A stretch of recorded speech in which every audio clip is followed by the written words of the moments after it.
Is this love? Yahweh, don't trust me. Don't trust me. Why, Lord? Yahweh, don't trust me. Don't trust me. Why, Lord?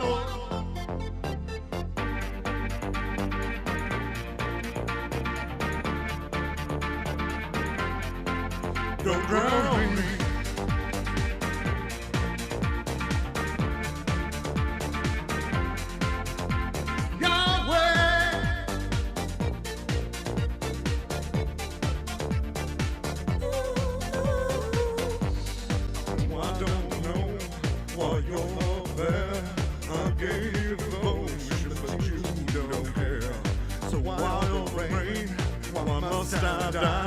Please give me a sign. So what have I done? Yahweh, just tell me. Just tell me. Why, Lord? What have they done? Yahweh, my family. My family. Why them?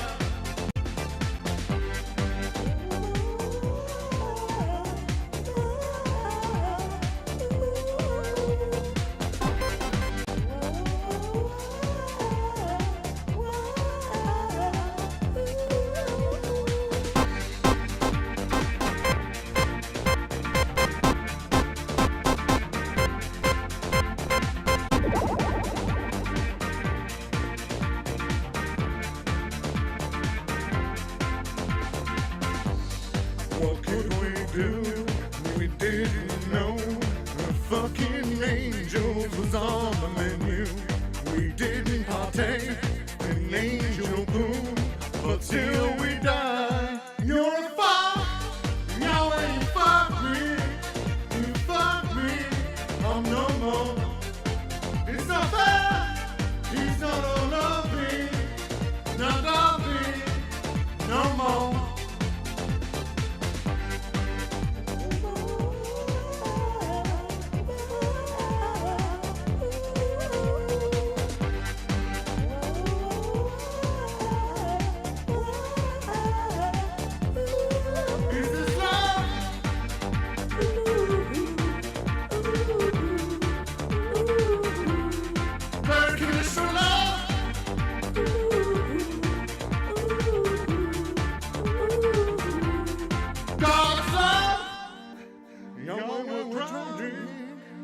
We're drowning, save me.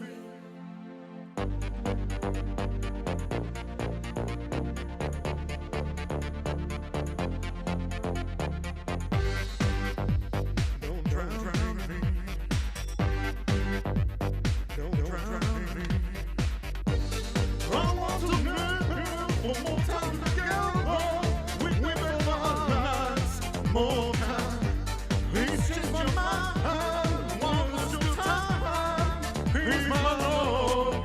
Is this love paying for crimes? Or crimes are not mine? Is this love paying for crimes? Or crimes are not mine? Yahweh, we're dead for no one. Yahweh, we're dead for no one. Fuck your dogs!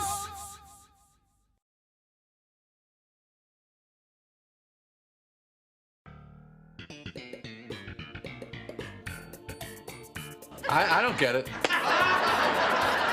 Me neither. What is it? I don't know.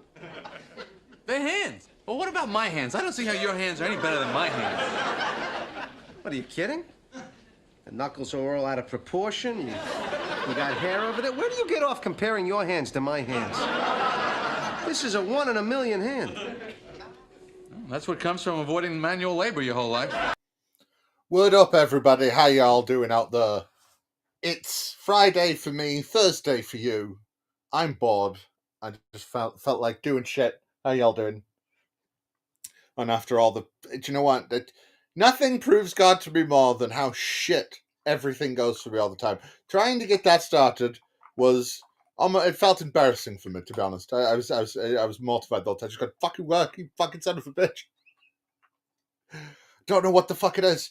You like, so I'm on EveMux, and EveMux is supposed to connect to your YouTube thing when you create your things on YouTube, and EveMux is supposed to connect to it, and it just keeps on making fucking new ones, and it's really pissing me off. So I have no clear idea of what the fuck I'm gonna do. I was just bored. So I don't know. I decided what I might do is I just type in things into YouTube. You see, I've brought YouTube up here. You see, and I just type things into YouTube, and what comes up, and I'll just pick whatever seems to bother me the most, bother the crowd, whatever. Call out if you see something. I don't know, because it's all going to be dumb, isn't it? Of course it is.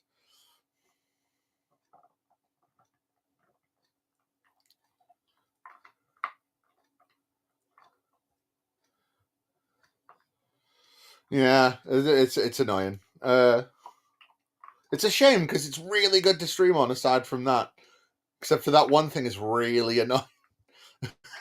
Because it's like, oh, you can't set up events properly at all. You have to go, hey, it's starting to look like if I want to do this properly, I have to go, right, I'll make the event, and then I'll put on the event, hey, by the way, it's on this thing actually.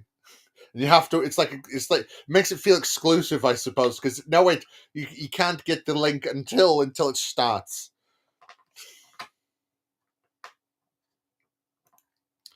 So here we go. I'm just gonna scroll. Was it because I've scrolled past some. Should I just start at the top? I suppose I just start at the top. It is always something, and it's not on. I'm not good with anger as it is. I can't deal with all this frustration.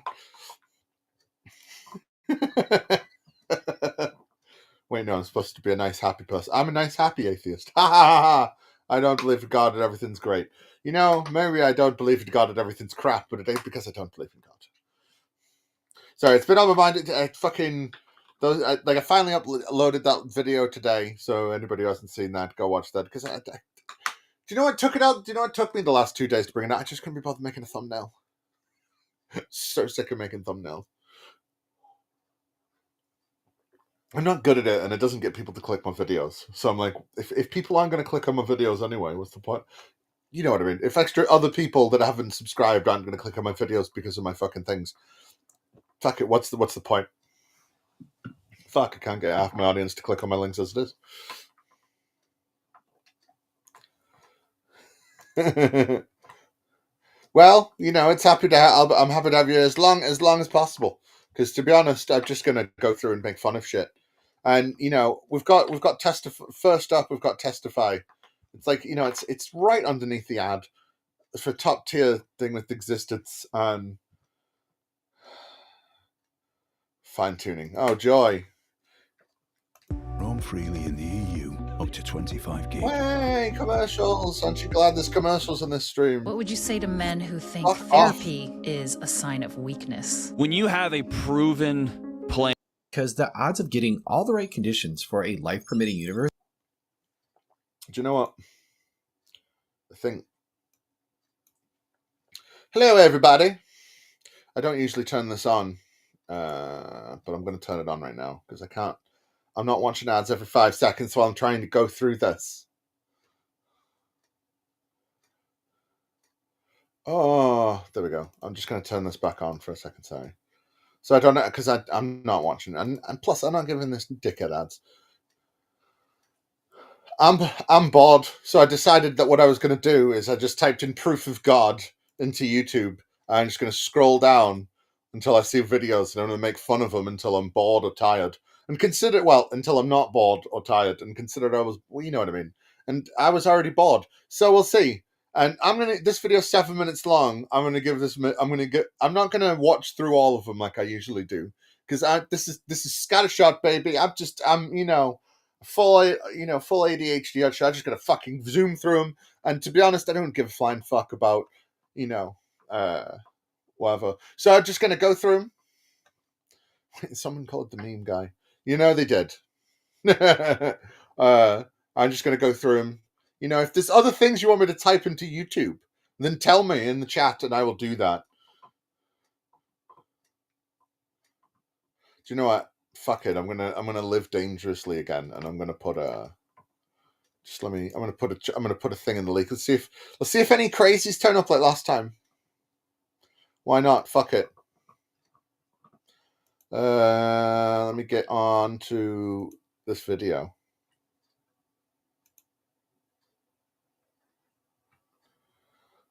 On. Let me just put this link up there.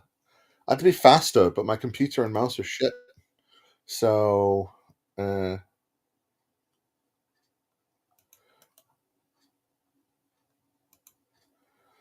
just gonna put that there. And you know, if let me just pin that message.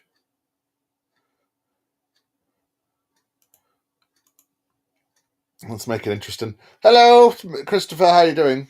And I'm just gonna put a little banner on that just says fucking, you know, come on, convince me of Christian God. That's great. I don't even care if you're that crazy. I'm that bored. I might tolerate you more because I'm bored. So you know, that's cool. Actually, do you know what? Let me edit the fucking thing. Edit. Want to join in?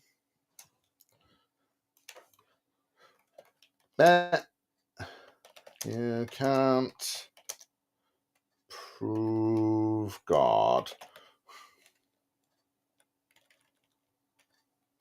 But you can't prove God. There we go.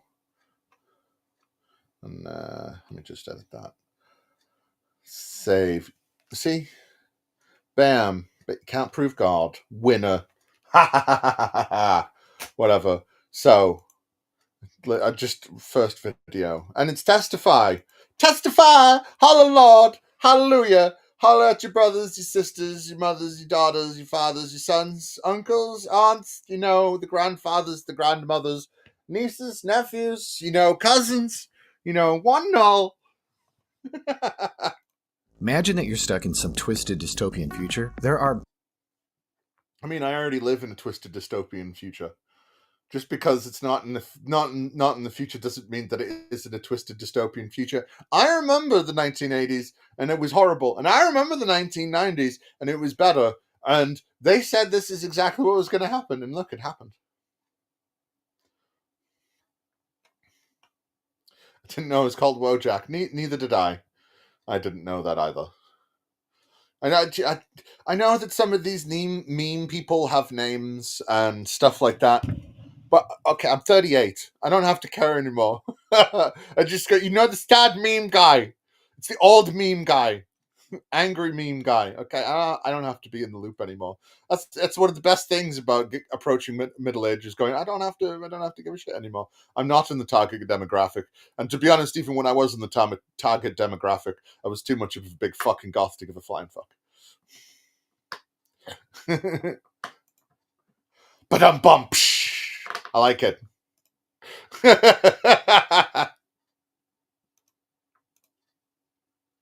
Why does Moses like tea? He brews it. Billions of lottery balls in massive silos, and your life depends on drawing just one specific ball. And if you don't pull the one ball you need, it's game over. Sorry. This video is really boring. It's only 12 seconds in. And you couldn't just draw it once. I got so sick of, look at the terrifying decision you'd have to make. You'd be on edge while the video's on. Are you on edge yet? You have to pull it at least 3 times in a row. As if you're on edge at the beginning of the video, and then I bring in God as a calm, reassuring thing. The fact that you feel calm and reassured after you feeling excited at the beginning of the video isn't going to make you feel like God influenced you in some way at all, is it? Especially when you're not thinking like that. But hey, you know, Chad, the incel, the Duma drones. Right. Yeah. I knew some of them were. I'm so old. I remember when my memes were surrounded with raptors and they had lines with collars. you know what's really weird to me? Is that one day in the future, people are gonna like study memes, like as like history. They're gonna look back and like, you know, when they like see when you see things and like they go, oh look, we can see, you know, in Pompeii where people write on the walls, or we can see in Rome where the gladiators wrote. That's what memes are. The people are going to look at memes in a couple hundred years and go, people at the start of the 21st century thought this, and they developed these. So to let us know exactly how they felt about everything by approaching everything in a slightly passive-aggressive manner, if not aggressive. Oh, I can't click on that one because that's not the real window. This is the real window. I'm a consummate professional. Now, if you actually drew the right one 3 times in a row, you wouldn't be sitting there thinking, wow, what luck. You'd probably be thinking, somehow, this lottery must have been rigged for me. That Yeah, I always love it when people tell me how my brain's going to work. is what fine-tuning is. Because also, I would think that the person who was doing the thing rigged it to begin with. Also, if I was in that situation, I'd just be like, whatever, I'm not going through all this tension, just kill me, okay? Like, fuck it. There's no way this is going to happen, okay? Just kill me, because I ain't sitting through all this to give you the satisfaction, okay? I ain't drawing a fucking number, okay? Suck my dick.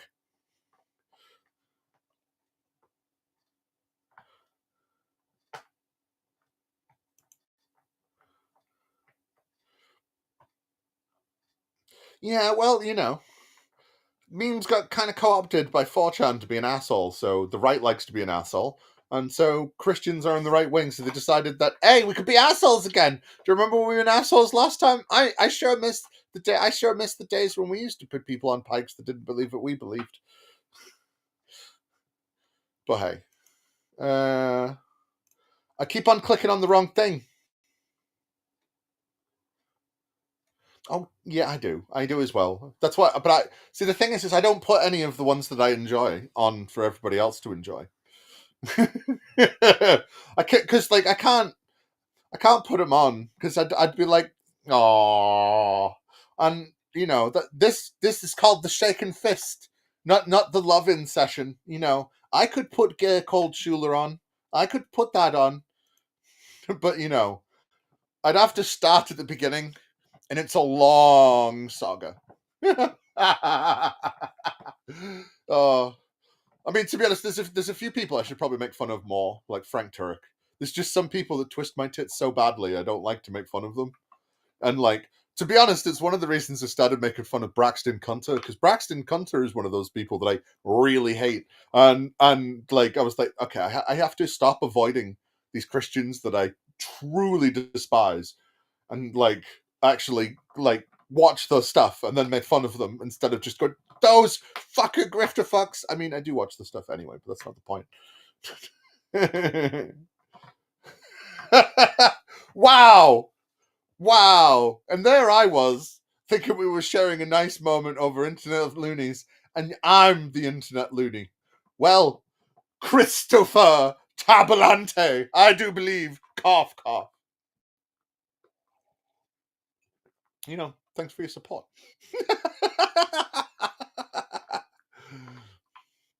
Speaking of one Braxton Cunter, sometime soon, I'm announcing this earlier in the stream than I did the other day. Last Thursday, this is worth big screening.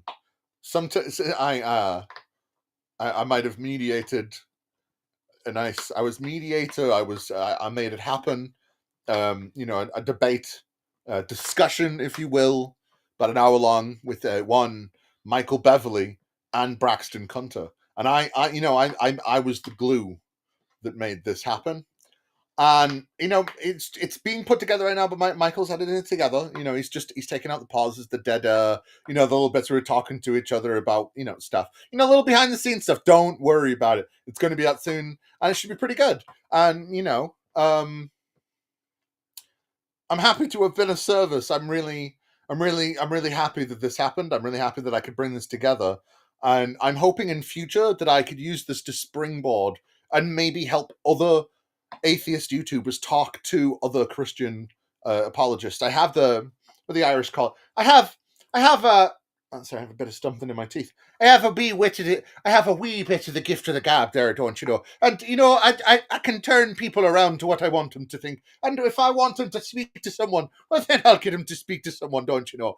So hopefully that goes well. And then if you maybe want to speak to a Christian apologist, maybe you should give me a hoot and a holler, and I'll see if I can rack it up for you. But we'll see how this is just a testing of the water, a metaphorical dipping of the toe. We'll see how it goes. So check that out. It's gonna be sweet, baby. Hopefully. Should be, otherwise I'm gonna be angry. So where was I? Oh look, he's surprised. It's fine tuning. Oh joy. I said I was only giving him a minute, right? The universe feels rigged in our favor because the odds of getting all the right conditions for a life-permitting universe by chance are absurdly small. How does the universe feel rigged in our favor? Have you seen how many planets there are in the solar system? Right? We have 8, science official planets. I am of the belief that Pluto should remain a planet. Whether it is an exoplanet, as because it's smaller and all that stuff aside, it was the first major one, so I think it should be honorary a planet. It's only a hunk of rock. No one cares except our feelings.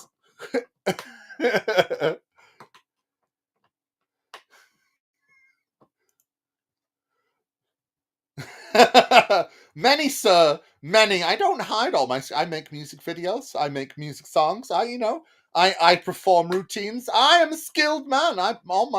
Oh wait, you're insulting me. That's not fair. I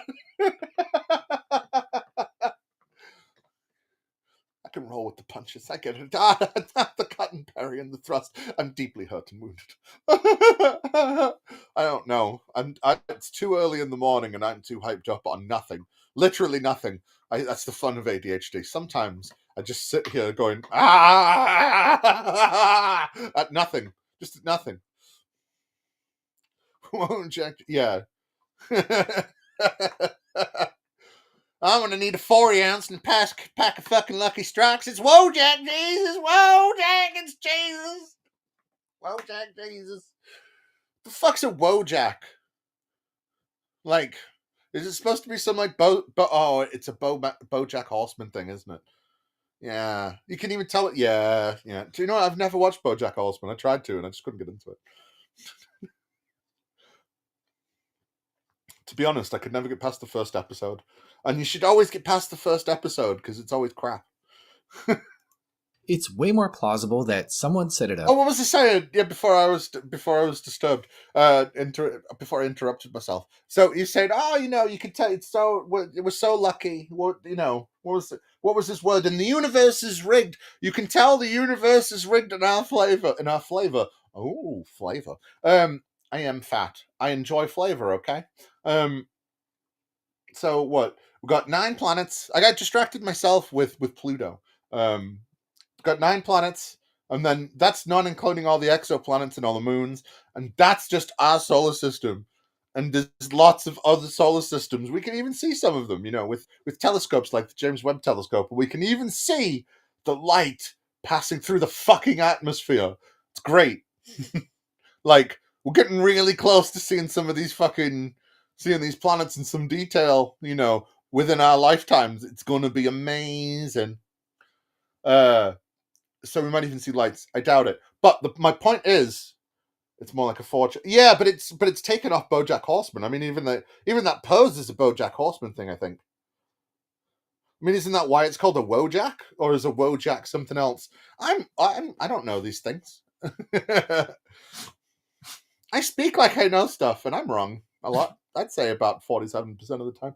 It's a 52-40. I don't know. I'm just chatting bubbles. But so we got all these different planets, all these different solar systems, and that's just in one galaxy. Have you seen all the galaxies that there is out in the universe? The universe is not made for us. So much of it is empty space with stray atoms and lots of rays of photons, neutrinos, and I know neutrinos aren't rays. I shouldn't have started with rays. You know, what I was trying to say waves. You know, different waves, different, and it's like, come on. But knowing too much about science puts you out of the league of trying to be. I need to try. I keep on hearing about how great it is, but like, I don't know. Part of it is I'm a bit thingy about what's his face, the main guy. I don't like him. I don't think I've seen him in anything I've enjoyed him in. And he's in Twisted Metal as thingy, and it annoys me because it's Samoa Joe, and I'm a wrestling fan, right? So the guy playing fucking I forgot his name, Candy something. Sweet Tooth, sorry, in fucking in the Twisted Metal is fucking Samoa Joe, and he's a funny guy, and he's really good at talking. And they're like, nah, we'll give it to fucking what's his face, and it's like, I'd rather listen to Samoa Joe, to be honest. He's so much funnier. He's just a genuinely funny guy, and he's that big, and he can move like that. Let him be funny. But he's a wrestler. Wrestlers can't be funny unless they're The Rock, apparently. And even then, no, man, fuck The Rock. Just right. Here are some of the most wild examples of fine tuning. First of all, there's the gravitational constant. If gravity were There's the gravitational constant. Gravity isn't a constant anywhere in the universe. It changes, and it wholly depends on, I don't know, mass and the bending of space-time, which isn't a constant. were even slightly stronger or weaker by 1 part in 10 to the 40th power, stars wouldn't form properly, and without stars, there's no life. It's like having a billion. Yeah, they were great. Fucking speaking of wrestling, even WWE made one, and it was really good. Crush Hour, it was called. The best one though isn't even fucking Twisted Metal. The best one of all those. Sorry, yeah, I should put these things up. The best one of all those isn't even Twisted Metal. My favorite one was a game called Rogue Trip. You know, like as in Rogue. You know, kill stabby from the dark, sneak attack Rogue. You know, X-Men Rogue. And what it was the same game, except it was also Crazy Taxi. It was Crazy Taxi mixed with fucking Twisted Metal on a PS1. It was fucking amazing. The Rock is reaching Steven. I don't know if he's that bad. Steven Seagal is he's a special kind of bad. He did a Chinese propaganda film about 10 years ago with Mike Tyson. And man, is it terrible. It's like the most Chinese, we wish we were American, like level propaganda film of them building like the road in Africa or some shit. And Mike Tyson is an African warlord. It's so bad. So bad.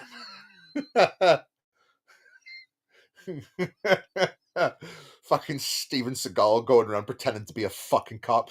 Hey man, you know, I was gifted a black belt in Hapkido because I'm not talented enough to get a black belt and pushing people's hands away. So like, no, because The Rock is far too popular. The Rock will get Chuck Norris levels of like people loving him no matter what he's done.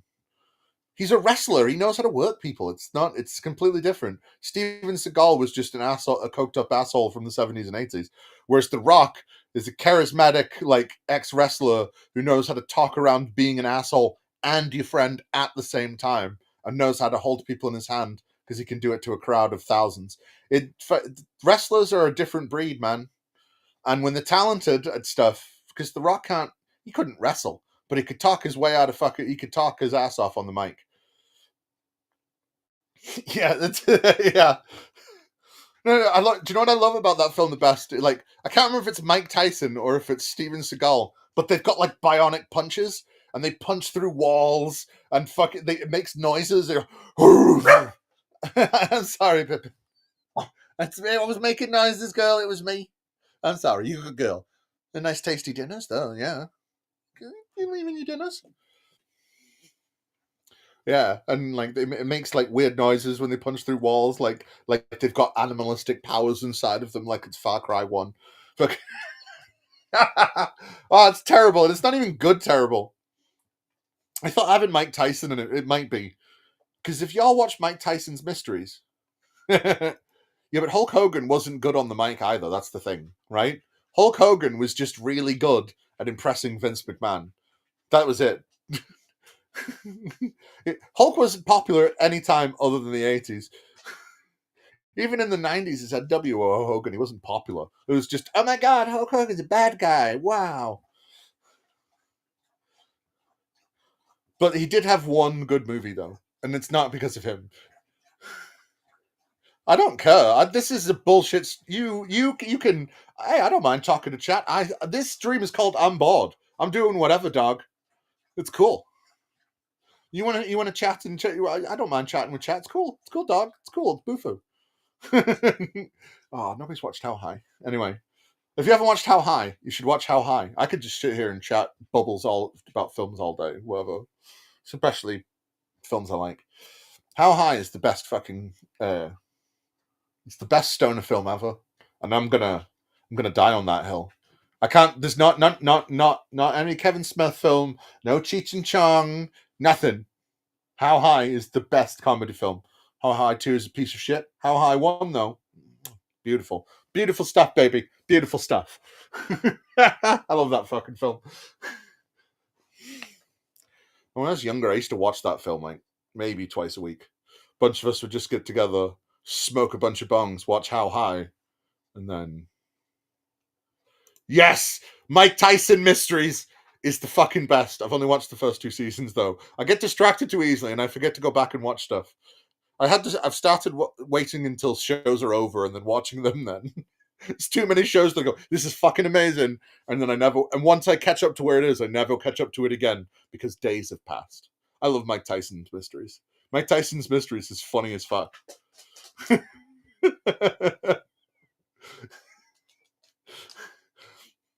I don't know why I keep on punching no, I can't do a Mike Tyson. I can't do a lisp.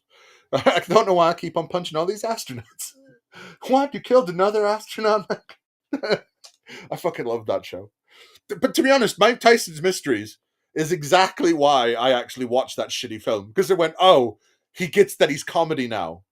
So this isn't going to be funny. Although, to be fair, Mike Tyson trying to do an African accent is really funny. I'm not entirely sure if he was trying to be serious or not. Oh, Mike Tyson's Mysteries is like one of the only good things Adult Swim ever made. Like Mike Tyson's Mysteries, Robot Chicken, fucking. I still like Rick and Morty. Fuck what people say. The fans are knobheads, but the show can still be good at times. And fucking. What's the other one? The Johnny Five one. Not Johnny Five. Johnny Quest. What the fuck's the Johnny Quest one? I'm probably forgetting something else. It's the Johnny Quest one. Fuck. I'd like Patrick Warburton and shit in it. That was quite good. They just did another film to finish it off. They should have done ages ago with Monarch and Mr. Man and stuff like that. Great stuff.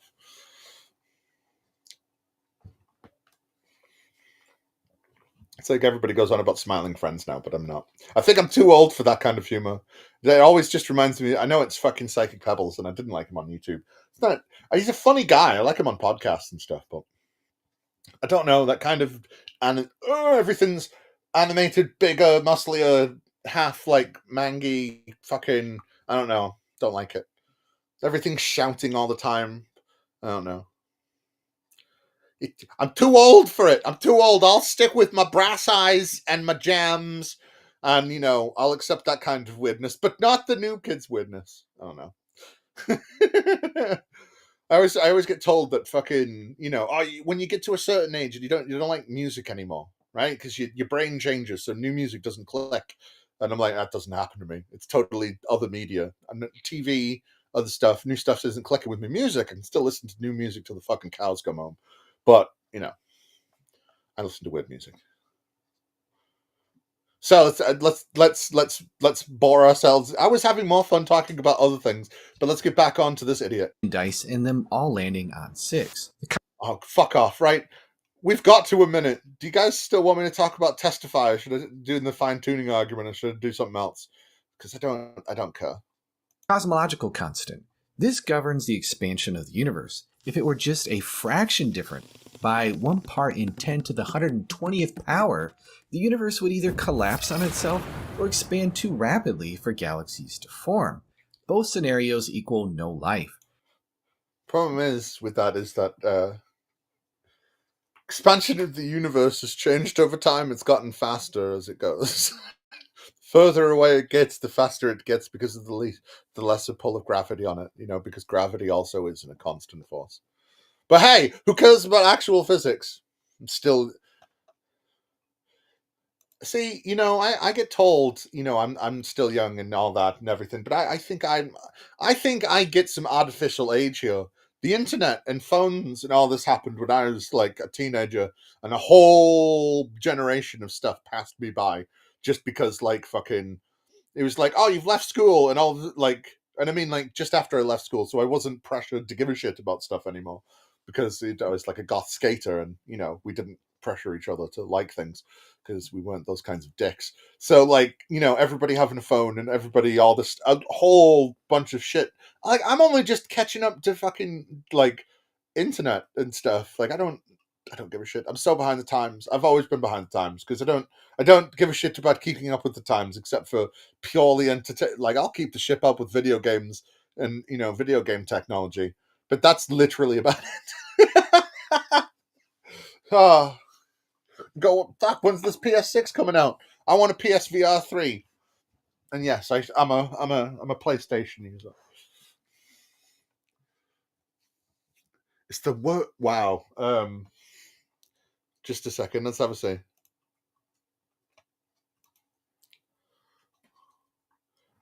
I don't think so. I think it's supposed to be someone else. 10 to the 100 of the universe, ending on 6. The cosmological constant. This governs the expansion of the universe. If it were... No, fuck knows who's that supposed to be. To be honest, he looks like a Galgamech from South Park. Not a Galgamech. What was the... He looks like a South Park character. I'm not even joking. What was the ones that made Planet Earth as like a TV show? And they were sucking so then the 4 boys have to go out to try and uncancel Earth because they find out that it's a TV show, and then they're like, it's Earth's 100 episode, and then they cancel them and put they don't put a box around it because that's the Baby Fark McGee's episode. It's the wrong one. And then they solve it by they take space drugs with the 2 executives. No, those aren't the Galgamechs. The Galgamechs are the ones that are in the Catholic Church. Maybe we just forget about the Galgamechs right now. Forget about the Galgamechs. The Galgamech. What else do you expect us to have sex with? The Galgamech vagina is 7 foot wide and filled with razor sharp teeth. No, because they suck each other's jag-ons. It's totally them. It's like that mixed with a bit of Cartman, and I have no idea who the fuck that's supposed to be.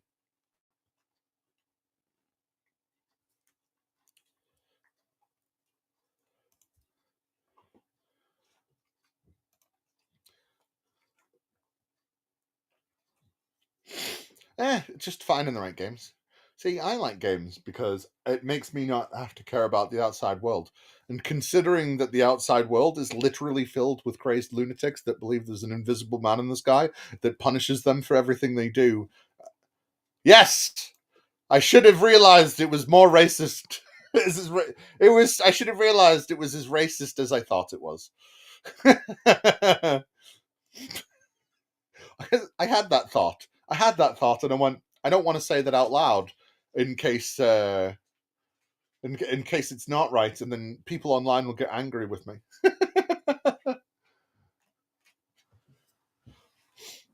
But yeah, fucking see it right at the minute, because I used to be really big into first-person shooters and shit like that. Right now, I've got into fucking these. This is how old I'm getting. I've got into games where you just make things. You just sit around making things. I mow lawns. I do power washing. It's oddly soothing. Right now, I'm playing a game, and playing a game where you're just on a raft in the middle of a giant ocean that never ends, and you have to build things to survive. And the only things you can use is shit you find on random islands. You find stuff that's in the ocean.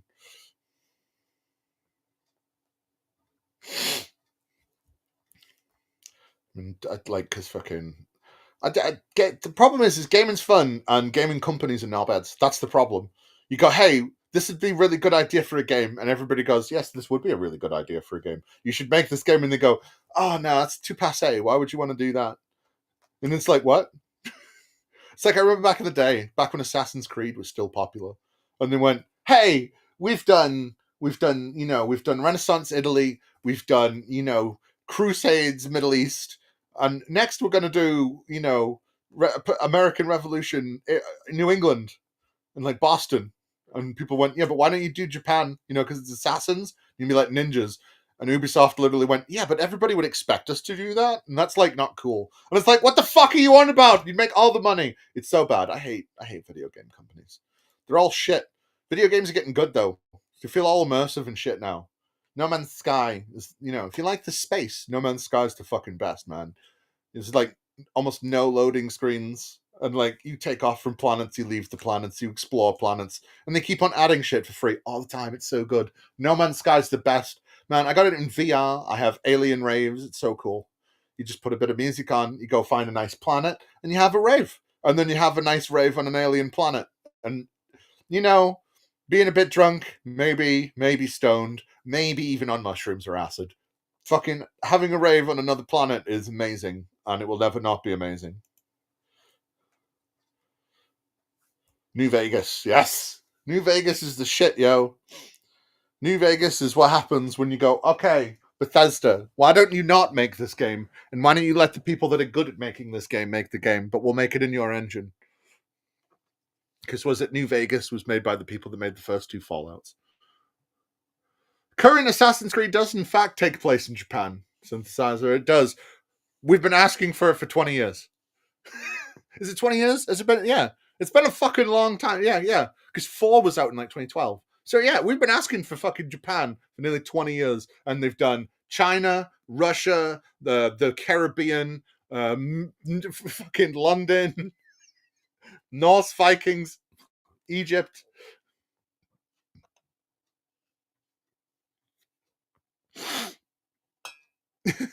Best shot I ever made was in 4, though. It was a. Oh, I didn't mean to do that. My mouse is having a minute. My best shot was in 4, and it was purely by accident. So I don't know if you can call it my best shot, but I shot and blew up the hand grenade of a super mutant in Fallout 4 from like very far away. I want to say half the map, but it was totally not that far. But it totally felt like it was, and it was just a random stray bullet. I wasn't even aiming at him. It was great.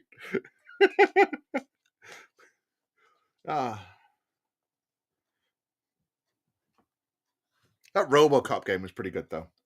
Being a nice first-person tank, just going, I'm RoboCop, and I'll shoot all of you. And the fact it gives you like it gives you branching storylines. You could be like good RoboCop, bad RoboCop, good shit. I think games are finally getting to a place where they're almost always impressive, even when they're bad, which is weird.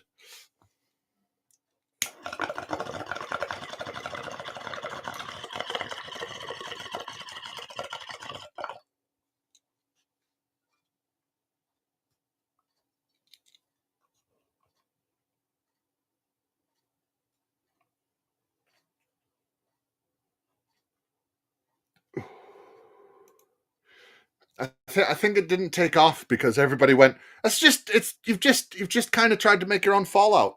And I get it, I think it's more because of that. I mean, the last game now is Avowed, isn't it? Yeah.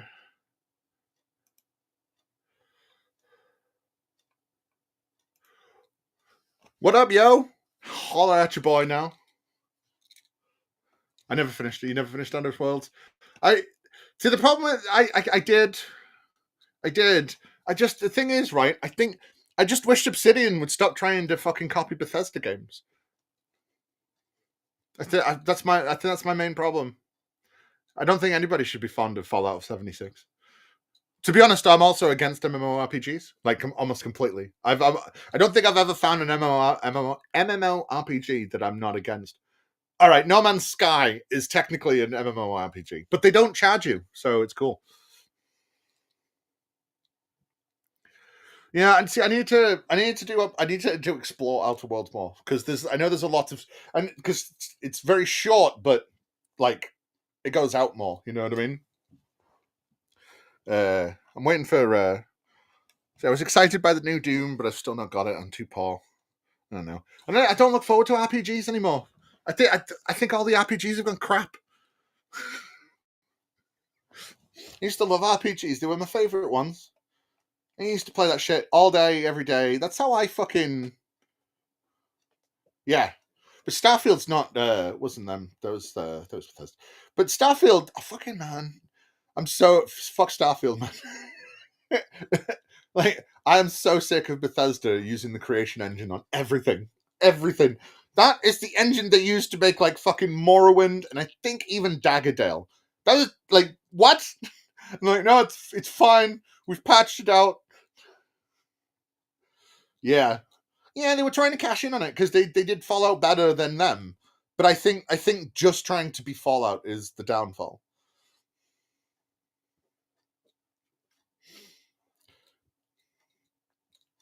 See, I think they should have taken it. I think that they should have taken Outer Worlds and made it a bit more like not Fallout, but thingy. Oh my god, the underwater one. BioShock. I think if they'd made it more like BioShock with like branching storylines and shit, I think that would have been a lot better, and I think it would suit them better because they're better at that dark, grim stuff.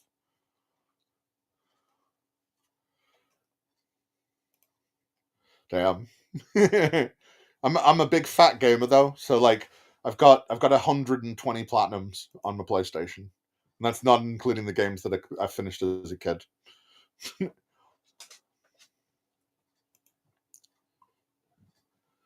Yeah, I mean, it depends what kind of strategy games you're on about, because like if you, I don't like Civ. I think Civ's grown shit over the years, and there ain't any like good Age of Empires stuff anymore, or like good Command and Conquer stuff anymore. But like, so I got into. I think the game I've played the most is City Skylines. I have fucking hammered City Skylines so hard, it's unbelievable. I think between City Skylines and the remastered City Skylines of the PS4 and the PS5, I think I have about 3,000 to 4,000 hours of play combined on the pair of them. It's fucking silly. Damn. I got sick of Skyrim. It's you can't play with Squeaky Toy right now, Pippin. You can play with other things. Yeah, I would see. I'd like to play it on PC, but my PC's shit. It can barely stream. It hates editing.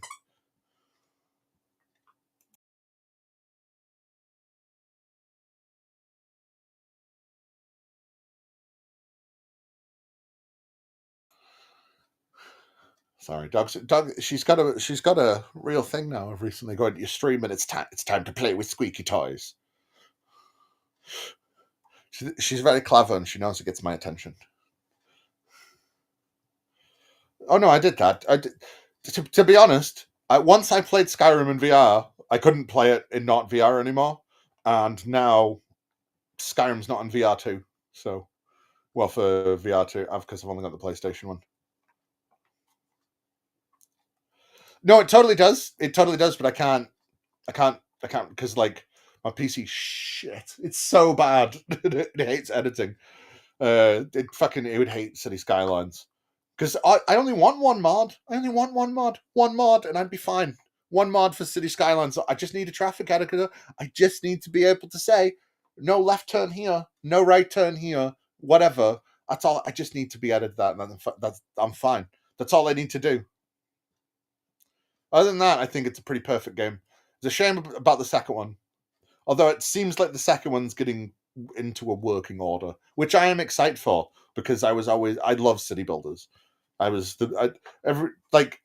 one of the reasons my parents knew I was going to be a clever kid is because I wasn't like sat there playing like Street Fighter or whatever.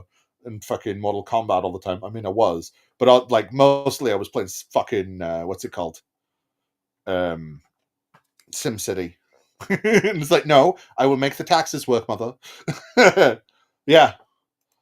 Yeah, all right. Maybe it's 2 mods, but it's just the traffic. Yes, yeah, you do the traffic creation ones. I've learned some good tricks that actually make the city work on consoles pretty good. I've gotten pretty good with traffic on it. I've made.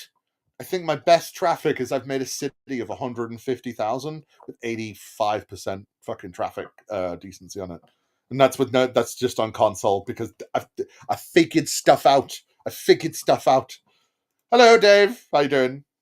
I was watching stupid shit because I was bored, but now I'm just talking video games, TV shows, whatever. Because like I figured out exactly which roads and I worked out so much shit in my head I can't explain it.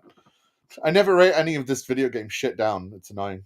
So I just play it. I know how it goes. It's like when you're listening to a song and somebody goes, "What's the lyrics to the song?" and you go, "I don't know." But when you're listening to it, you can sing along. You know all the fucking words. It's like that. It's like muscle memory.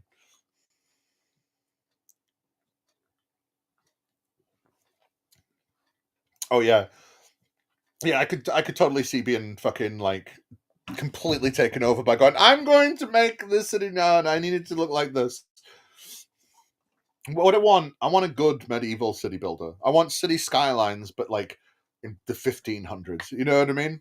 Like I know Anno is kind of good for that, but Anno is more like thingy, and it's not exactly what I'm on about. Anno feels a bit more like Tropico. You know what I mean?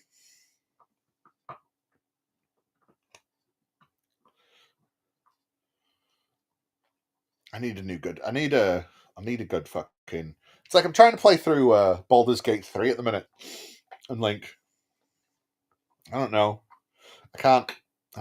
It's all right. It's just I don't know. There's just something about it that I don't like. Do you know what I think it is? I think it's the rigidness of it using a D&D system. It's weird. It feels weird to me being a D&D player.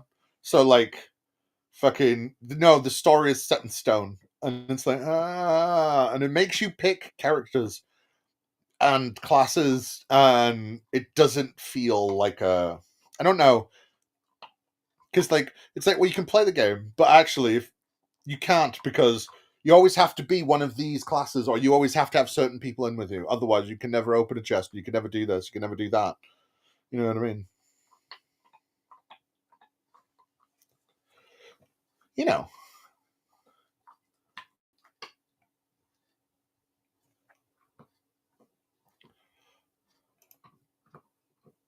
Yes, Mr. B.S. Lewis is experimenting with making a community for everyone.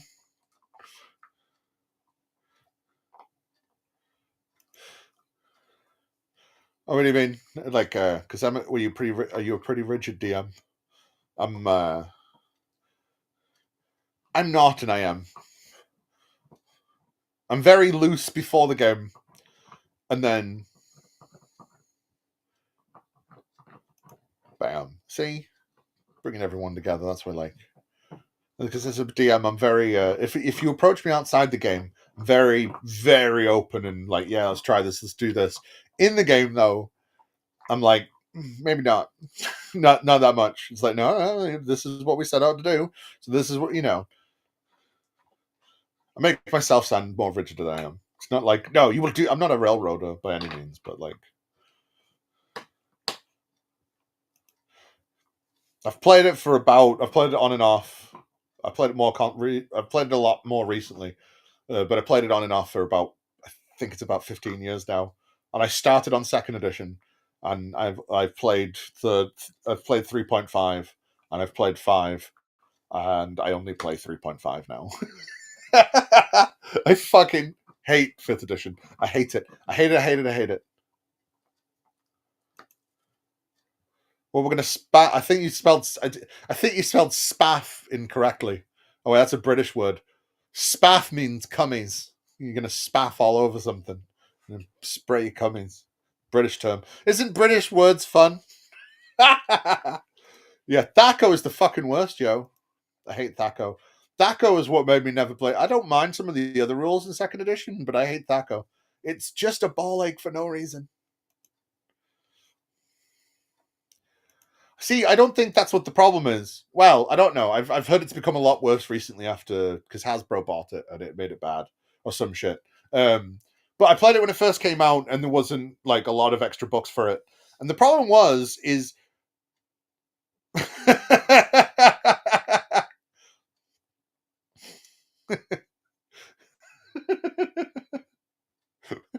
well, you know, yeah. I figured. No, yeah. Use British terms. A lot of people don't get British insults because a lot of people think that the British only have 2 insults, right? But really, they have a lot of different ways of saying, like, because that's I could call them spanners.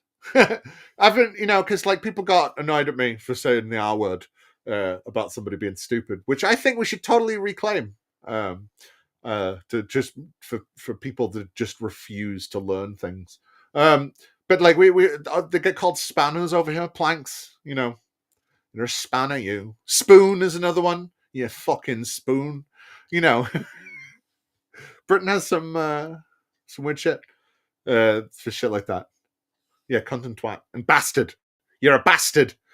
Get really really good invective on bastard. Bastard.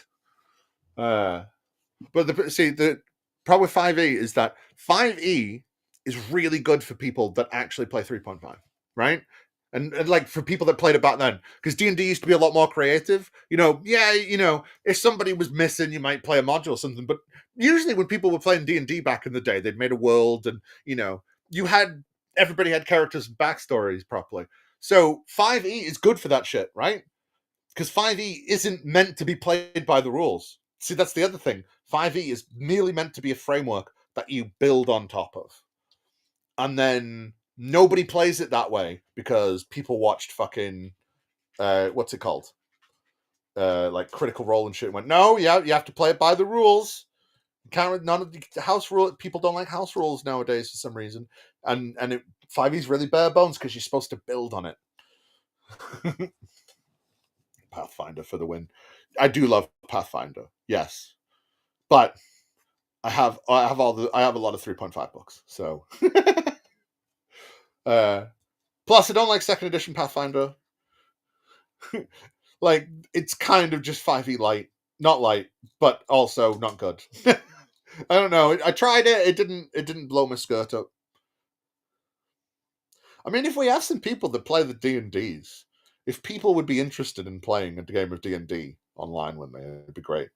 I don't have enough people at home to play D&D with anymore. Fucking hell! Look at that. You got the fucking old red box. Damn. I don't know what the blue box is, but the red box is like original fucking first edition, isn't it? Because I wouldn't mind doing D&D again. My missus would get it on it. Sure, Bexington loves fucking D&D.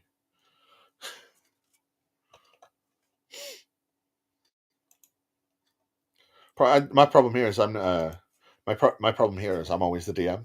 No one else wants to DM. I'm the forever DM, and I'm sick of it. I want to play other games. But then when I play a game, I try and do too much because I never get to play. So I'm like, no, I'm going to beat these 16 classes and have 5 backstories. And I've been thinking about these all forever.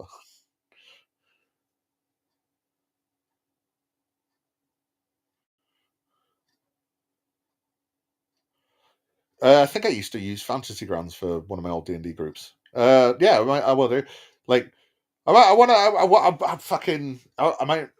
love to play D&D again. I might run a game. So I will see if people are up though. No, yeah, I don't fucking, I don't, when I ran my game over thingy, as long as I don't think you're a cheater, I never look at people's dice anyway. I might go, right, this is an important role, fucking, I want the camera on it. But like, people mainly, what I find is there's two types of players. They either cheat or they don't, right? And if they're going to cheat once, they cheat a lot, and if they don't cheat, they don't cheat. So like, it's never bothered me. Because I don't like online dice rollers, and I prefer people rolling their own dice. It makes them feel more involved. People have little rituals with dice and all sorts of shit. You know what I mean? It's one of the reasons I'm good at voices. Well, you do 3.5 D&D. I'm all up for it. And if you want somebody to do 3.3 for D&D, I'm all up for it. Sorry.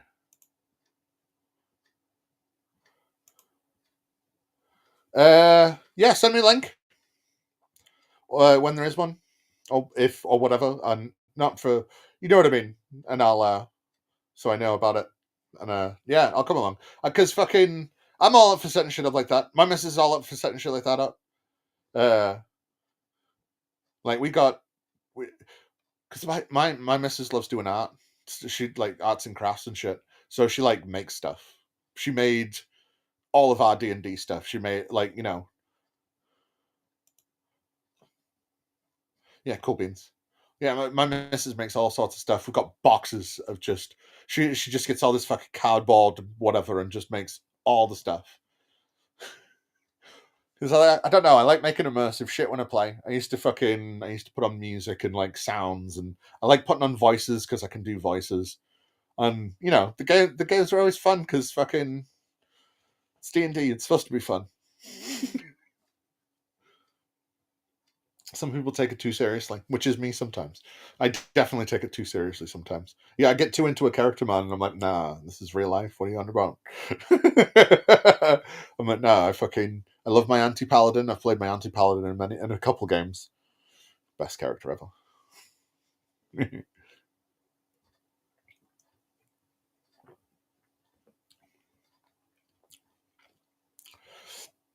Oh. The only days I'm not free is Wednesdays and Saturdays, because that's when real world people come around and then we watch the wrestling together. The wrestling, and we've been getting through all the One Piece because I'm a dirty weeb. Couldn't you tell?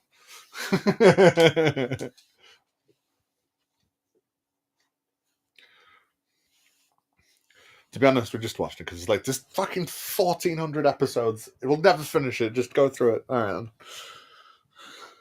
Fucking nearly 1,000 episodes. Nearly 1,000 episodes, man. You ever watched Touched by an Angel? Sorry. I've been watching Beavis and Butthead recently. Revival of Beavis and Butthead is priceless. It's so good. Oh. I'm happy Beavis and Butthead just keeps on getting better and better and better, and not shitter. It's the only thing that keeps on coming back that isn't shit. It's great. I suppose the allure of two dumb people just doing the dumbest shit for the dumbest reasons is really the best. Because really, it's just modern day Three Stooges, them two, aren't they? Really.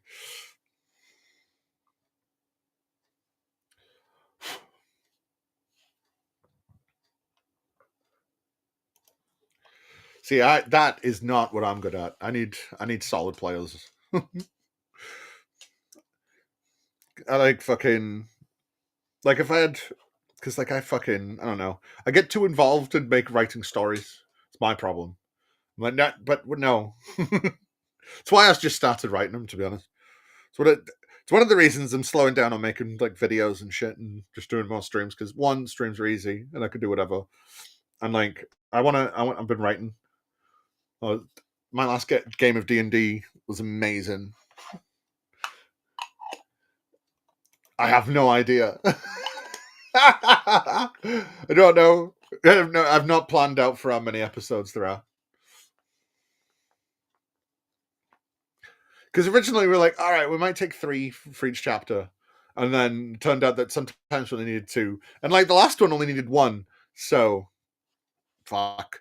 I'm terrible at planning, man. Come on, man. Yes, you've seen me try and plan stuff with you. I'm terrible at planning. I'm just like, fuck it. If I'm not reminded on the day, I'm not reminded on the day. I suppose that's everyone on YouTube, isn't it? Oh, it's a thing I've been learning. One of those annoying people that fucking can't like see things that other people do normally. Do you know what I mean? I don't know. Words.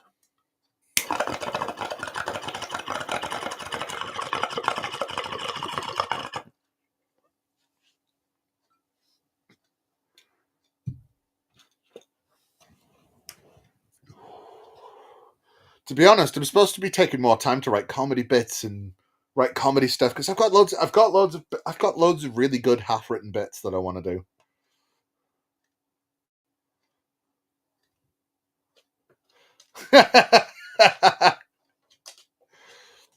Well, then there's only one episode left. We're going to get through all of the facts in one episode. Totally. We're gonna marathon it and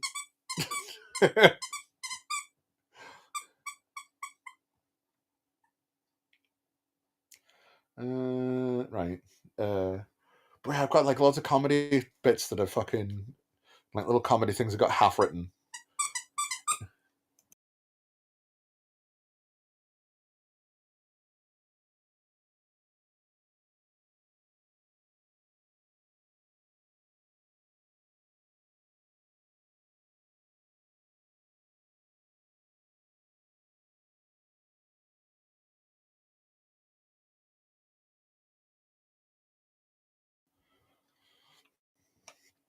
I'll tell I don't know. Depending on the game, I might just play my barbarian in D&D. You know, I've got a half orc barbarian called Krognak. He's been my best friend on a few games now. He was gay once. That was a great game. He was a gay fashion designer. And all he did was drink apple teenies because they were green. And he was green, so the drinks had to be green. It's great stuff. I played a bunch of Discworld characters as well. Playing Discworld characters is fun, especially around people that don't understand Discworld. So then you're playing a character that is just insane because the Discworld. What? BS, speak of the devil. You've just... Wait. BS Lewis has literally just asked about how many episodes we have left. And then here comes Jimmy Tux. And I'm gonna further say that Jimmy Tux and BS Lewis are the same person. I've never seen them in the same place at the same time, nor as anyone else.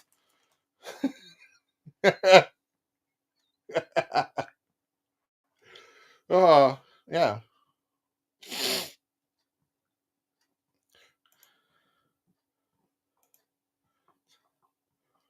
I'm not watching this guy anymore because I don't care about the fine-tuning argument. I'd rather talk about D&D. So it's not tickling the testicle. I shouldn't say that. It's not tickling the cockles like it should. Don't know.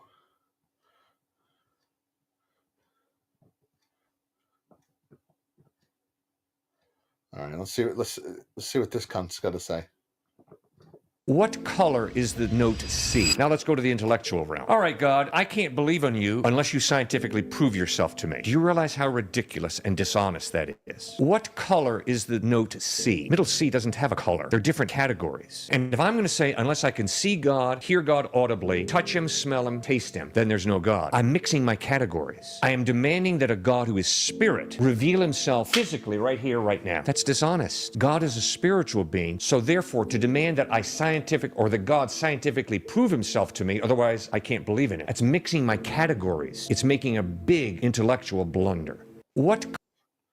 Wow. Powerful stuff. It's really fucking dumb. Because, there's several times in the Bible that I don't know, that God has a body and, like, interacts with people. Do you know what? Yes. Reminds me of like the third time I took acid. I was stereotypically listening to Pink Floyd as I was trying to sleep, and I got synesthesia, so I started to see the music come out. Because it was tripping. But like, come on, God does appear in the Bible, and he talks to people so they can hear him. He wrestles them so he can feel them. He appears in front of them so we can see them. So it's not a category error. That guy's just a fucking idiot. What, do you get synesthesia every time you start tripping? That's amazing. I wish I could get that. I get it almost never. Although, to be fair, I think my brain is just like rigged, and to not like wanna sit like have things not happen that it can't understand in any way. It's mental. I lucid dream occasionally. I try and fly, and I can't fly because I go, well, of course I can't fly. I'm a human. Humans can't fly. It doesn't matter that I'm in a dream. And my brain just does not let me just does not let me do anything I wouldn't be able to do. It's bullshit. What happens when I'm tripping? Anytime I'm tripping, right, and something weird happens that shouldn't happen, right? My brain goes, "Oh yeah, that's not real," and then the trip stops. It's fucking bullshit. The only time it doesn't is when I get some proper liquid and not on, and like fucking then different things happen. Like I stirred at the universe colliding with itself for 2 hours. That was fun. That was a great night. I was at a festival. People were walking over me. I didn't care. All I could see was all the clouds and the stars exploding and spiraling around in each other, making like spiral galaxies colliding with other spiral galaxies, exploding, colliding into each other, making nebula that were spewing out stars that would then spin around each other, colliding into each other, making galaxies, and ad infinitum. It was a beautiful night.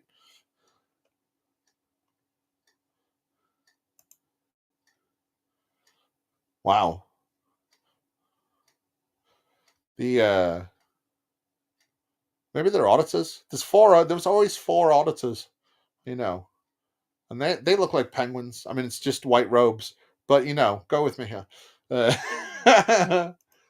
You know, why not? Why not talk about anything? It's fucking just YouTube. You know what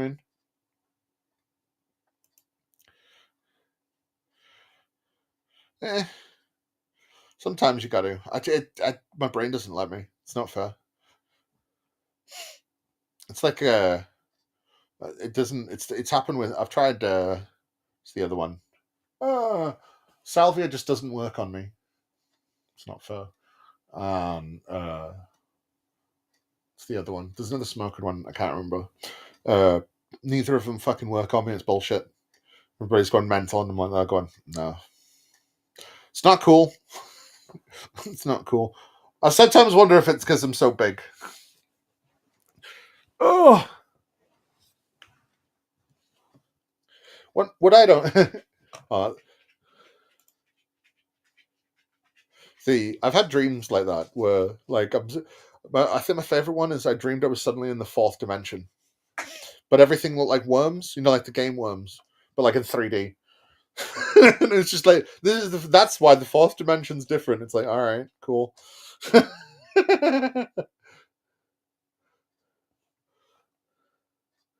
See, I love that head fucky shit though. That's I want that stuff. I like that because that's why I like hallucinogens, because they make me think thoughts like that. Because like, what I don't get is these people that take hallucinogens and they take, I've taken ayahuasca or I've taken mescaline, whatever, and they're like, these aliens came down, man. And it's like, that's you need to take the ayahuasca and the mescaline to see the aliens and the gods, man. Do you know that if you take the right hallucinogens, man, that like that's like the only way that you get to like God, man, right? Or like aliens. It's like when you turn on the right neurotransmitter, it transmits your mind out into like space to the aliens, man. You just need to be on the right fucking hallucinogens. And it's like, are you fucking stupid? You're on a hallucinogen. It made you see aliens. Why do you think they're real? Like, what? Are you often this deluded? It's why I couldn't hang around with hippies anymore. I had to stop hanging around with hippies because the hippies can be perfectly nice people when they're not being judgmental pricks. And fucking, they start coming out with all sorts of fucking, like, all sorts of fucking, like, stupid, oh man, the aliens came and told me and stuff. And it's like, no, they didn't. You were tripping. You were on hallucinogen. No, I wasn't. Yes, you fucking what? It's not even. No, I don't even mean like. They don't even mean like they just mean that they weren't tripping aliens. That the aliens only come down when they're tripping. And it's like, do you not think that's because you expect them to? No, okay. Yeah, I couldn't deal with it. It was the pseudoscience and the pseudo health stuff was bad enough. I couldn't deal with the. See, back, I definitely don't think I could deal with him now because I know a lot more about why all that, like crystal and aromatherapy and fucking. My favorite one is the tuning forks. Have you seen the tuning fork therapy where they bang tuning forks over you and they go, "Hey man, like the vibrations, man, are like gonna align your chakras properly because like when you get down to everything, it's just like a vibration, right, bro? So like if I just clang these tuning forks together because like they're always set at like the right vibrational frequency, then they're gonna like change how you are, right, dude?" And they go ping, and then they go over the body up and down, and people come up to you with straight faces and say, "This is how this works," and that you should totally take them seriously and not the medical establishment because they just want to make money off you, man. They're all trying to like population control, man. It's like population control. Doing a good job, right? All right. Fucking. Yeah. I've been considering getting some because I found out that they are 100% legal in Britain. The cactuses are because they don't. It's like they don't know. I don't know. It's weird. It took them ages to realize that mushrooms did stuff. Those were good days when I used to be able to just go buy mushrooms from the local store. Good days. I mean, that was one of the reasons I did buy into that shit a bit. Because I started like, because it's like, well, why don't they want you to take these? You know what I mean? It's because they make you think differently and make you look at it and everything in the world and kind of go, yeah, it's really not up to snuff, is it? No, like because because just being on the thing makes you look at things differently. So all the brainwashing in childhood doesn't take root as much because your brain's literally working differently because it has different chemical substances in it. So it's one of the reasons I love having a smoke before I write because like I get so much more creative after just a little bit because my creative side of my brain just starts going, here's 50 things you never would have thought of normally. And you go, I shall use them all. They were all fantastic. Thank you, brain. Thank you, brain. Usually when I'm not sober, I don't have any of these amazing thoughts, creative thoughts. Thank you very much. You know what I mean? But like, you start wondering why people can't get along. And not in more than just why can't we just don't get along, man? You actually think about it and you go, yeah, why can't we? And then you approach what reasons those are. It's why I rail against religion the most, because I decided when I was about 20, 25, something like that actually religion was the force that was the most evil in the world. I nearly went for conservatism, but I decided that considering conservatism's roots mainly takes in Christian in Christian movements, that I should actually attack them. It should just be religion, shouldn't it? Because really, religion is the heart of most evils in the world. But you're not allowed. People get antsy when you say such things because they believe in the fairy tale that you're calling evil, and but it's my fairy tale. Why are you saying my fairy tale is evil? It means you think I'm evil, and it's like, well, yeah, a little bit. Like, how can you not? I've never understood this. Like, Christians could be good, and it's like, can they though? Can they? They can do nice things, but does that mean they're good? They act nice. Does that mean they're good? Because Mormons act nice, but they're not doing it for good reasons. Like, I don't know. Just there's so little of like theists actually doing good things, and even when they do good things, it's all for self-aggrandizement, and you're supposed to go, "What nice people," and because it's never a focus of what they've done; it's the fact that they've done it. You know what I mean? Yes, exactly.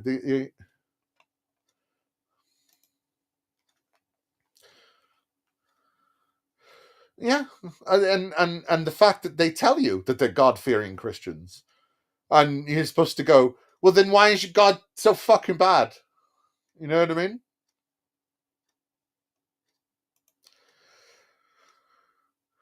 Yeah, but the first one, if it's just a first drafts are always trash. And two, first novels are always trash if it's your first novel. Almost no one is just instantly good. It's a problem with writing. It takes time and effort, and you fail a lot immediately, like you do in most things. But with writing, it's a lot of time and effort to fail again and again and again before you go, do you know what? I think I'm finally getting something. Yeah. The way I look at it, right, is that you should never fear those that you love. And if you're supposed to love something ultimately, you shouldn't be afraid of it. It's all loving and all just. The only reason you then would be afraid is because you haven't been loving it and you've done a lot of bad things. Otherwise, why would you fear it? Like, what? It's gonna, like, the idea that it's gonna be really bad if you displease it, then, like, it's weird when it's for cops. And you go, well, if you got nothing to fear, you got nothing to fear if you got nothing to hide. But for God, well, no, you should just always be afraid. You know, he knows when you are sleeping. He knows when you are awake. He knows when you've been bad or good. Well, be good for goodness sake. Sorry, that's Santa, not God. Santa totally isn't, like pre-brainwashing for God in the slightest, is it? No. It's my problem with Santa Claus. It's just teaching your kids God. It's just teaching your kids God with tangible results. So later, when they're older, you can give them the same promises with untangible results, and they'll believe it because they've already believed it before. So why not now? You know what I mean?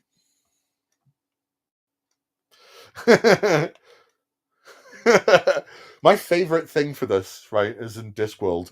So in Discworld, there's a book called is it Weird Sisters? They did a cartoon of it. I watched it a while ago on the channel, and it's about Macbeth, right? And it's basically I can't remember the names of Macbeth, but the guy who kills Macbeth, I can't remember his name. I did this at fucking GCSE, and I can't remember his name. I hated Macbeth though. But the guy who kills Macbeth, Macbeth kills him, and he pushes him down the stairs. That's right. So Macbeth, where he's like, when he's jittering to himself and he's like, oh, my fingers are all bleeding and it's a knife I see before me. During the Discworld version, there's a bit where he's like, no, he slipped and fell down the stairs. He slipped and fell and put a knife in his back down the stairs. No, it was an accident. He slipped, that's it. It was an accident. And he slipped and fell with a knife in his back. That's right. Yes. In self-defense. He slipped and fell down the stairs with a knife in his back in self-defense. and all the questioning part of that was part of the actual thing as well. Like, I love that. I love Discworld. Discworld's amazing. I told the coroner that his death was caused by unwise opening of the mouth. That's great shit.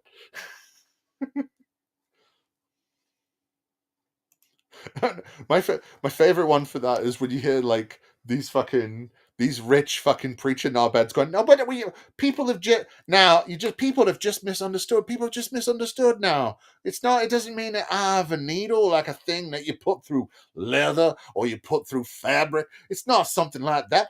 What we're talking about, the Ivan needle was actually a gate in the side of Jerusalem. It was very narrow. Now, it was, in fact, hard to get a camel through the eye of this needle. But the thing is, in fact, you could get a camel through if you pushed it, you kicked it, you pushed it inside, you tell it, breathe in, you put some grease on it, you could slip that bastard through.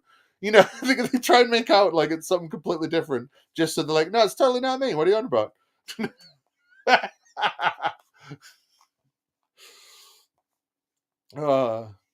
Right, I've run out of things to ramble about. Let's see if this will give me anything. Oh, I didn't. It's not. I put myself on full. There we go. Right, what we got next?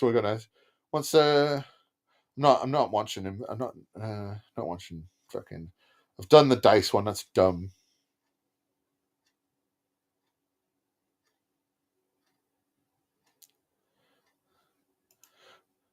I was baptized Catholic. I opened my mind and I looked at all the evidence. I was open-minded. I went to 12 years of Catholic school, proving that God's operating right here, right now between you and me. Prove it. Show me evidence. The evidence that God exists is... Do you love how much of his stuff now on YouTube is just, remember when I did a video about 20 years ago? First of all, the order and design of the cosmos points to some type of intelligent mind. Secondly, the evidence is life comes from life. Life does not come from non-life. That is I mean, all the atoms that make us up are not alive, and it comes from us. So it still comes from non-life. why it is far more plausible for me to believe in the beginning God than it is for me to believe in the beginning matter and energy. Third piece of evidence for God's existence is moral absolutes. Every time you say, I should love, and other people should love, you are appealing to a standard outside of us. Well, the only way that standard can exist is if there is some mind prior to the human. I mean, none of them have ever changed their script. That's the beauty. That's the beauty of you know, being a Christian apologist. And frankly, it's the beauty of being an atheist apologist as well. Because if you get a voice that people like, you don't have to think of new things. You know, there's a bunch of people I used to watch a lot of stuff of, and they always say the same shit because they're always debunking the same shit. You know what I mean? And I still love Logic, but his shit's always the same. You know, depending on who he's talking to, his shit's always the same. I'll still watch some of his wackier videos, but you know, that the point is if you're always debunking people that are saying the same shit, well, you don't have to change what you have to change. You just have to have a popular voice to do it, because really, all of this is just self-aggrandizement. Going, look at all the things I know. Look at me. And I can do all the internet things at the same time. Look how great I am. Aren't I great? Like my buttons. By the way, why you hit that like button, subscribe, do the things. See, I say, you know, it's a segue.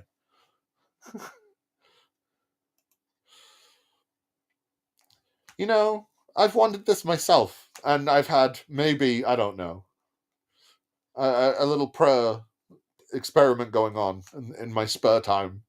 You know, why not? I've been praying to a bunch of gods, you know, and I found that none of them really, there was nothing, you know, if you get wildly accurate gods that do things one week from your prayers, and then the next week it's different, well, they're not very, you know what I mean? I don't know. It's just, I should have written all of it down. I'm stupid though. I'm stupid. I did all this in my spare time only yesterday. After doing this for 4 or 5 months, did I think, hey, maybe I should do this online? I should put some of this online. Because that's how my brain works. Well, I kept no proper records of any of the results. My results were going to be, I'm either going to believe in one of them or I'm not. Oh well. Mind defines and creates that standard. Fourth piece of evidence is love. If there is no God, love is simply a drive to preserve the genetic pool. My experience in life repeatedly shows me that there is more to love than simply a drive to preserve the genetic pool. I was baptized. Wow. Do you know what? This is what I love the most about YouTube shorts and stuff like that, is you don't really have to say a lot to really just to make a lot of money. Come on, I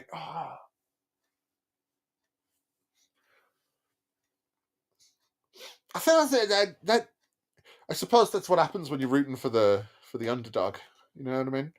You're like, look at these fucks. They got thousands of subs. They got thousands of views, all because they're just saying the same generic bullshit that everyone else is. They say, oh yeah, people like to have the balls washed. You know what I mean? Everyone's a fucking. To be frank, everyone's a fucking pussy.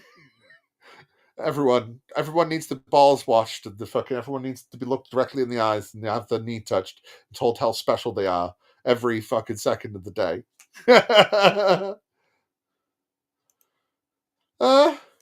You know, I'm having fun now, but I'll be bored as soon as the stream goes off. So I've decided to carry on not being bored. See. But that's why all this religion bullshit and all this new right-wing stuff appeals to everyone so much, because every fucking bit of it goes, just be the scummiest fuck you can and just say the same things over and over again, And it doesn't matter if everything you say is wrong. It's all fake news. It's all fake. Don't worry about it. It's propaganda. The Illuminatum's the devil's convincing these other people, like, you are 100% special and the entirety of the universe was created for you.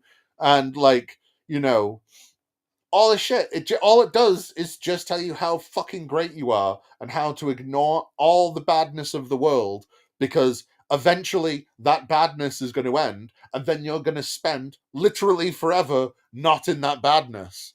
So don't like the world because the world is bad. And in fact, if you like the world, you don't like me. So don't take care of it. Don't take care of each other. Don't like each other. Don't care about when bad things are happening. In fact, look the other way. Because if you look the other way and act like the slave like Paul wants you to, well, then you go to heaven and it doesn't matter.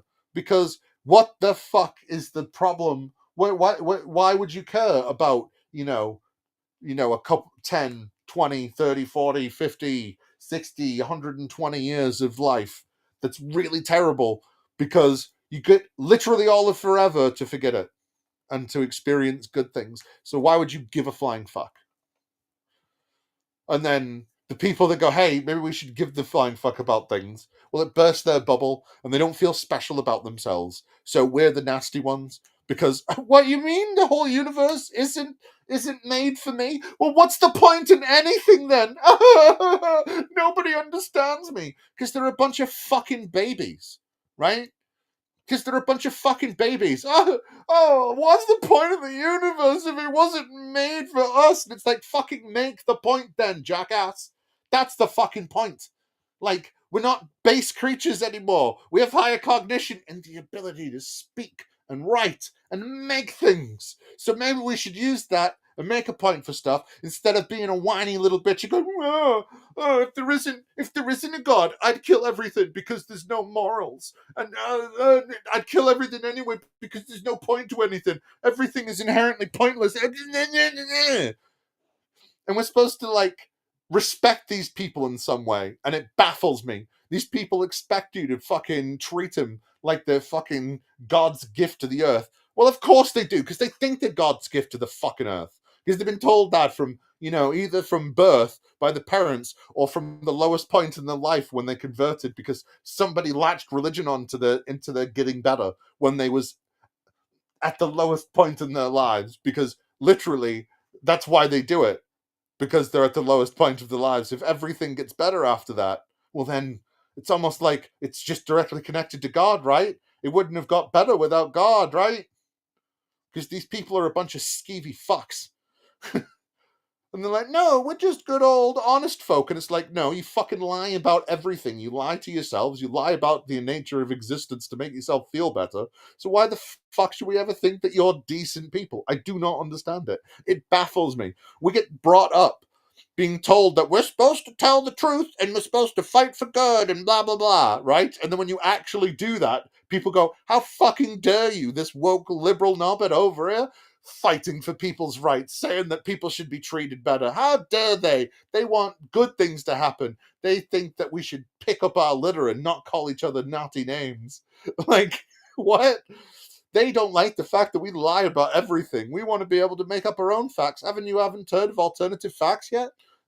Like, and we're supposed to, like, look at these people and go, they're good cornbread Americans, decent people, nice people, love the people. And it's like, no, they're a bunch of cunts. They're a bunch of cunts that hide behind their religion and hide everything they do and every bad thing they do and every bad thing they want behind, no, it's good anyway because God's got absolute morals. So if I want it to be that way, it's good. It's so, I hate it so much.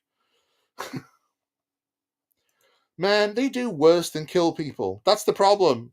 These people fucking find people to hound and harass and, like, bully them into oblivion because they're bored middle class or lower class knobheads that have got nothing better to do than to terrorize people that don't think and act exactly like them. We have people like that over here. We call them chavs, and then they sit there out in the open, right? They sit there in the tracksuits and they fucking in the Burberry and they fucking, and if you look at them wrong, they come over and they fight you and they burn down the bins and they burn down phone boxes and they burn down everything they fucking can get their hands on that isn't nailed down or out, right? Because they're bored knobheads. And that's all these Christian fucks are just bored knobheads that want someone to pick on. And if they can pick on a whole group, that's great. Because then that means if someone's just in passing, they go by and go, oh, look at that faggot over there, fucking wang. They can say whatever the fuck they want, right? Because, well, I'm a Christian and Christianity says I get to be a fucking cunt. And it's like, no, it doesn't. I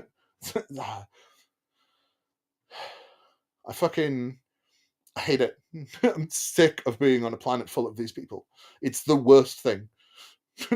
Like, if this isn't hell, then I don't, what, I'm supposed to think that, what, just because I'd be on fire, that it'd be worse?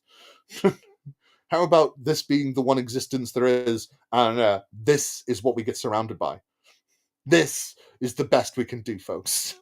And it's like, wow. You know, we look at humanity as great because a small group of people at various points have done amazing things. And whether that's for racist reasons or not, that's a different conversation, right? But the fact is that it's always small groups of people that bring the rest of humanity along with them. And we're supposed to judge all of humanity on like 3% of humanity being not just the most normal people going. And like 3% of people actually giving a shit and wanting to do things and wanting to figure out things enough to actually get that done. And everyone else just sits around twiddling their thumbs going, well, it'll get better one day. Other people brighter and smarter than me will do that. I mean, I could get brighter and smarter, but that would take effort. And, you know, it's Friday night. I want to watch whatever, you know, stupid fucking sitcoms on TV tonight, or, you know, crime drama or whatever. You know, like, people just don't give a shit about anything anymore. Because why would they? Somebody else can do it. And, like, to pretend that doesn't have any kind of like foundation in religion is weird, and people like to pretend that way. It's like, how do you not think that going, hey, I don't need to worry about climate change because God, you know, is controlling everything? Is it laziness? How that you don't think that, hey, I let God take the steering wheel? You know, like, people let God chill. I don't know what to do, so I'm going to look at the Bible and I'm going to pick a random verse and a random chapter of a random book, and whatever that verse is, it'll tell me what to do. And these people don't make decisions, and they can't make decisions on their own. That's why we've got to ask our invisible friend. Got to ask my invisible friend what to do, and then their intuition tells them what to do, and they go, well, God said. Like, what? Oh. I think the old Colin bit was that they fucking, they always, fuckers always, they'll thank God whenever they win. Never thank him when they lose. Word up, yo. Yeah, maybe, but I'm like, I have a very low opinion of the human race, so I might be dramatically underselling the amount that actually care. And like do stuff. And like, you know what I mean? Because it's very little. It's one of the reasons I got angry hippies. It's that South Park episode with fucking hippies. It's like, oh, these goddamn hippies, they sit around all day smoking pot and making everything better. And like, that's all it was. It's just, man, if we just all got everyone, you know, I got so sick of hearing hippie, we just got everyone just take acid, it'll make the world better. It's like, I mean, maybe, but you'd have to be, you know, content with whatever was left. Oh, it's definitely more than 20% that hold us back. Because the amount of people that aren't evil, they're not dumb, don't give a shit. It's the amount of people don't give a shit is so much higher than I think people expect. Nobody cares. There's a very small percentage of people that actually give a shit. Unlike, what's the old quote? All it takes for evil to thrive is for good to do nothing. So let's because like I always hate the sentiment that, you know, humanity is just good at heart, right? You know, it's people aren't doing things thinking they're doing it for bad reasons, and it's like, really? Just because they think they're doing it for a good reason doesn't mean that they even think it's that good of a reason. They just have reasoned it as thus. Like, I hate that sentiment, and I think that sentiment leads people to think that, well, I don't need to try as much because, well, either God's going to make sure that the bad thing doesn't happen, or, right, good people are only doing good things. So eventually, the good people will stop the bad things from happening, and then I don't have to do anything.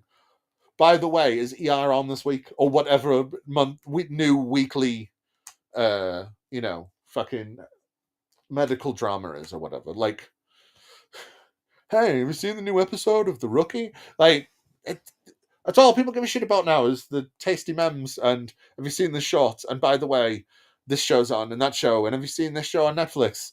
And nobody gives a shit about the real world. The amount of times the amount of times you hear people that aren't like chronically online or whatever, like having like just going, hey, you don't talk about religion or politics at the dinner table or like whatever, and just like if you have any disagreement with them, they just go, well, I don't want to talk to you then because like either you're evil or this is going to ruin this friendship, relationship, whatever. Because people don't want to deal with things. It's just let the people. It's frustrating. I always knew I was going to turn into a bit of a Carlin. I mean, like because like Carlin said, everybody just says I'm a nihilist, but like the thing is yeah, I'm a nihilist. But behind every nihilist is a starry-eyed optimist.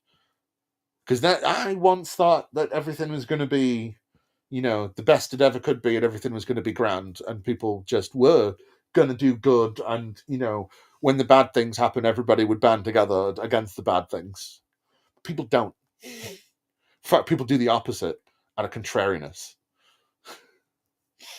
Like the fucking like COVID, man. I think COVID was my final straw, right? Because it's not even just people go, oh, COVID's not real. Oh, vaccines in the 5G towers. No, I'm a wanker. All that stupid stuff, right? Like the fact nobody wanted to listen to the rules, right? And I mean, when it first started, and the rules was stay inside for 2 or 3 weeks, maybe, right? And people were like, no. These people, and they were getting paid. Maybe not in America, I understand a bit more because, Trump was fucking everyone. But like over here, people got, paid, a decent amount. It wasn't, it still wasn't great, but it wasn't like they were getting paid nothing, right? And like people still, people went to work every day going, I don't want to go to work. I don't want to go to work. I don't want to go to work. I just wish I could just stay home and just get through this fucking box set of fucking, Grey's Anatomy that's been sat on my shelf for 12 years, right? Like, that's what Penn Jillette said as well. But like, these people were like, and, they never want to go to work. And then, hey, don't worry about it, babe. Nobody's ever late to my stream, baby. And they turn up precisely when they mean to. It's all right, baby. But like these people never wanted to go to work, and then they got told, especially over here, like in the UK, you cannot go outside. In fact, just fucking stay in, right? In fact, we'll even make like takeaways cheaper one night a week, right? Like. And you just have to stay in for a couple of weeks. And you'll get paid a bit of money and you don't have to worry about it. And like council tax went down during the time. All this shit happened to make people stay at home. And everybody went immediately. It wasn't even like a couple of days. It wasn't even like a week. It was like a day. And people went, I'm going to go climb the top. I'm going to go climb the mountain and go to the beach because nobody could fucking stay home. And it's like, it's the simplest thing in the world. Just stay in. Watch TV for a few days, and then we wouldn't have had 2 years of bullshit. It wasn't even the conspiracy theories; it was that, and it's like people can't do shit. You know what I mean? Yeah, there's Penn Jillette said that he was. I think it was the New Hampshire Libertarian was setting up a conference. I think it was them. I might be wrong, but it was a Libertarian conference. And they wanted him as a speaker, and he went wearing a mask, and they kicked off at him, and he's like, "What? Why are you kicking off? Well, you're wearing a mask," and he's like, "Yeah, it's a libertarian conference, right?" we should be allowed to do whatever the fuck we want, right? So if you don't want to wear a mask, then don't wear a mask. But if I want to wear a mask, I should be able to wear a mask. And they said no. And he's like, well, no, libertarianism is obviously not what I thought it is anymore.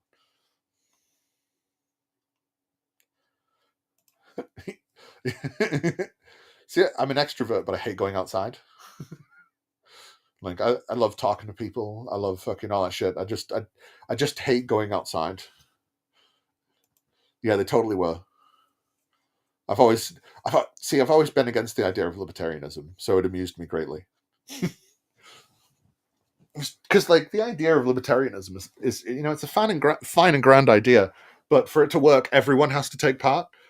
And if it only takes one party to not take part for libertarianism not to work, because they'll take over everywhere. I just love that it's like, especially like American libertarians, like, well, we're gonna be libertarian, and I'm gonna be the king of my castle, and the government, can do the roads, I guess, or whatever. And it's like, you think Russia and China, I'm gonna pounce on that immediately and both fight each other over your land because you've basically disbanded the government because, well, I didn't want to pay taxes. It's like, yeah, but you got to get the other countries to agree, otherwise you're fucked. They never like that. It's like, no, people aren't going to play along and just let you like live in like pastoral times. No. Libertarianism always seemed like a good idea when I lived in Maine, and then as soon as I didn't, and I lived in a populated area, it seemed very dumb because it meant, wow, everybody's going to be a libertarian, every single one of them, and it frightened me. That's the thing I always think about. Man, I am an anarchist. I'm still an anarchist. Fuck. I don't have a problem with government. I have a problem with the governments we have. We should have ruling bodies. But we should totally destroy the ones we have and start again. The only reasons they are... It's one of the reasons I'm kind of excited about Trump. Because there's a slim possibility that actually good stuff could happen. Very good stuff. Because it's like we got... So... Trump has leveled everything in the government, right? Well, Musk leveled everything in the government. And nobody went, hey, it's named after a meme. That's dumb. I think that might happen. This is the slimmer of hope I have, right? So, because like, because Trump and Musk have fucking ruined everything, right? So they've just leveled and decimated the government. Almost to the actual definition. So then if you do that, and then Trump can't rig the election, right? And people actually, if he does try and rig it, people actually stop it and overthrow him from rigging it. Then that means the next president is almost certainly a Democrat, and we might get someone like an AOC, maybe a Bernie if he's still alive. Like maybe someone good and not someone who's a complete fucking tool. It's a slim chance. We have to depend. It's the problem.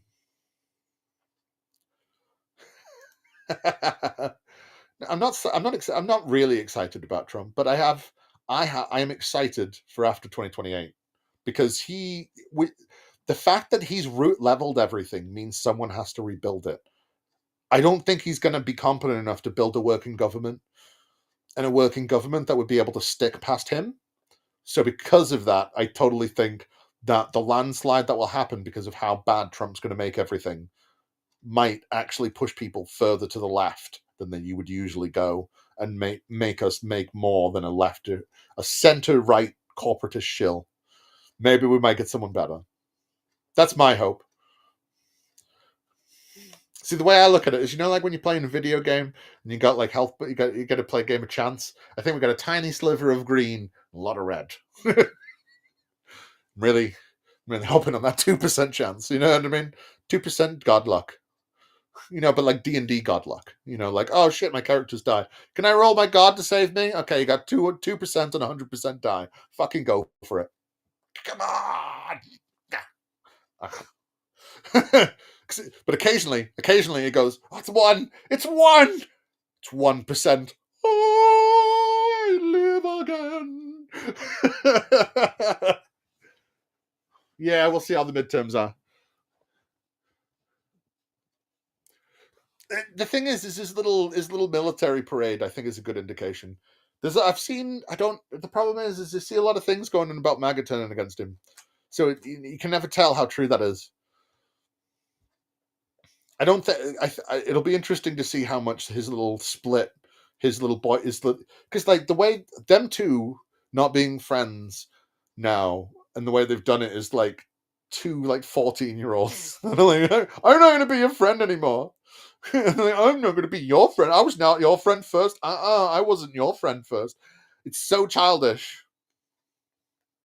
See, what we've really got to hope for is that Trump doesn't die, because then you get JD Vance. JD Vance will be much more effective than Trump, and that's the problem.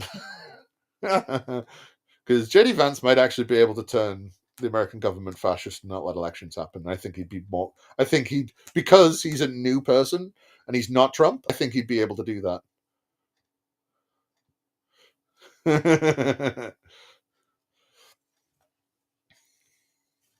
A mock vid. I don't. Maybe I don't. I say political shit all the time, but I'm not good. I'm not good at political comedy.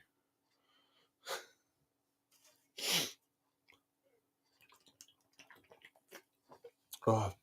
I just end up trying to mock Jon Stewart too much, and I say mock in the most affectionate way. Oh, man's the only one of my childhood heroes that's still alive, so he gets all the respect. Sorry, still alive and didn't turn out to be a complete scumbag. So there's that. Did any of them? No, I don't think they did. I can't remember. There's a close thing with Neil Gaiman though, because I was like, shit. Neil Gaiman, when it turned out Neil Gaiman might be a bit of a fucking whatever all that domineering stuff was. It's like, he's best friends with Pratchett. Oh, let's just hope Good Omens is a very good representation of those two. And one of them was very much the demon, and the other one was very much the quiet angel man who just wanted to live in a bookshop and be left alone. No one's too old.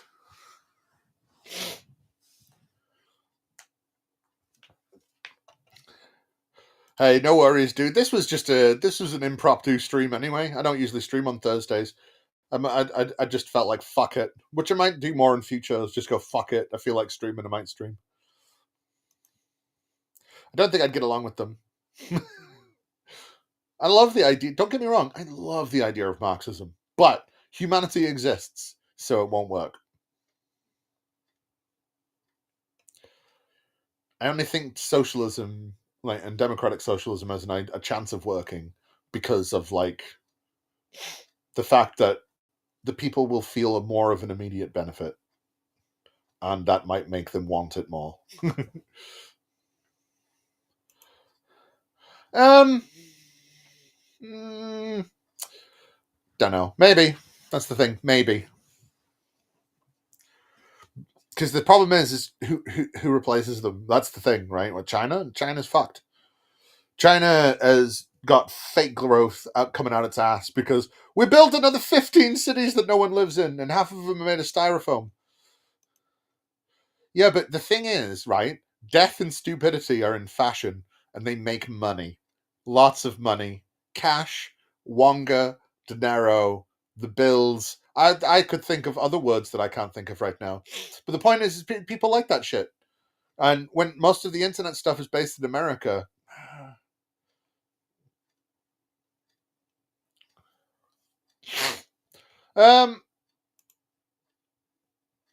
Maybe. I don't know, though. I don't think so. The thing is I think tech's gotten to a place where it's going to kind of make it happen anyway. AI is going to make... Yeah, because the Democrats aren't the left. People need to realize this, and like when we have a further left candidate, go for them in droves instead of like, man, you know, Pete Buttigieg was really good. I really like Tulsi Gabbard. You know, people are like, I don't know. The use value might be low, but the selling price is high, and people buy.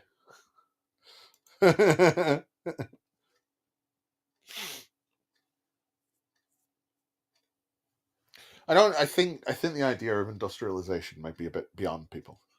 It's one of those things like when it comes to like, so people go, oh, you fucking people say that we should instigate all these eco-friendly things. Yes, you're trying to deny the industrial revolution to the third world, and it's like, yes, I am.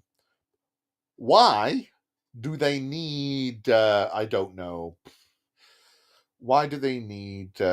Why do they need an industrial revolution? Why don't we just fucking skip them to the green revolution and then put them on par with us, and then we can worry less about, the pollution, and then more of the world would be industrialized as us, and we would have more trading partners, which would further actual cooperation, because trade makes cooperation happen. Like, there's a reason why China hasn't been bombing everyone, and everyone hasn't been bombing China. It's because of trade. Like, why not bring people up to us? Because it'd be competition.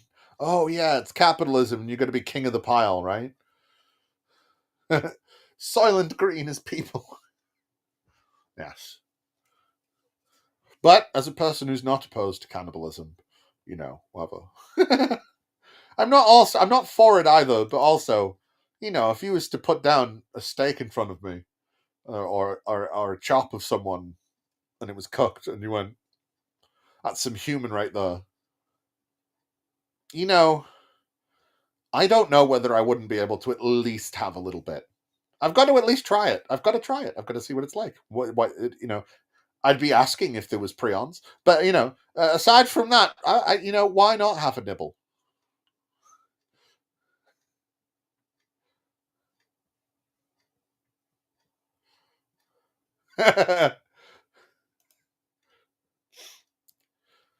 Yeah, true, but that's also because China's been playing a crafty game. China's been playing a very crafty game. They've been slowly sneaking into places and amassing them. That's the one thing. That's the one thing you got to worry about, because the Chinese, right, are like the Irish. They just went, what? We can go everywhere, right? Let's go everywhere, and they're everywhere. So one of these days, somebody's going to flip a switch, and either all the Irish people all throughout the world, because they are everywhere, or all the Chinese are just all one day just going to flip, and it's all going to be a new world order, and it's either going to be China or it's going to be Ireland, and both have their upsides and downsides.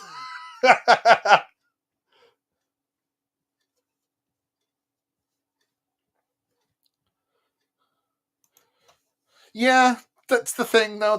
I still think they're going to do it. They seem to be proper gearing up for it. They're waiting. They're waiting for the right moment, and they keep on flexing, and they're flexing really hard with it. Every other day, I keep on saying, "Oh, they did some more maneuvers." And it's like they're increasing this shit, and then it seems like actual World War III is going to happen soon, or World War IV, because I think the World War III was the Cold War. But the CIA. Yeah. Well, hey, everybody loves having their spies do things. You got to make James Bond movies somehow. It's so stupid. I don't know what the fuck I'm on about. It's just words.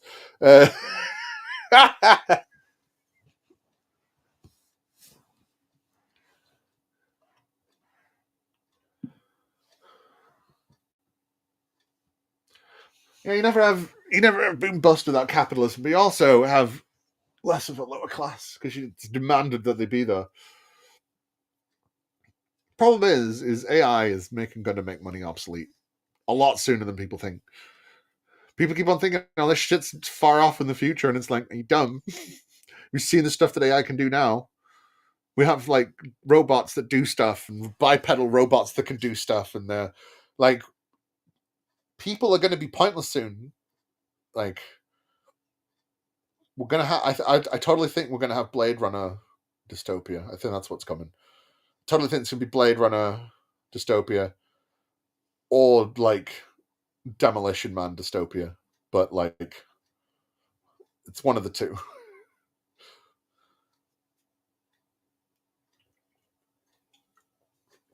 Yes, it is a cancer, and we should eat them. I mean, they are about expansion, and a a lot of what it was about the expansion of communism. Also, to be fair,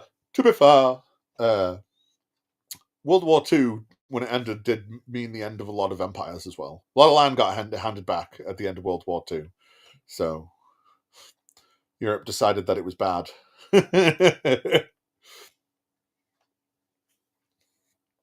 You know, for a little bit at least. They waited 100 years and decided to have another go of it.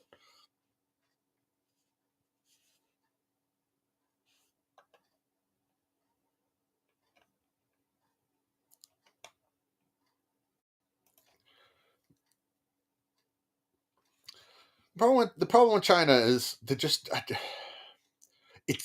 it's kind of just like North Korea with money. That's the problem with China. Like, yeah, you can get out, but it's not easy. Unlike, they are pretty dystopian. They are pretty like, no, fuck you, you're coming with me. Like, what was that I was hearing about? That social credit system they're trying to instigate and shit. Like, it's bad. They just don't get they're not. I think that's one of the reasons that they just don't go around invading everybody like the Russians, the Americans, or whoever, and like not flexing their muscles because, like, well, they leave you alone. The rest of the world doesn't like fucking. The rest of the world doesn't pay attention if you're doing bad things, right? So you know, you use your slave labor force to make cheap goods for the rest of the world, and the rest of the world lets you get away with whatever.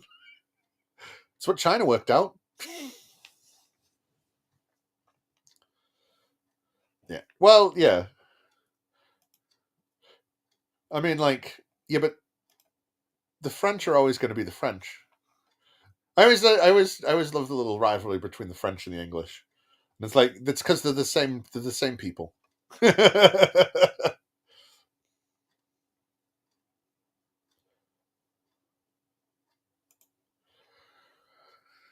No, I mean like an actual social credit system, not like a money credit system.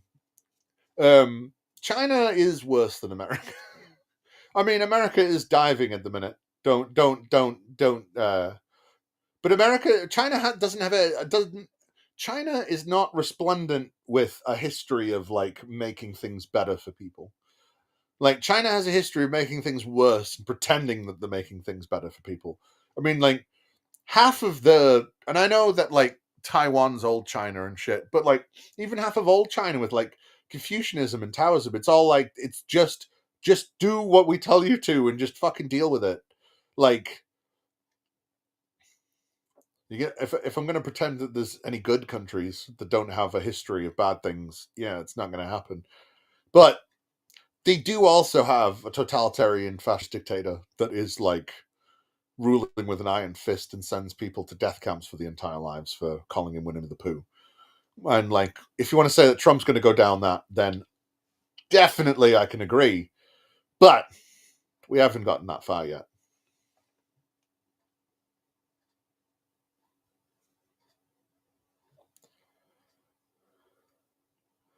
I have no. I don't know. I don't. I really don't watch the Serpents in the China show. Don't know what that is. I don't think you're trying to be antagonistic. I always sound like antagonistic. Yeah, I still don't know what you're on about.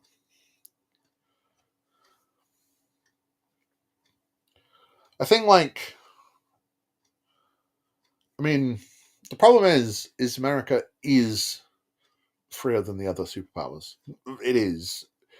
But it's allowed power to take over from the crazy side by allowing the crazies to exist. Yes, like I said, the Trump is letting stuff like that happen. But one guy doing one thing does not a country make, is my point. We haven't been doing that the entire time. Like, you know, not to it, like just randomers on the street. That is a fairly new thing. I'm not, like I said, I get it. It's fucking, yeah. But I think I think our histories are very different in that respect. We'll see what happens after Trump. We'll see what happens after 2028. If it continues after 2028, well, then America's probably gone. In that respect, in the way it was, you know what I mean, or even the semblance that it appeared to be. But until then, there's still a chance.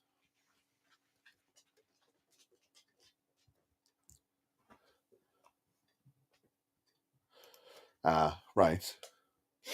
Yeah, but like Trump really still can't arrest you for speaking out against him. You call him the Orange Man, he can't arrest you yet. Not yet.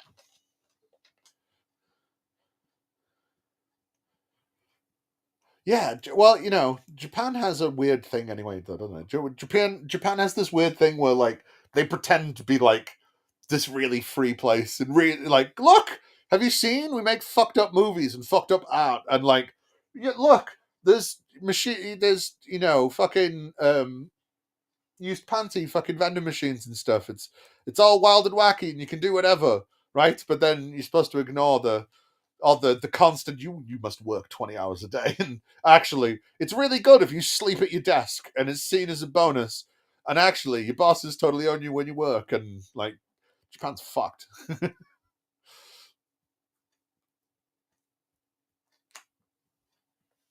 Well, I think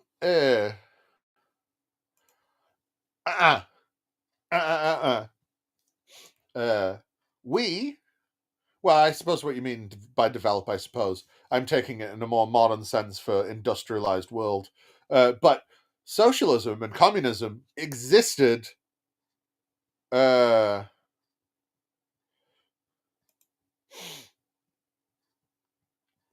but that's not what he's arresting them for, though, is it?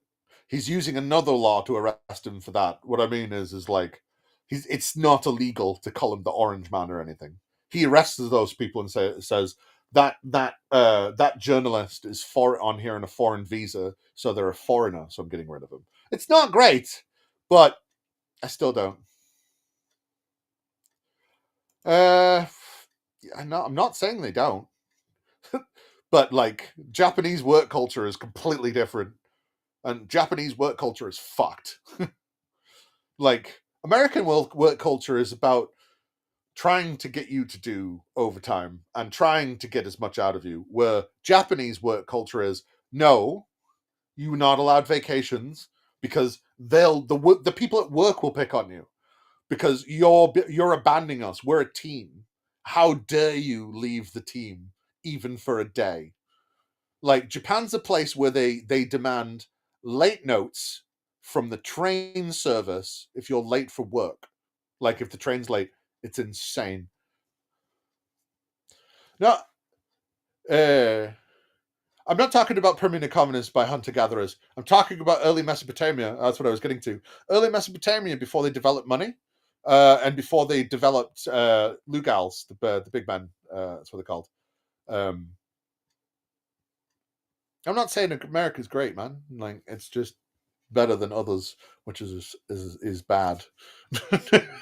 Because it should be better, much better than a lot of others, and others should be better than they are, but nobody gives a shit. But yeah, old Mesopotamians worked under a communistic system and did for about 1,000 years.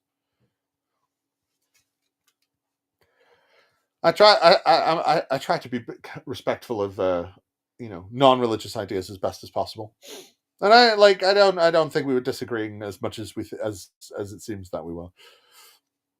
I just don't think China and I don't think it's a one-on-one with China and America. I think it's like a 1 to 1.2. I'm not under the illusion that it's anything but bad. I mean, I live in Britain, and Britain's it's a whole different beast. It's a thing. Seeing America from the outside after living underneath it's a fucking mental experience. You go from like, yes sir, I'm Army sir, America sir, to like, wow, that's all fucking silly. Like, because fucking everybody laughs at you like hard. Britain was hard when I first moved here. I nothing I said was correct because I was American, and it was hard because they just go, listen to that American fuck. That's one of the reasons I speak with a British accent, just so people would stop noticing that I was. It's fucking yeah. It's a hard lesson to get out of. And I don't even like talking about America anymore. I want to talk about other things, but fucking the world demands that it be that way, and it's shit.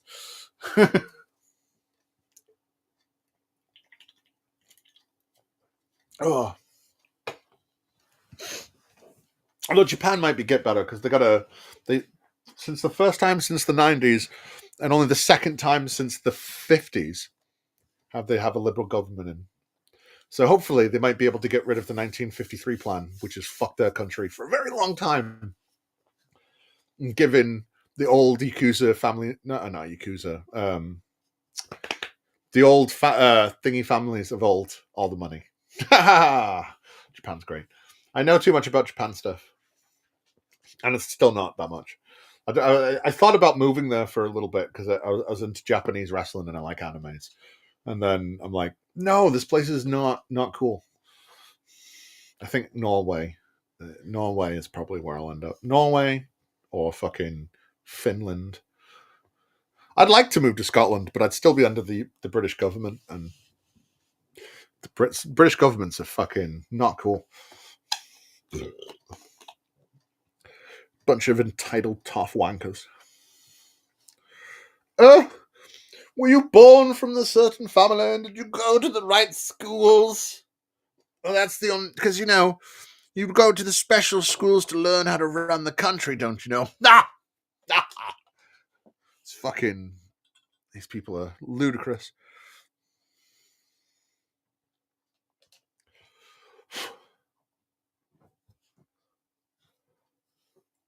A soft civil war.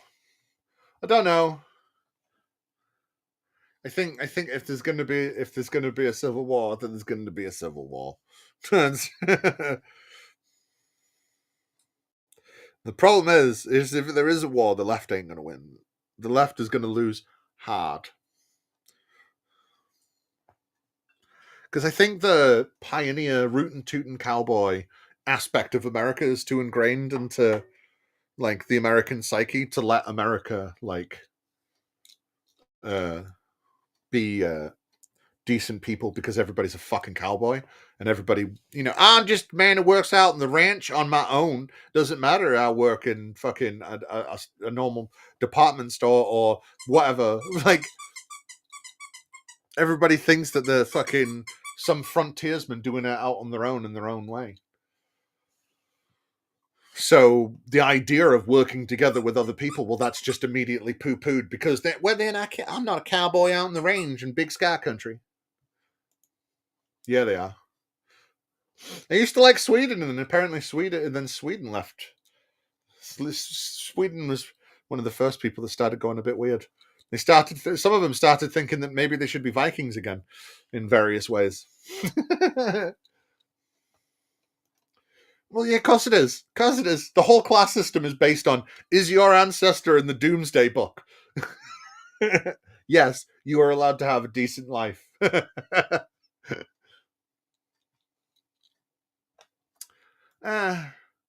There is a left in America. The problem is the left in America is too busy shooting itself in the foot and, like, getting angry with itself instead of the other side. Because, like, I kind of think it's because, well, they know that their side will actually listen to them and, like, engage with them and maybe might change. And the other side is just going, I don't want to hear this. No, it's not me. Like, so why engage with them? Norse Viking is a Christian slur.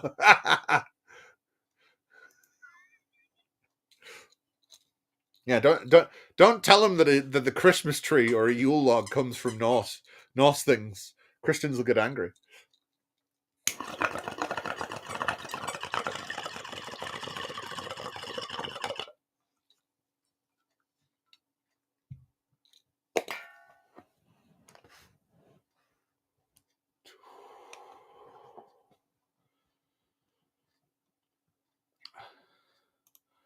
I don't think the military will split in half. That's the problem. They'll all fight each other, and then the military will kill itself before it kills everyone else. Yeah. Well, because a lot of American anarchists still have this 1776 mentality. 1776 will rise again. It's not how it will work.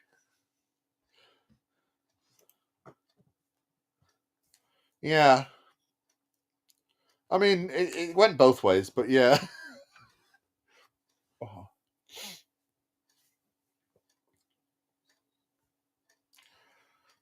I think I think it's really going to take the collapse of everything from AI to really make people rethink how we structure everything. Because a lot of people are going to get fucked, and there's nothing they're going to be able to do about it.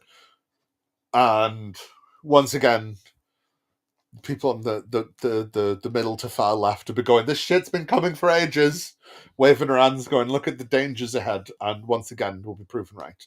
It's mental how that keeps on happening, but we're always the bad. Yeah, oh, they're just here to ruin your day. And it's like, okay, if that's what you think, you know,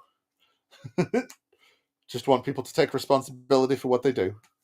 But silly me, I'm part of a race that human race that thinks that isn't plausible, feasible, good, or anything. Yeah. That's why I like talking about Mesopotamian shit now. Because it's like, oh, look at all this stuff that you've got no arguments for. Because a lot of this other shit they've been arguing against for hundreds of years. So one apologist has said a thing that another apologist is... If I have to fucking get told one more time when I'm listening to some fucking theist debater fucking, you know, a fucking an atheist, oh, well, Hume said, Kierkegaard this, blah, blah, blah.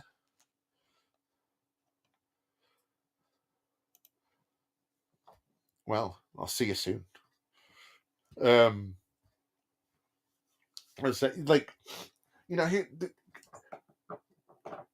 they need other people from long ago to, like, tell them what to think and say.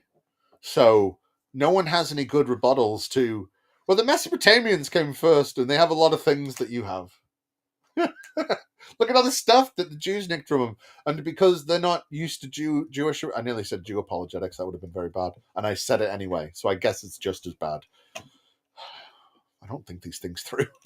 I pat myself on the back for not saying the stupid thing, which is always the bad thing to do. That's... My brain... It works too fast. I hate ADHD. It just... Fucking... You don't... There's no filter. It's not allowed to have one. I'm too busy being 5 seconds behind what my brain is talking about. That's why if I get thrown off, I'm like, where the fuck was I? Because I can't remember, because my brain hadn't caught up to what I was saying. It was just working on fucking thingy. What was I saying? Yeah, so they don't have any responses to it, you know what I mean? And it's fun, because we only just learned how to read, like, cuneiform within the past 150 years. And it's like, look at all this stuff that you have no defense against. They came first and they're right next to you. I can't wait until we can read the Indus Valley people stuff. That'll be fun, because they have like a bull god as well, but we don't know anything about it. We just know pictures. And they were quite a big civilization that existed around the same time as the Mesopotamians and the early Egyptians as well. In China, India, of course, being the Indus Valley. I didn't let long enough for that joke to sink in. Right. I'm rambling. What should I make fun of next?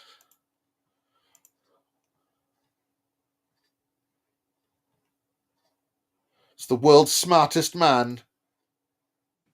Does God exist? Yes. Simple as that. The reality has an identity. Damn. World's smartest man says yes. See? He says it, and, you know, he has an IQ of a lot. Okay? The identity is that as which something exists. Okay? Matter of fact, when you say the word reality, you're naming an identity. You're identifying something. This. I'm smiling because your answer on this is so beautiful. It just reminds me of Moses at the burning bush. And Moses at the burning bush says, "Who shall I tell the people that you are?" Talking to God. And God says, "Tell them I am that I am." That's right. I am identity itself. I'm being himself. That's exactly right. And that's what the CTMU says. It just comes up with the mathematical structure that you need to build a reality out of that. You see? So you come up with that identity, and then you search it for its properties. You see, once you've built the preliminary framework, then you start deducing the properties of this identity, and you find out that those properties match those of God as described in most of the world's major religions. See, I've never heard of him before, so cool. I I just like the idea of, well, look, he's really smart and he says that God exists, and it's like, okay, but why is the appeal to intelligence only good for your side? It's like, come on. Well, it's just like Moses in the burning bush. He says, I am that I am. You see how it's so convincing because he says, I am isness. Oh, because reality is a thing, right? It's a person. It's got a personality. You get to know reality really well. You ask it out on a date. You get a nice candlelit dinner. Maybe you go up to the door. You have a little smoochie on the doorstep. Maybe you go up and have a nice cup of coffee. Huh? We know what we mean by a nice cup of coffee, right? Huh? A nice little, with a little bit of reality going. It's good days, great days, fun days. Oh, see, it's because reality is a thing, and I said it's a thing, and I say he's smart, and he says he's smart, and we both say that reality is a thing. Then, because reality is a thing, it means that evidence. That means that he's. Oh.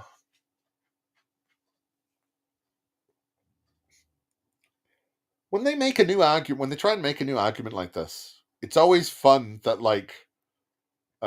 what's it called? It's always fun that it's just trying to wrap you up in word shit because they don't have anything, because they got no proof, no nothing. It's just another way of how can we bamboozle you?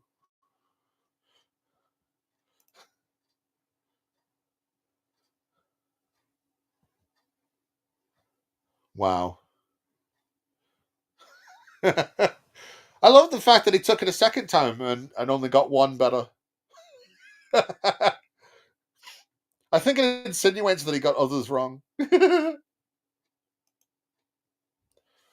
Well, they're all fucking playing word games. That's why I was saying before, I'm sick. I don't need to hear. If I hear another. Well, Hume said, John Stuart Mill, fucking, oh, Kierkegaard. Oh, I love Kierkegaard. Oh, Nietzsche said, I don't give a flying fuck. Okay, half of these people didn't know any of the things that we know today in the realms of science, in the realms of biology, physics, or any of that shit, and people just talking to themselves and arguing with other people that think even, and I mean in the same structured way as them, doesn't mean that you come to any illumination.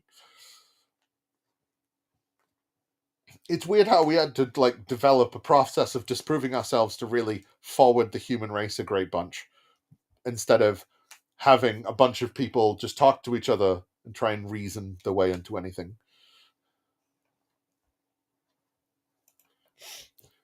Yeah, but if you've got a whole Christian community that'll give you money for lying, well then, he's the smartest person going. Because to them, that is smart. None of them has ever scored a 26 on a 25 out of a 27 on a 26 or whatever on a test. None of them.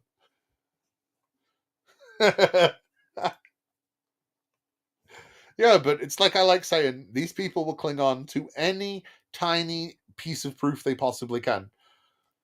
Scientists and science-minded people and people that want to realize the actual understanding of things need to learn things that are more than fucking, well, God did it. And when all your answers come back to, well, God did it, it doesn't encourage you to actually read and learn more things. It doesn't encourage you to find other subjects enticing, because, well, God did it, right?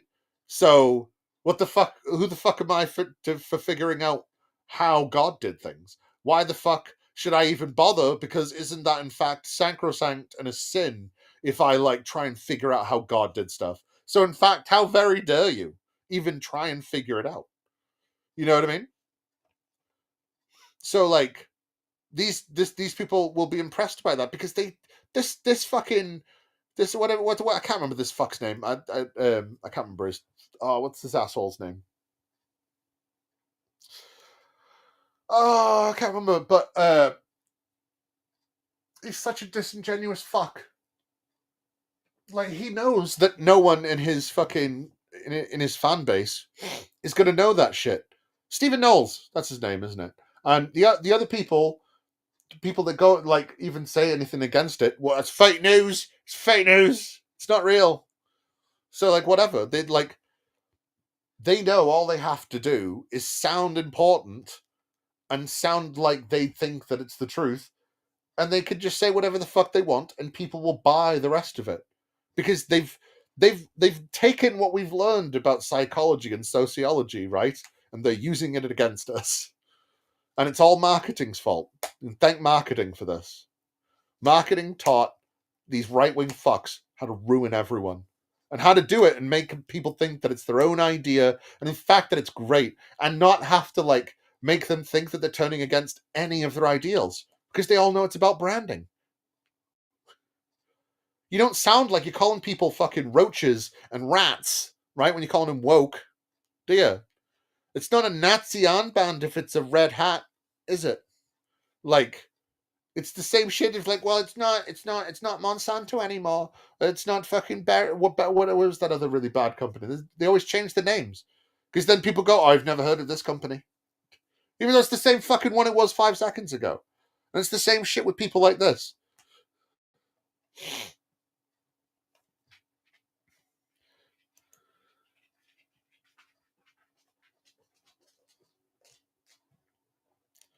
Oh, Jordan Peterson, How to Find God. I don't believe in God. How do I come to What does Pajot say making about this that useful? when people say that? He says, I don't believe in the same God you don't believe in.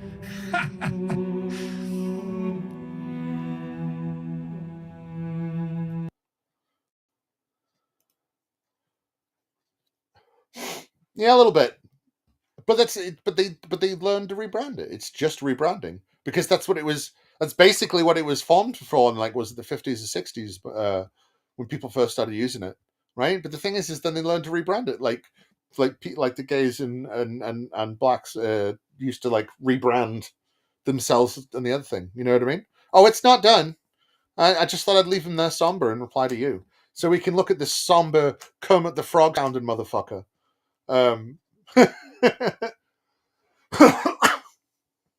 But how they've learned to rebrand slurs, they're just reverse engineering that, right? They learned this after 2016, right? Because I was part of like, and I watched a lot of these fucking anti-SJW people, and I had like the shittiest YouTube channel that like no one watched. They like, I did atheist. I was like Ahmed Skeptic. Remember, it was like TJ back in the day from Amazing Atheist to do atheist stuff and anti-SJW stuff. And then I realized it was all a fucking scam, so I stopped doing it and deleted my shit. But I remember back all then, and all these right-wing fuckers immediately after that started doing everything the people they were complaining about doing because they saw how it worked and how it made people do what they wanted. So they've just been using their tactics against them, and people don't know how to deal with it. You know what I mean? It's just made the left turn insular and attack itself. It's fun, right? Ha ha ha! Fun, laugh. Ha ha ha ha ha! Makes you feel better, right? Ha ha ha ha ha!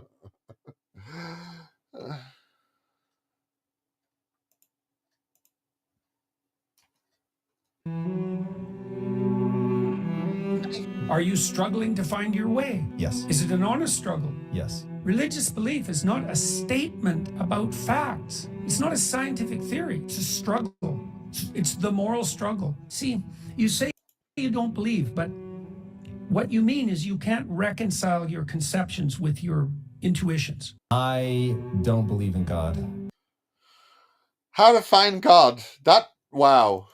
That really showed you how to find God, didn't it? Yeah. Well, that's that's kind of the whole point, is they just learned how to do it back, and it makes people angry. But like that's why these fucking mewling idiots, right?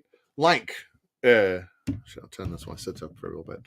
That's why these fucking mewling idiots like people like Peterson, right? Because like Jordan Peterson is a fucking idiot, right? He doesn't know what the fuck he's talking about. He's a fucking moron. He just says a bunch of stuff, and then people go, "Oh, it's beautiful." Like, even the way he did that, then he was like, "Oh, it's so silly," and then he just immediately stopped. He was like, watch it again, right? Watch Jordan Peterson say all this again, right? but I want you to like pretend that he's not like a PhD professor, right? But like he's just some dude that's like gone into a fucking some like what's it called? Like some actor's workshop on like like how to be an actor or whatever. You're totally okay to make fun of people's appearance. I don't give a flying fuck. As long as it's not racist or there's the obvious things you can say. I don't give a flying fuck. But what was I saying? So like, I want you to watch Jordan Peterson's. Like, he seems like the shittiest actor. Like, well, the this studio actors where they're like teaching you, I'm going to acting class to be an actor. You know what I mean? Just like watch him, watch his and scene. It's right. Where's my thing? Lay in his face. Just watch him. How do I come to What does Pajot say making about this that useful? when people say that? He says, I don't believe in the same God you don't believe in.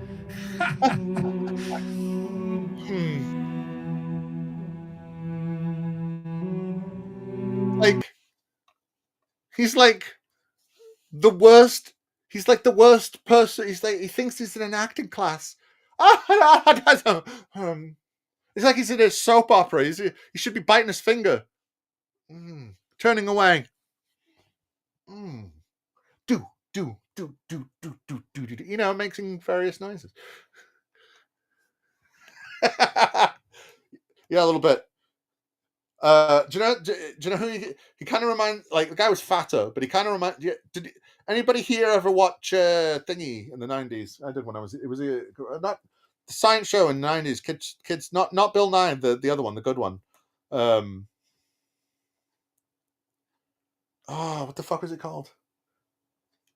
Wore a green coat. He had like a New York accent. Oh my god, what the fuck is it called? It's pissed me off. I do know this.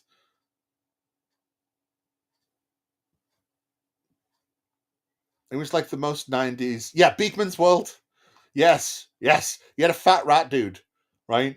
He was just like this fat rat guy. He was like, I'm a fucking rat, and I'm a New York rat. Huh? It's like that guy, but thin. You like science? You like science? I'm a rat.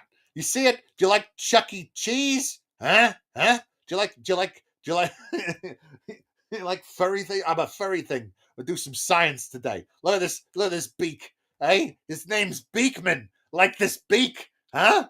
Yeah, he looks like that. He reminds me of that. I have to watch this again. This is amusing me. Yeah, I love. Don't get me wrong. I like Bill Nye, but I preferred Beekman's World. Just because, like, Bill Nye was like quirky, geeky, right, which made it fun. But like, Beekman's World was just like, fuck you. This is what it does. If you don't like it, shove it up your ass. It was great. I loved it. I don't know. Maybe it's liking Collins from such a young age. Like, just really endears me to the New York thing. I don't know. But I have to watch this Peterson thing again. I have to. I don't believe in God. How do I come to What does Pajot say making about this that useful? when people say that? He says, I don't believe in the same God you don't believe in.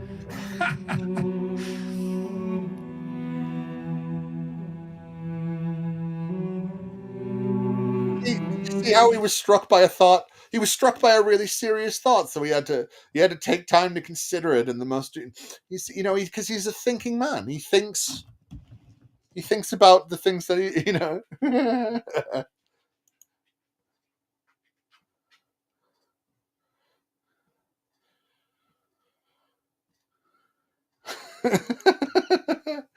Yeah. Well, you get angry at trans people once, because like if you work in a government building, you might, if they say, "Excuse me, could you say my gender properly, please?" And you say no, well then they can get you done. Well then, and not even like badly done, just like you get fired and stuff, because like you shouldn't be a dick. And it's only in government offices. Well, you get really popular, and this smart guy.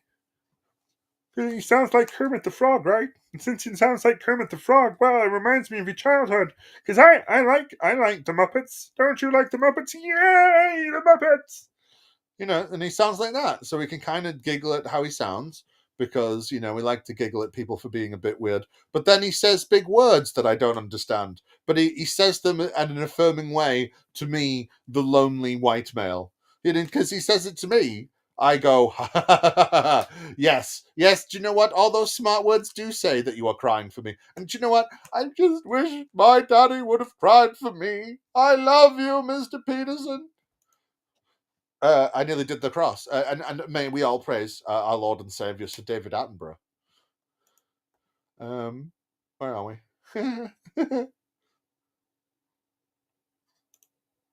For may his light shine through us all, to show us the beauty of the glory of all the animals that are around us. Look at that meerkat falling asleep. Everybody loves all the animals that David, our Lord and Savior, has shown for us to worship, to love, to be with. Not in a sexual way, but, you know, we both exist on the same planet sort of way, you know? All hail Lord Attenborough. Kermit the Frog. That is top notch. I'm surprised I've never heard that or thought of it myself before. That's great, Kermit the Frog.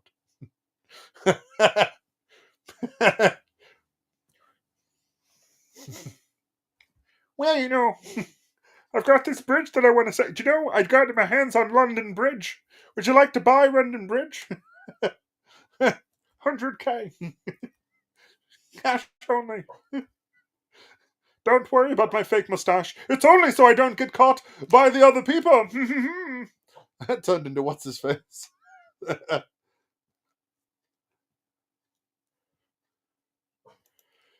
Yeah, but you know, that is because those that don't believe try to sow doubt into that is righteous and good. Now, to be fair, there is some fake David Attenborough. Not all of it is great. There is some really bad CGI Attenborough, and there is. But not in his major shows. You don't really see it in his live shows. You don't in his trial shows. It's like he did a show where it's like we put a camera on a bird, and you get to see everything from a bird's eye view all the time. And it was like follow this because he has like a series where it was following different animals around, and every day of their lives for like you're following this animal, not just like, oh, we found a meerkat today. We're gonna follow like no. We found a family of fucking meerkats, and we followed all of this family for meerkats for 2 years. Just these meerkats. What happened to these meerkats? Like, he didn't do it with meerkats. Don't know why I'm saying meerkats, aside from the fact I love meerkats. But like the 3-part Tiger special is amazing. It's endearing. It's so good. Like just watching this one female bring up one mama tiger bringing up 4 baby tigers, and all 4 of them survive. It's fucking mental. Like one of them survives once because like a leopard or something comes by, and all the little baby tigers, fucking I can't remember what the baby ones are called, but they can't see they're that young, right? And this is how lucky he is. He just happened to fall over a fucking twig and then roll up into a fucking brown leaf, and like got stuck and fell asleep and wasn't crying out when this fucking leopard came through. And all the other ones were hiding in the fucking little hole that the mum had made. And this one's just in this leaf, snoring its ass off, just going, nah, not me, mate. There's a 1-part Tiger special. It's not as good as the 3-part Tiger special. There's a bear one. There's a shark one that's not that good. That's got a lot of CGI in it. There's a hawk one that's got a lot of CGI in it. But they're not his main stuff. They're like, you kind of get why they did it as well. Although he does film some. The thing is I don't care. He can fake it all he wants. He's still giving correct information about animals. We should listen to what he says because he knows better than all of us. Oh, man's been everywhere and done everything. And at every step of the way has instigated all the biggest changes, or has at least helped instigate all the biggest changes in British television, just to make animals a little bit better. I mean, the guy ran the BBC for a bunch of time. He turned the BBC into colour. It went from black and white to colour under him because it's David Attenborough, and he brings the light and color to us all.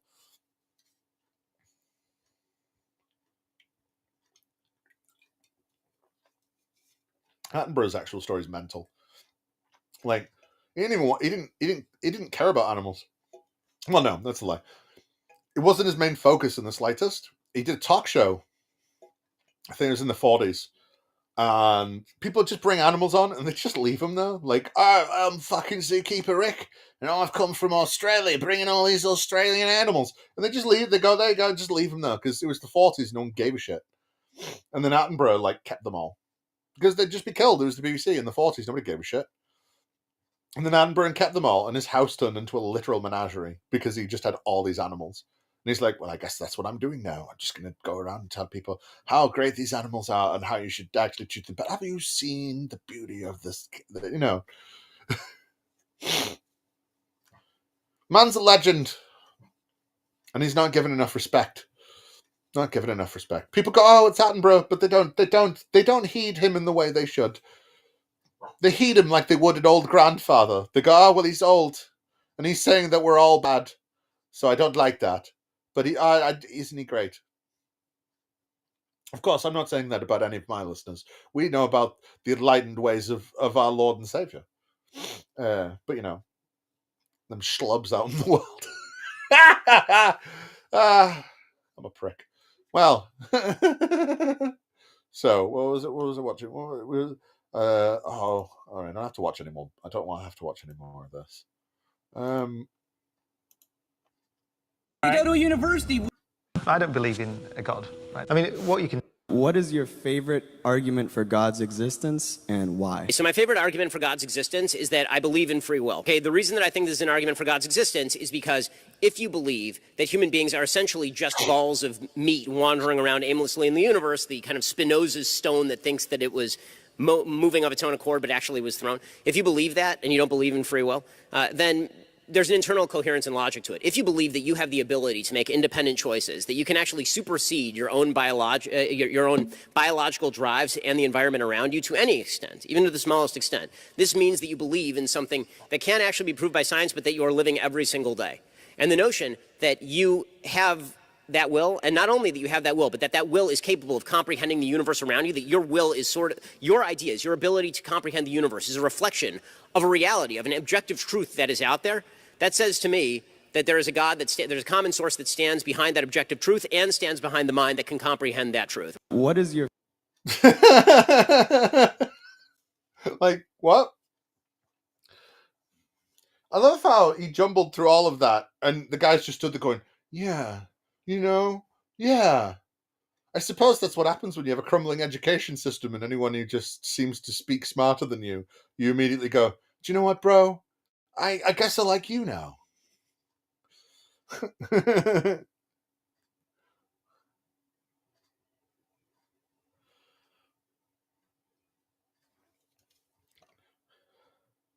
Yeah, but people don't like good people, though. That's the thing. I kind of think that sometimes that's why holy people are treated with so much reverence, because they go, well, we treat that person said good things, right? You know, if you ignore some of it, that person said good things, so we'll ignore. That totally was. It boiled down to, well, I believe that free will is the best argument for God because, well, you as a person who don't think that God exists must think that free will exists. So therefore, it's the best argument for God because you think it exists. Therefore, God. Ha ha ha! Win.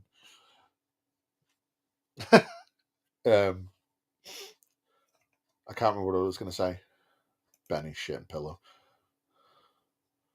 Well, you know, I always think that really Ben Shapiro is just he's cosplaying. He doesn't have a sister. He's cosplaying as his sister. He just likes to pretend that he has huge knockers, and then fucking he can tell people to be like the perfect wife that he wants. So he doesn't have a sister. She doesn't exist. Hey, if they get to invent conspiracy theories, then I get to do that. You know, it's nothing more than a gish gala. Well, hey, that is literally the entire point of their argument. Of all arguments is if I make all my arguments short and pithy and make them like 3-sentence syllogisms in some way or some shit, and I can say all my arguments in less than about a minute and a half, well, then it can seem like I've actually won, and I've said all the important things because, well, I've covered all of existence in a bunch of little small syllogisms. So you're gonna have to spend ages to debunk just one of them, and because you didn't debunk all of them, I win. Yeah. When I think this is why arguing with these fuckers on any kind of philosophical level outside of here's some evidence, where's yours? I think it's foolish. So much of philosophy is revolved around religious thinking. It's insane. And it always has been, because it's always, part of philosophy was trying to understand the brains that we were made with, that gods gave us. Why did those gods give us those brains? Because there's so many different gods that feel different and do different things for different reasons. And then it turned into, well, it's only one god. So then it became a lot easier, because then you didn't have to say, well, this god made this and this god did this and this god did that. So I guess at a philosophical level, we have to,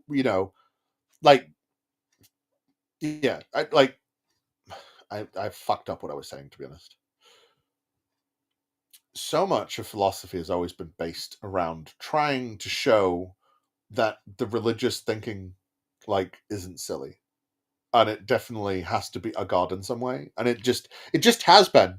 And it's always been about wordplay and fucking around with people's heads. It's never been about evidence. And when we're in a time and a place where we can use evidence, then we should be more than happy to use and accept that evidence. That's why these fucking whiny ass bitches go, but we got evidence too. The Bible's evidence. Oh, you even have to say that the Bible's at least weak evidence, right? You have to give us that the Bible's at least weak evidence, because we have to piss and moan that we don't have any actual really good evidence. So let's piss and moan about the tiniest amount of evidence we possibly can. Can you not just give us this centimeter? I just want an inch. I know it's not worth it, but can I not just have an inch so I can just have this to go off and say, no, I want actual evidence, or fuck off. I'm sorry. The fact that you're pissing and moaning and whinging about this says all I need to know about your future argumentation, how you've convinced yourself of things, and how you come to how you reason stuff.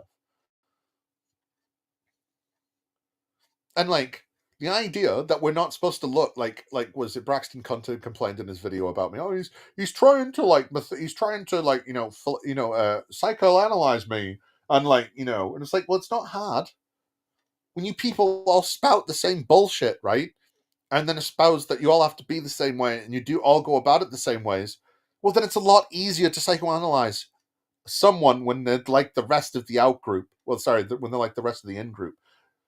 That's the problem with making all of you think alike, is when you can figure out one, you can figure out them all. And they think they're all fucking special, and they're all this fucking special snowflake, and they're all completely different than the other ones.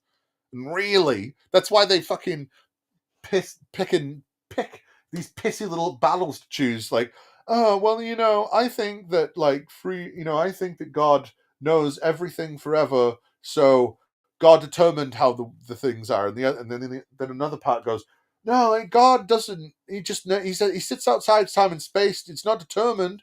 You got free will to choose what you want to do. And then you've got little fucking bitches that are Molinists that go, oh, but what if it's God makes you like you, but you're not better than anyone. He doesn't predetermine anyone, and then puts you in a body, and then you got free will to do stuff. And then God's just knows you so well that he's like Batman, right? Just figures you out.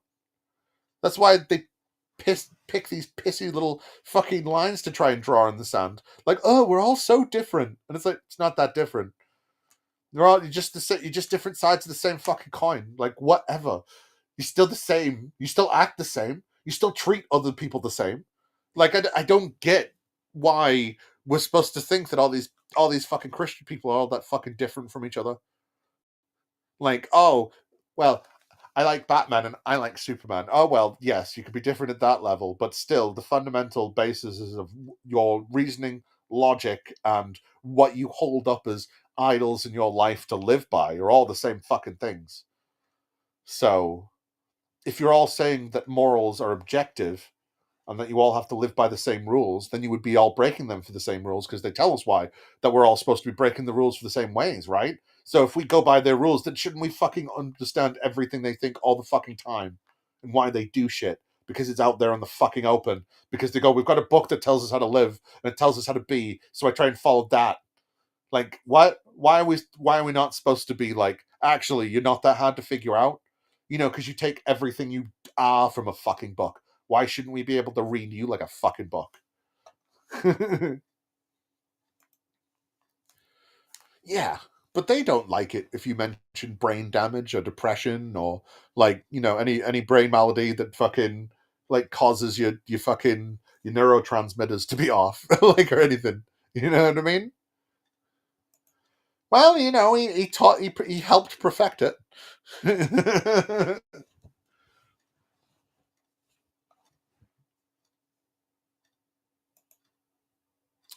Right.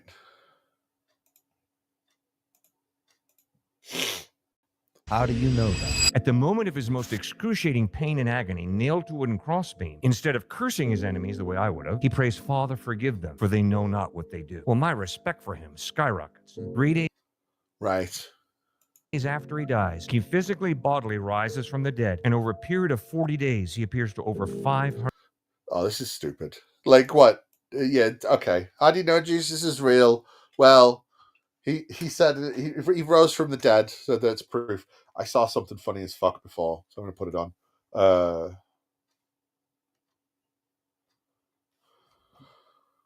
See if I can just find it in my history.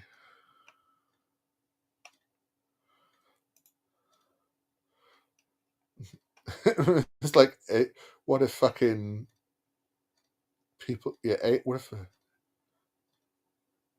Yeah, it's this one. This is funny as fuck.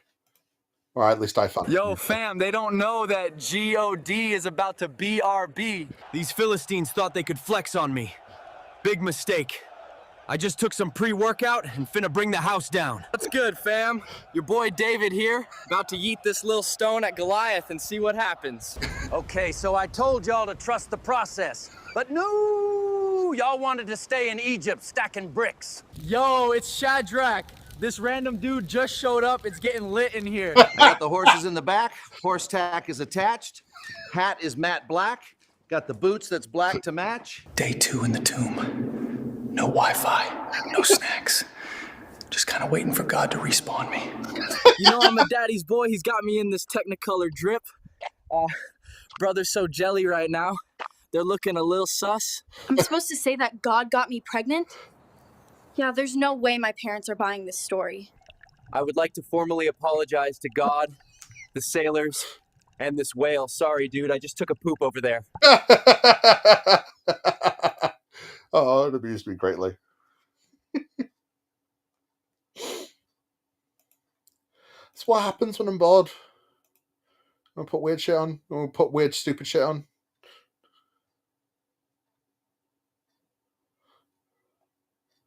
Right. What we got? What? I don't know.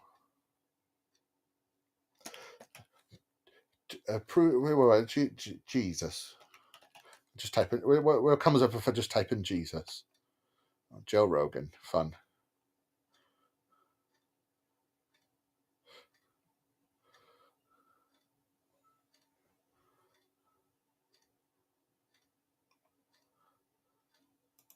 There you go.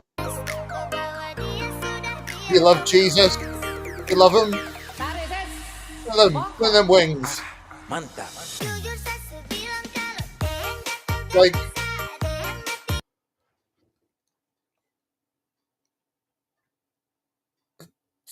this shit gets us stuff.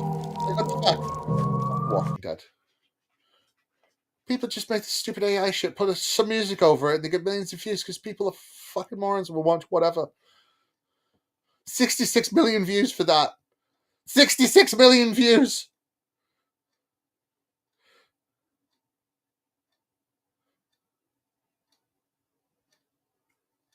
Look, Look, it's AI. Look, AI resurrection. Jesus is real, folks. See? Jesus is real. Look, you look at it. Look at him. He's real. Did you see that? Did you see that resurrection right there? It's proof that Jesus is real. Do you like the proof? Do you like the proof that Jesus is real? Who can tell me which part of the human body can enlarge 100 times? You think I'd have more stuff lined up? I had nothing lined up. Who cares? Like,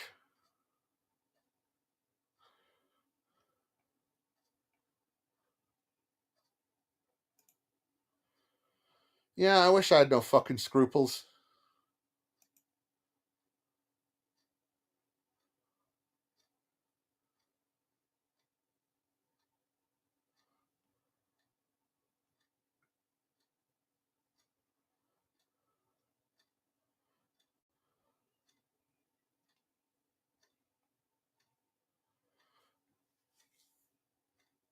Yep. If something's going wrong, you ain't Jesus enough, right? Except for the Christians that work the other way around and they go, "Oh, you're suffering." Well, that's the only way to feel the Lord. Only through suffering can you feel the wealth and wonder of our Lord Jesus Christ. Only through suffering can you feeling better. Like, come on. I don't know.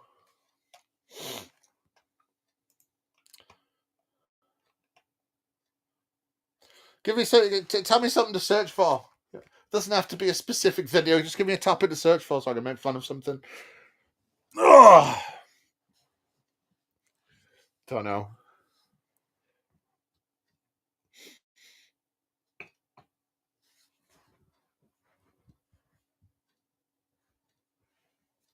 Ugh. My leg hurts. It's fun.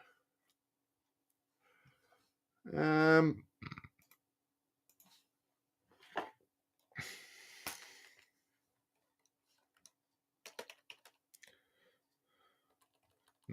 I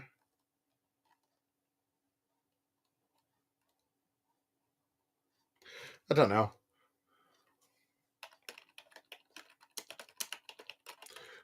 No, fuck it. Give me something stupid to laugh at. All right, then.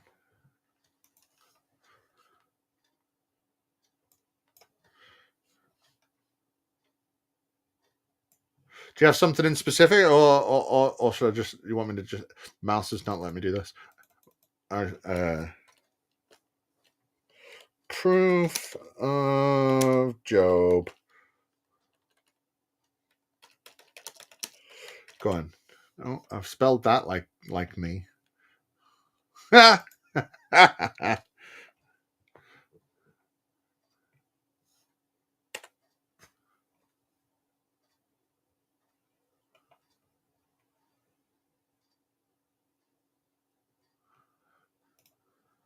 Job, for example, in the story of Job, Job is tortured by Satan himself. Job's a good man, and God's bragging about him in heaven, about how good he is. And Satan comes along and says, "I don't think he's that good." And God says, "What do you mean?" And Satan says, "He's just privileged. Things are going well for him, and so he's good. Let me at him for a while, and we'll see if he's good." And God says, "I think he's good. Do your worst." And so Job all his enterprises collapse, his servants all die, his wealth is demolished. He's sitting in the ashes, demolished. His wife tells him that all that's left for him is to shake his fist at God and die. Shaking fist. And then his friends come and tell him that it's all his fault. But what does Job do? Job says, "These terrible things have happened to me, but that's not because of some central flaw in me." He maintains his faith in his integral humanity, and he refuses to lose faith in God. And Job's insistence is, no matter what happens to you, you're called upon to maintain faith and move forward. Job, for example. Oh, I always love people talking about Job and talking around what it's actually about. It's actually saying God can fuck with you whenever he wants. That's what it's saying. And you just have to deal with it. Because, like, it's God, right? And he's the God of your people, so you have to let him do whatever he wants. And also, Job was doing all this not for heaven.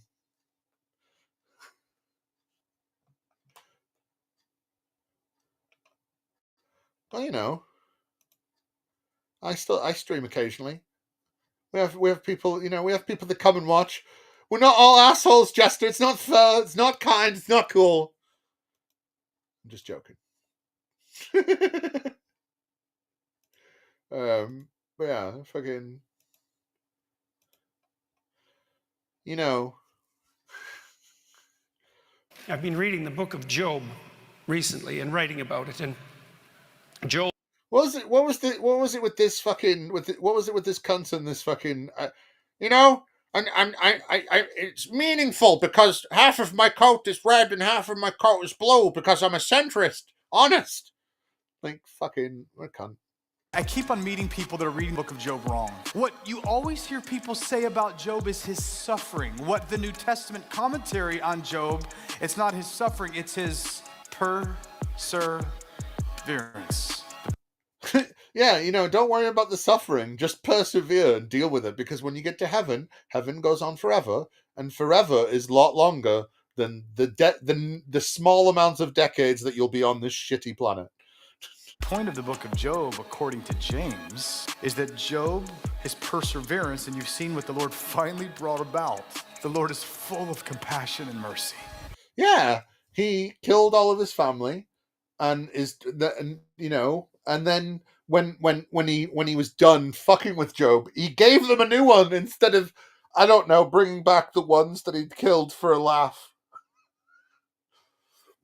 But I suppose back in the day when women were just property, they were completely interchangeable because they had to do what you said. Otherwise, I don't know, you could do things. If you read the book of Job and you don't walk away wanting to persevere because of God's compassion and mercy, you've read it wrong. The issue is not just if something terrible can happen to you, it's will you be able to persevere or not? The rain falls on the just and the unjust. The question is, will we persevere? Your pain is never pointless. The purpose is your promotion. Your call is to persevere. Galatians 6 says that we do not grow weary in well-doing, for in due season you will reap if you don't let go. I keep on meeting people that are reading. Such a beautiful story. Such a beautiful, wholesome message. You know what I mean? In the book of Job, a righteous and wealthy man named Job faces unimaginable suffering. He loses his wealth, family, and even his health, yet he refuses to curse God. His friends come to comfort him, but they mistakenly believe his suffering is a result of sin. Job wrestles with the purpose of his pain, longing for an audience with God to seek answers. Eventually, God responds to Job's plea, revealing his grandeur and sovereignty.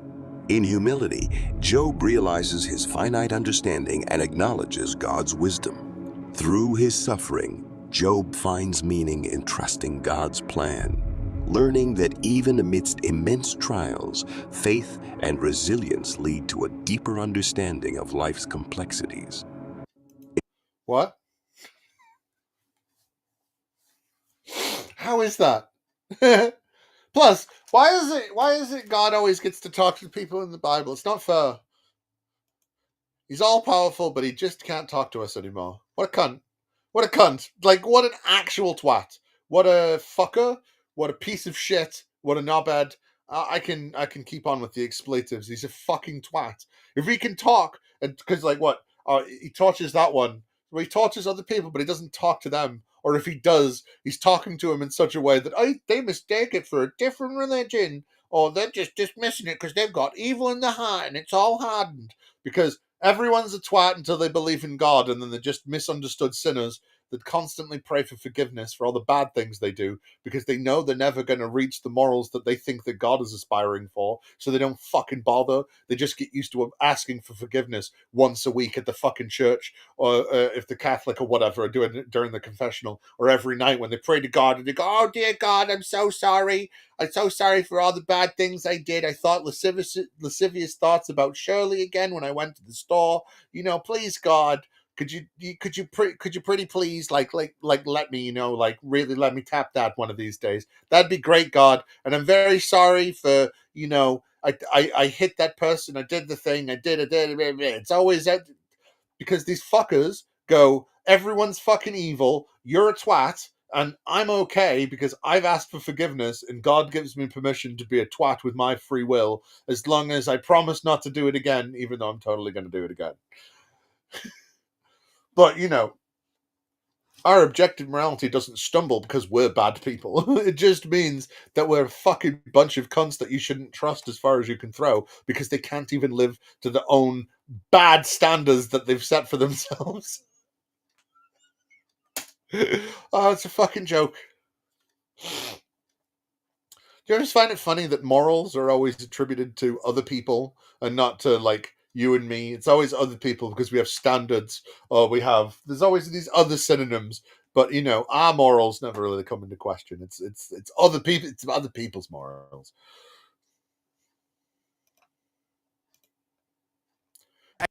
I've been Job was nothing more. What is healthy masculinity in 2025? There's a very good book in the Bible, the book of Job. And Job is this man that had everything, very successful at his time. Satan approaches God and says, "I see your servant Job, and the reason he serves you is because you've given him everything." God says, "Well, okay, we'll take everything away except his life. You have my permission." So he strips him of his family, strips him of all his possessions, strips him of his health. And throughout that entire book, all of his friends, his wife, comes and they're like, "You should be cursing God." He said, "I can't curse God. Stay faithful to him." In one encounter, he's praying to God and he questions, "Why is this happening to me?" And God answers, "Who are you to question me? Am I not the creator of everything?" The lesson and the moral of the life of Job is that God will test you with suffering. God will test you with challenges. God will test you with difficulties. God will test you with hard times. But that is when the proof of your faith is manifested, not when everything is given to you, not when it's easy, but in the challenges. Do you curse God or do you bless him? There's a very good book in the Bible, the book of Job. And Job is this man that had everything, very successful at his time. Satan approaches God and says, "I see your servant Job, and the reason he serves you is because you've given him everything." God says, "Well, okay, we'll take everything away except his life. You have my permission." So he strips him of his family, strips him of all his possessions, strips him of his health. And throughout that entire strips him of everything, book, strips him of all his his bottom, friends, strips him of his wife pants, strips comes him in, of "You should be everything, and cursing slaps God." his Said, "I bottom can't and curse rims God. him a little bit. Stay "Oh, faithful I to do him." love In one my encounter, Jesus. he's praying Hey, to God. Jesus, do you play the trombone? I've got a rusty one that I could give you. Hey, ho. Cool. Put some Mike Winger on in a minute. It'll be interesting watching anything of Mike Winger's that isn't about demon stuff. I've only, anytime I've covered him, it's only been when he's been talking about hell and demons. Because he's hilariously bad about talking about hell and demons.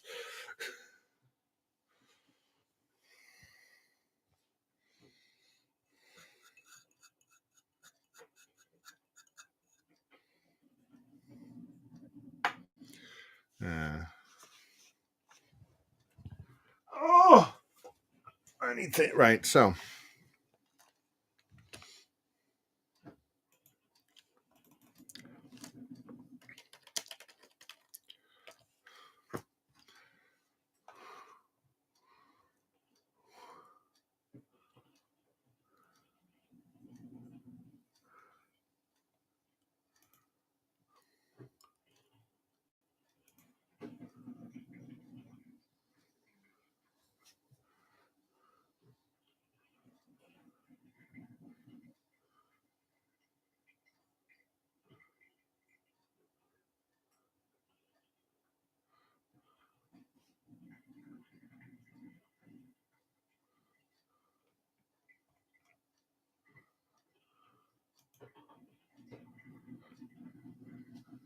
I know I should be more talkative, but I'm not. I'm not.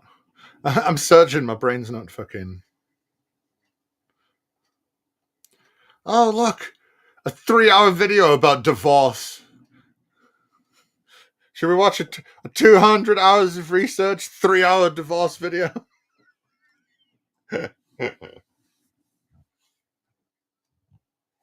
You sure you don't want to? Are you sure? Are you 100% sure?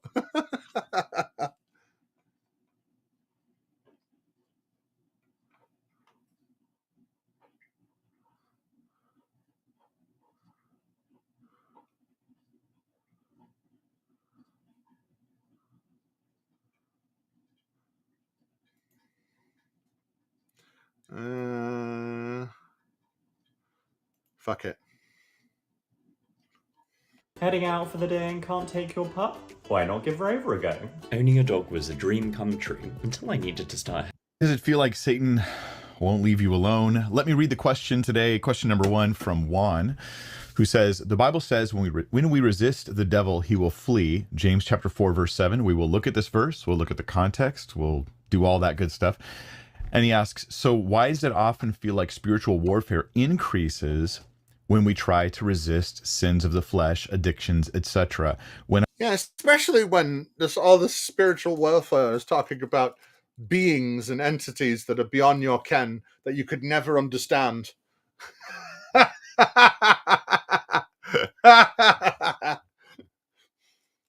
mean, I'm not a moron, so I guess it doesn't count for me. But I've got an argument against divorce. Let's not have marriage to begin with. And then we don't need to worry about divorce. Because divorce is silly. But marriage is silly. Man, I really am happy that, De Beers Diamond Company made property rights seem romantic. Fuck off. But yeah, let's get back to this cunt. When I resist, it doesn't feel like the devil flees. It feels like he tries even harder to get me to fail. Why is this? So good question from Juan. I want to know the answer to that question as well. Ha ha ha ha! Did you see? I mean, I point and laugh, but I was making a very similar pun in my head as well. So it's just starting off extra cheesy for you guys today. No cats on screen at the moment. Maybe one will join us later. My name's Mike Winger. I'm here to help you think biblically about everything. It's called Mike Winger because he wings it because he doesn't know what the fuck he's talking about. Yeah, no marriage, no divorce, yep.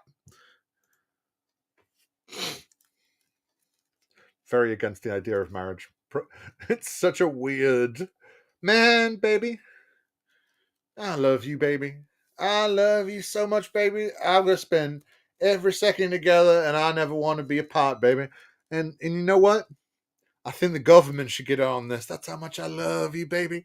I love you so much. I think we should get the county courthouse involved and the judges, clerks. And we should all. It's so fucking stupid. Like, you want to have a nice day and you get together and commit to each other. That's fine. But the actual like legal marriage, you can suck all the dicks, and hopefully the dirty ones, like really dirty. You can suck all the dirtiest dicks. You can suck all, I don't know, 5,000 of the dirtiest dicks in the world, and they'll be pussy, so you'll get plenty of lube, and you can just go to town and you just go for it. You know what I mean? Thing. That's my goal, and that means not me telling you the answers to everything, but helping you, especially with the Q&A, helping you walk through the thought process. Help you to help me. Me and my wife like watching game shows sometimes, and there's these quiz shows, and we like them because we get to play along. Like, we're answering the quiz questions to see how far we can get in the show. It's an audience participation show as opposed to mere entertainment. That's like, do you think he felt he needed to explain that because he didn't think his audience would understand audience participation? Like, or is he just filling for time? Why would you try and explain, like, you know, I'm not even, I can't even parody it. Like, it feels too stupid to say out loud. Like, even in a parody.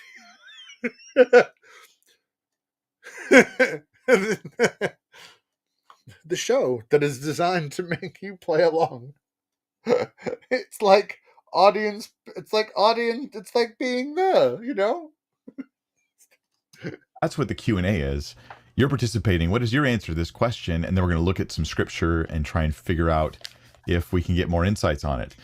So, what does the scripture actually say here? In James chapter 5, verse 7, and we've got your guys, I don't think it was chapter 5, it's chapter 4, verse 7.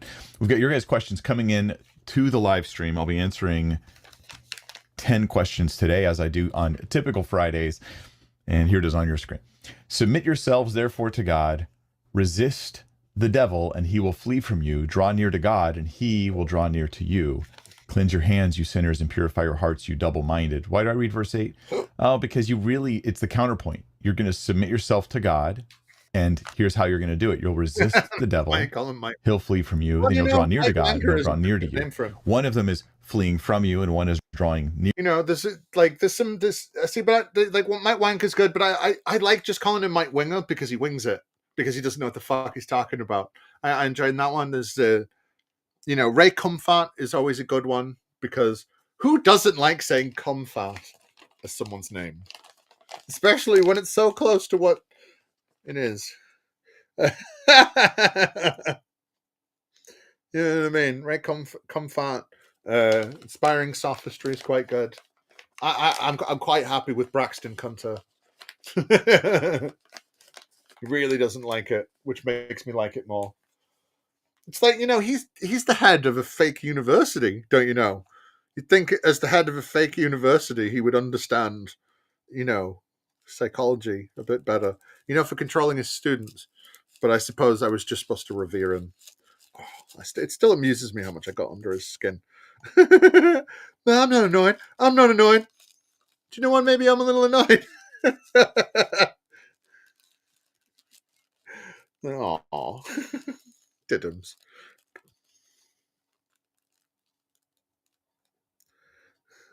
He does, though. He says it in his name, Mike Winger. He's winging it. He's a winger. He's on the outside, you see?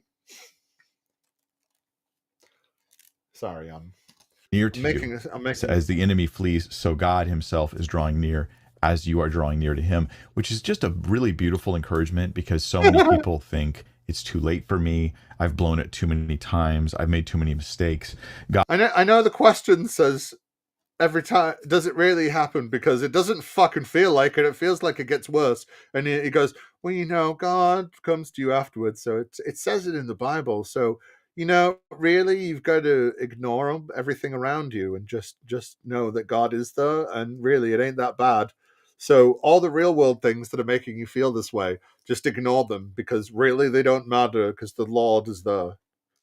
And the real world doesn't matter, and the real world doesn't care, except for when it's election time. You have to care about the real world then, because you want these people to affect the real world in the way that you want, right? So you got to care about the real world then, but the rest of the time, well, no, you don't have to care about it. You don't have to care about it at all. In fact, hate it all, except for election time. When it's election time, you should really fight. You should really vote for my cronies, bro.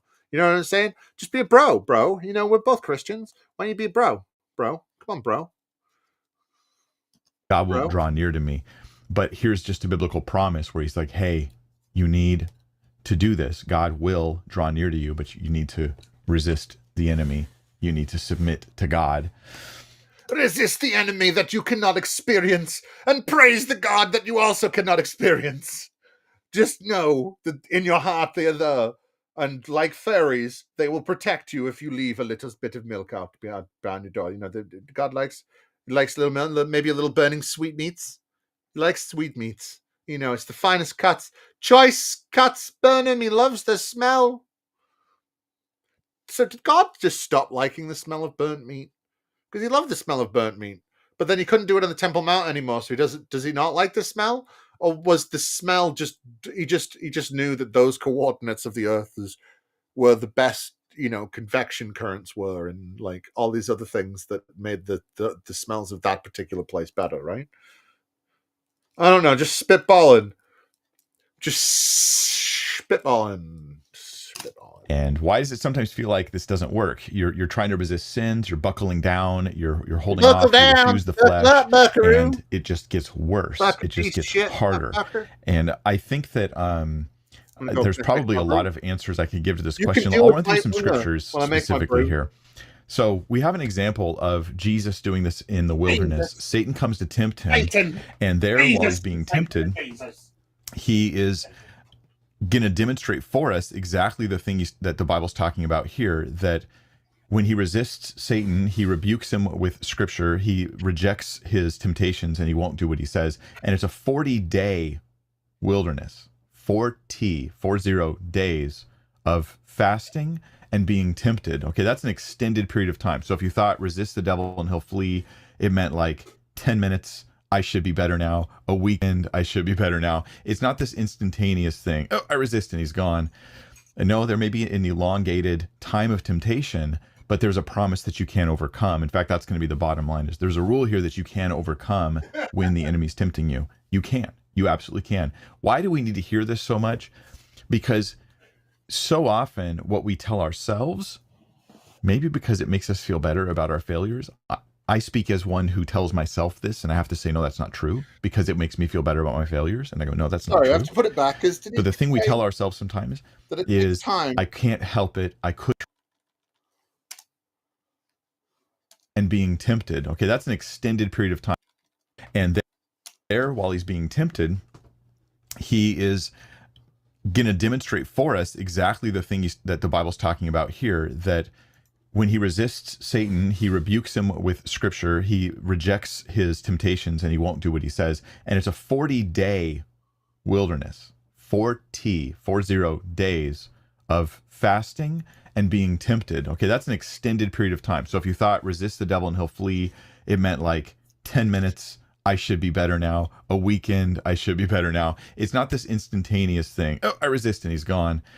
And no, there may be an elongated time of temptation, but there's a promise that you can overcome. In fact, that's going to be the bottom line. Is there's a rule here that you can overcome. So, like, God lets the temptation happen for a certain amount of time, Like, you can come to God and go, God, help me, God. And he goes, you know what? Just give it a minute. Just give me a sec. Just give me a minute. Just give me a hot second. Hey, I'm just finishing this level. Like, just give him a minute. And he's not even playing video games. He's just saying it. He's just waiting to see if you continue to do it. Because, do you know what? He loved fucking with, I'm tiring him back to the last set of videos. Hey, he loves fucking with Job so much that he really just has to keep on doing it with everyone else, right? When the enemy's tempting you, you can. You absolutely can. Why do we need to hear this so much? Because so often what we tell ourselves, maybe because it makes us feel better about our failures. I speak as one who tells myself this, and I have to say, no, that's not true, because it makes me feel better about my failures. And I go, no, that's not true. But the thing we tell ourselves sometimes is, I can't help it. I couldn't help it. I have some excuse, some reason why I am powerless to resist Satan, powerless to resist my sinful carnal flesh. And therefore I just powerless, because God gave me no powers. All I have to do is just go, I love God, I love God, I love God, I love God. And then eventually it stops. I couldn't help it. And I think what scripture does over and over again is it re-empowers believers to say, you absolutely can resist this. You absolutely can say no to this. And you can pass this test. 1 Corinthians 10:13, a great memory verse for you, if you need a memory verse, right? God is not, he won't allow you to be tempted beyond what you're able, but he'll, with the temptation, provide a way of escape that you may be able to endure it. That you always have the ability to say no. God is on your side already. So if you resist the enemy, he's going to flee from you. You draw near to God, he's going to draw near to you. That's the short answer, but why does it seem like it gets worse instead of better? I think the nature of it. You're having connection troubles there. I think so. Oh, yeah. Are you there? No. I think he's having connection troubles. Oh, fuck. Yeah. Come out and come back in again. Yeah.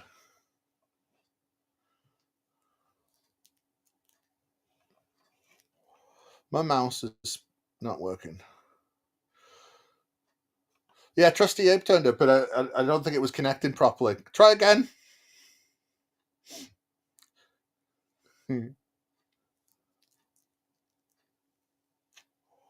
Yeah, anybody wants to fucking come in and rip on it and fucking talk shit about whatever, fucking... The link is there for whoever wants to join. But getting worse instead of better is just the nature of temptation. These are simply the tactics of Satan. He's using your flesh, your own desires. He's using the pressure of the world around you. And a great example of this is the book of Job. So it's so good technology, but also extremely shit at exactly the same time.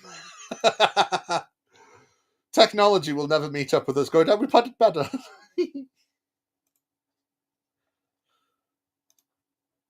Mike's being boring. My mouse is not liking anything. Come on, you work. There we go. Come on, mouse. So in the book of Job, we hear Satan wants to tempt Job to curse God. And so he strikes his finances. And boom, his money's taken out. And then he won't curse God. So he strikes his family. Boom, his kids are taken out. He won't curse God. So Satan strikes his physical body, and he's got all these open sores, and he still won't curse God. And then he gets miserable comforters, his friends, who effectively make things worse instead of better. And he still won't curse God, although he says some foolish things. He does not curse God, right? He gets corrected later on for some foolish thinking he has, and it's good correction for all of us. Excellent stuff. You have to take the whole book of Job to understand it, not just any one chapter. But that being said, I prefer Tolkien. Job could have asked this halfway through his better. Glorfindel is an elf we can all aspire to. Temptation. Why is it that when I resisted the enemy, not only did my crops and my animals die, but then my kids died? Why is it that when I resisted the enemy, not only did my kids die, but then I physically was attacked and assaulted and brought to nothing?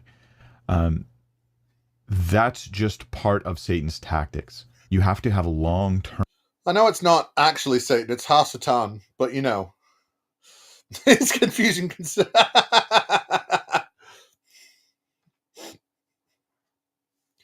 Reminds me of a bit of Carlin's when he's talking about the 10 Commandments. You thou shalt not covet thy neighbor's stuff, and he's like, coveting your neighbor's goods is what keeps the economy going. Fucking neighbor, you got a new grill.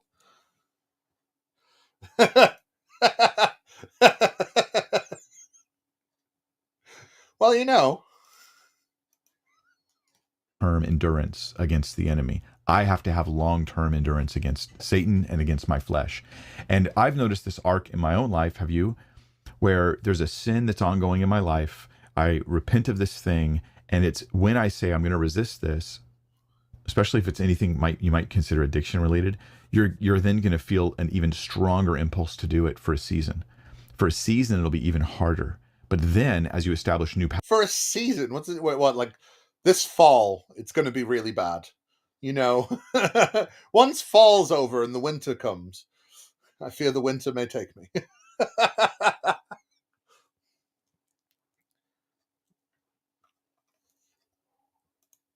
You think God said, what, you know, that's what the Gnostics thought.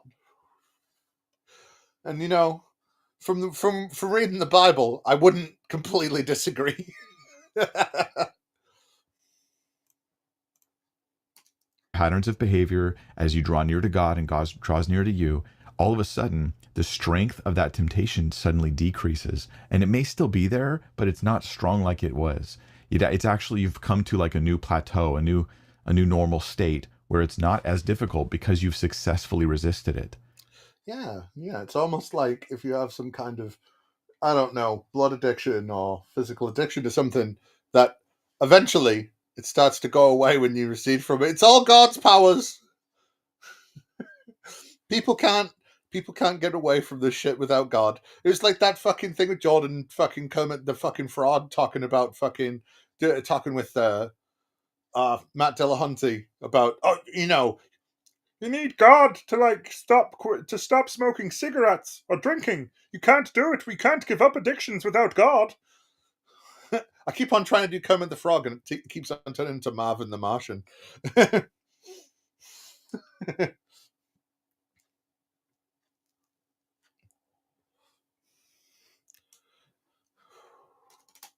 And for my counsel there, just being a Christian, but also, You know, as a Christian, like having, many years as a pastor, would be make sure that when you resist sin, you may feel like it keeps getting worse and worse and worse. And one of the reasons this could be why you never get over the hump. You never get to a place where, okay, I have some reprieve. It's as though the enemy has fled. Things have gotten easier. It can be because I've only resisted it in the outward expression. Wow. Well, when Jesus said, "Suffer the little children, come unto me," I don't think that's what he was talking about.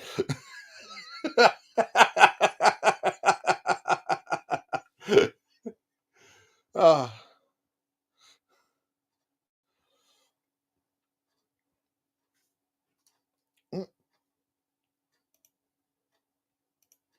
But I've harbored sin in my heart. So I'll give you an example. Let's say you're tempted with bitterness towards those who've hurt you in the past, and you think, I won't say a word against them. Someone brings up their name, I won't say a word. I'm going to resist that bitterness. But in my heart, I'm incredibly bitter. I'm ruminating. I'm going over it. I'm saying all kinds of words against them in my own mind. When I'm taking a shower, I'm having conversations about them, with them, or I'm telling them all the stuff I wish they knew, and I'm allowing that bitterness to be harbored in my heart. Or a man who says, I won't cheat on my wife, but he's then harboring lustful desires every woman he looks at. And because he's not really resisting sin, he's just resisting certain pieces of it, but he's still harboring in his heart. He could say, I resist and Satan won't flee. Well, you're not really resisting. This is actual. See, I know it feels like you've surrendered yourself to God, and that you're really trying to drive those demons away. But the thing is you're not. If it's not working, you're obviously not doing it hard enough. So try harder. You're never trying hard enough. You're just a lowly, worthless cur that isn't doing good enough at life, and you can tell because God is allowing the demons to fuck with you. Because even though God has infinite power, you shouldn't have to call him to rebuke the demons. He should be able to do it all the time anyway. But he's a little passive-aggressive cunt and decides that since he's not showing you that he exists, and the best things that he's got is these fuckers trying to argue for his existence, so it's not very good, and you're not convinced, well, then he's going to let the demons fuck with you.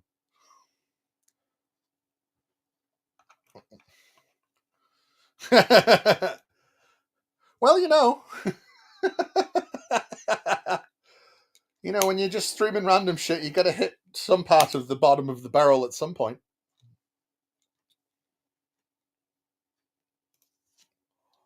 I'm not naked, just CGI'd out of the picture, because God thinks that I'm not good enough for you to see all of me. And I could be naked if you want. Because, where is it? I found Jesus once. Jesus? Hey, Zach. Surprised to hear from you. Well, I was kind of bored. I was just sitting around. I was thinking of you. Really? Well, of course. I always am. How's it going? You still there? Yeah, just blushing. Heart's gone all flutter. I just wanted to say, you go first. I love you. I love you too. Hey, Jesus, can I ask you something? Of course, my son. What are you doing? Just revealing stuff.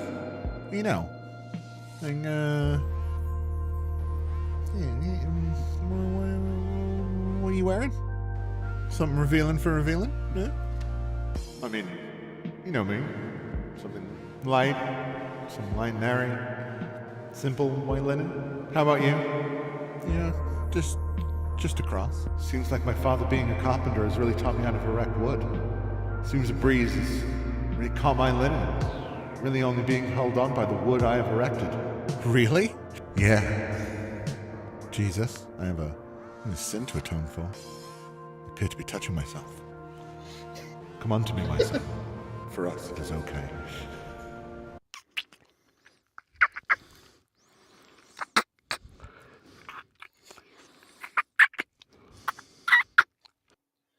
So since I have a vibrant connection with Jesus, does that mean that I am now protected from the diamonds? I wish that I was protected from the diamonds. Oh, it's a clip I made for a video a while ago. I thought, fuck it, I'm going to start playing my clips during my streams because I've got some good comedy bits, and fuck it. You was talking about being naked, and I decided that I would show off my nakedity as best I could on the YouTubes. So I thought I'd tell my love story about when me and Jesus, we rimmed each other all night long. Some of that Santorum going, you know what I'm saying? If anybody remembers what a Santorum is, God bless us all. Actual biblical response to temptation is to die to self, not just to limit how much control it has in your life. It's actually to die to self, as in, I won't do this at all. I won't allow it to have a place in my heart and life. I resist it. That's resisting in that real sense. Yeah, if you just push it away and stuff it down and don't approach it and deal with it, then you're stalwart in God and it will eventually go away if you just don't think about it long enough. Don't worry.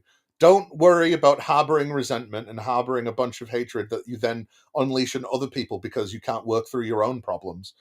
But So this this idea that it gets harder before it gets better is not surprising. That's what happened to Job.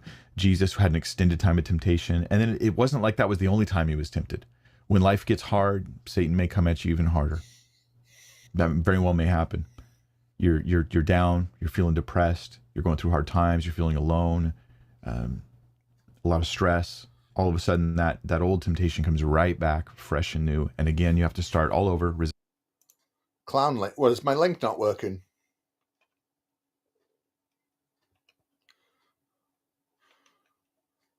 What, do you want to join in?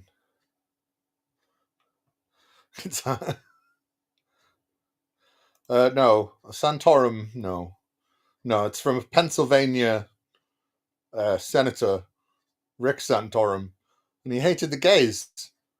So the gays really... they named a sex act after him. You see, after you've done plowing a guy in the ass, and you've shot your cummies up there, one might, I don't know, if fit took you, say, took a straw, inserted it in one's anus that had a fresh deal of cummies in there and went, sucked it all up. It's called the Santorum, named after anti-gay campaigner and Senator Rick Santorum.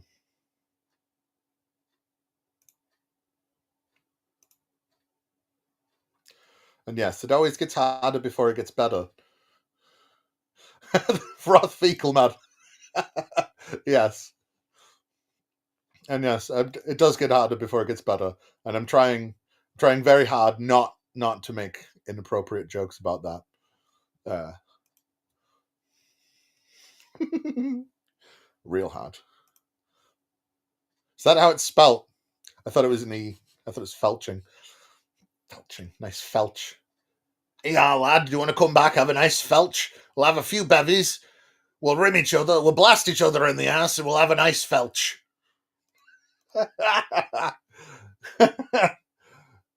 The best part of waking up is felching in your cup. Yeah.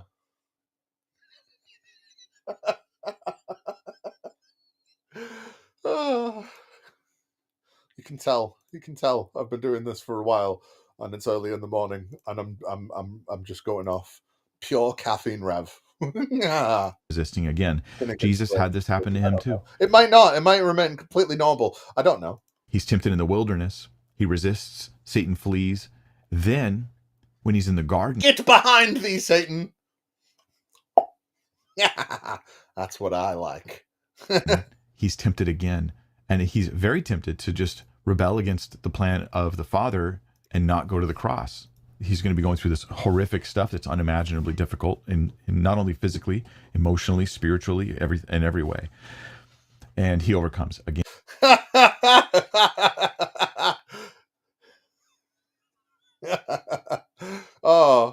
great. Yeah, I could imagine. It's like, you know the band Korn? Do you know where the name Korn comes from? Hey, I don't spell so good either, don't worry about it. Everybody on the internet's seen my spelling and gone, who's this fucking moron? So it's fine. But the band Korn, their name comes from a similar story. So they said that apparently all their friends group, they would have they had a story that they would gross people out with, and that they both knew a pair of gay guys, and you know, one was rimming the other. Yeah, sort of. Yeah. No, it's not a cornhole. It's close, but it's not that. So this, you know, he was eating the other guy's ass out, and he didn't know that his partner was like, you know, had a bit of a bummy tummy. Pardon the pun.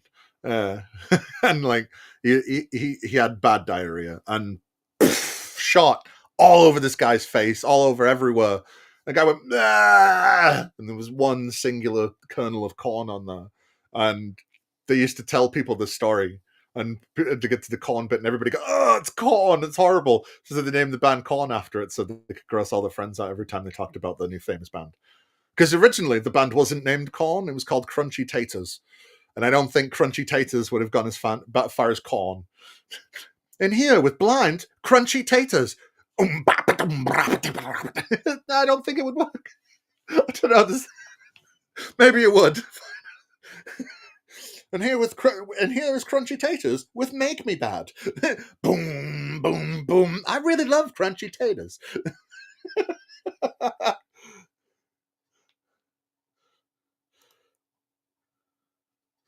Yes.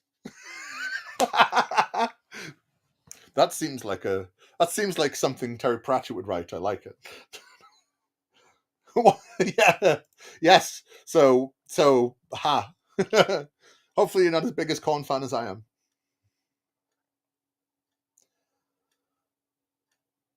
am. It should be all right as long as your mic's plugged in. Because mine does that. It doesn't let you in until you have like a camera or a microphone plugged in. That's weird. I mean, Trusty Ape tried to join before and he was having trouble. To be fair, I had trouble starting this stream. Let me try a new link, yo. See if I'll see if this is any better. I'll try a new link. I'll regenerate the link here, and then I'll have to copy it because it doesn't let you copy it immediately after you regenerate a new one.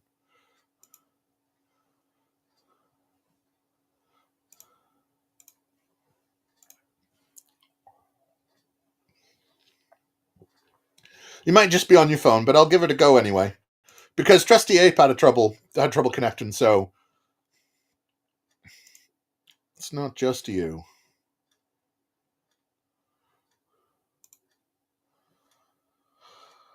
Oh, getting onto your own stream's annoying and long.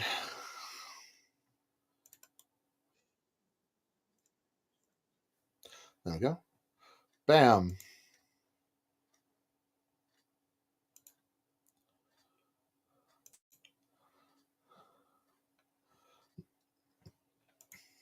Outside of trying that, shit out of luck will do. If it doesn't work there, then another day. But yeah.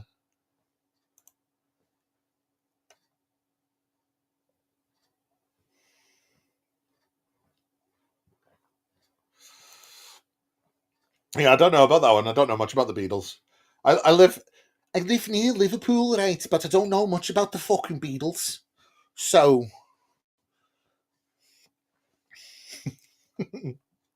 Fucking Liverpool. Do you know how annoying it is living around people that talk like that all the fucking time, mate? You should be fucking happy that I sound like the way I do and I don't sound like this. Going after everything I fucking say, right? It's fucking disgusting. I mean, maybe it's not disgusting, but it is on it.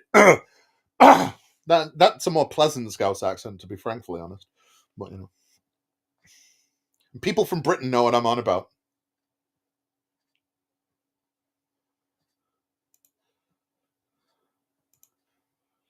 Yeah, well, fucking people don't. I don't know. People don't give appreciation enough to musicians to make their own shit. It's like, no, well, you know, Simon Cowell and his five mates wrote a song, so it's fine. To be honest, I live closer to Liverpool than Chester. I'm on the other side. Chester is where you go if you're a bit rich. I live where it's fucking poor. I live in the shitty, one of the shittiest parts of the UK, and it's amazingly shit. It cannot be understated how bad where I live is. It's no Kirby, but you know.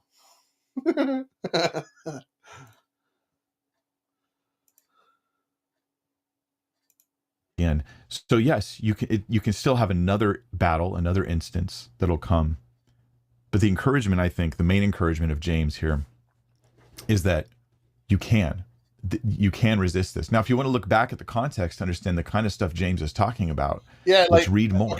So James 4 verse 1. When I first moved over here, right?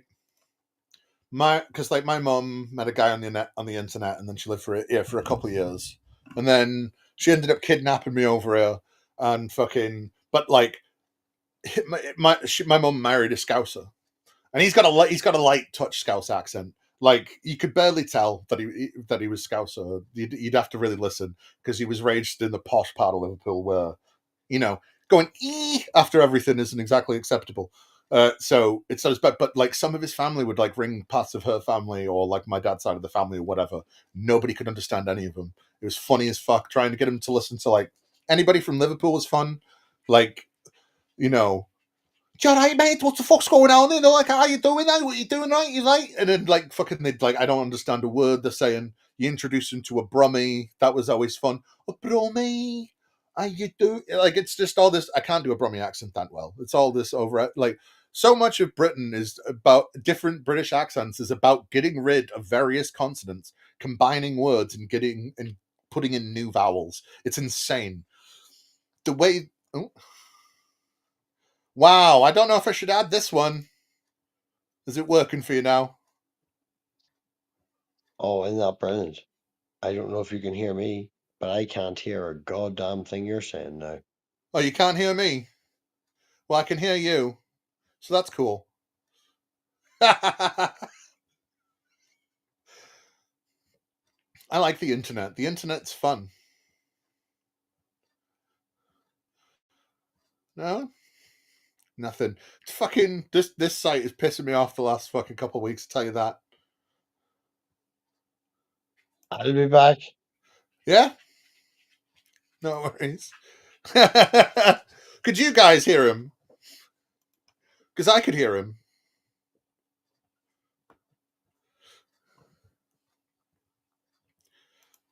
Yes, there is some really funny accents. I like the Bolton accent. It's over accentuating O's. You know, book, pound.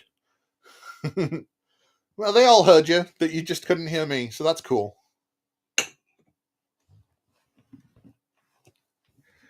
The Welsh accent can be pretty fun. It's very nice. I can't do it properly. Down in the valleys. Oh. The Welsh accent's pretty funny. I like to hear it. Like the Bristol one, the Bristolian accent. "All right, my lover, how you doing there?" It's so hick. It's amazing. I love it. It's nice hick. It's the nicest hick accent I can imagine. It's so good. It's British hick, but it's great. Everybody sounds just so jolly and happy all the time. But like, I live near Liverpool, so everybody sounds angry all the time, because Scouse accent sounds angry because it's like part Irish, but like Northern Irish, so like they're angry all the time. I say that like they are, like that's a thing. Oh, or the Manchester accent, Manchester, yeah, what up, yeah, blood lad, bah. Fucking man, British accents are mental. I love it, like, because it makes it sound more regional than it is, and accents can change like in neighborhoods.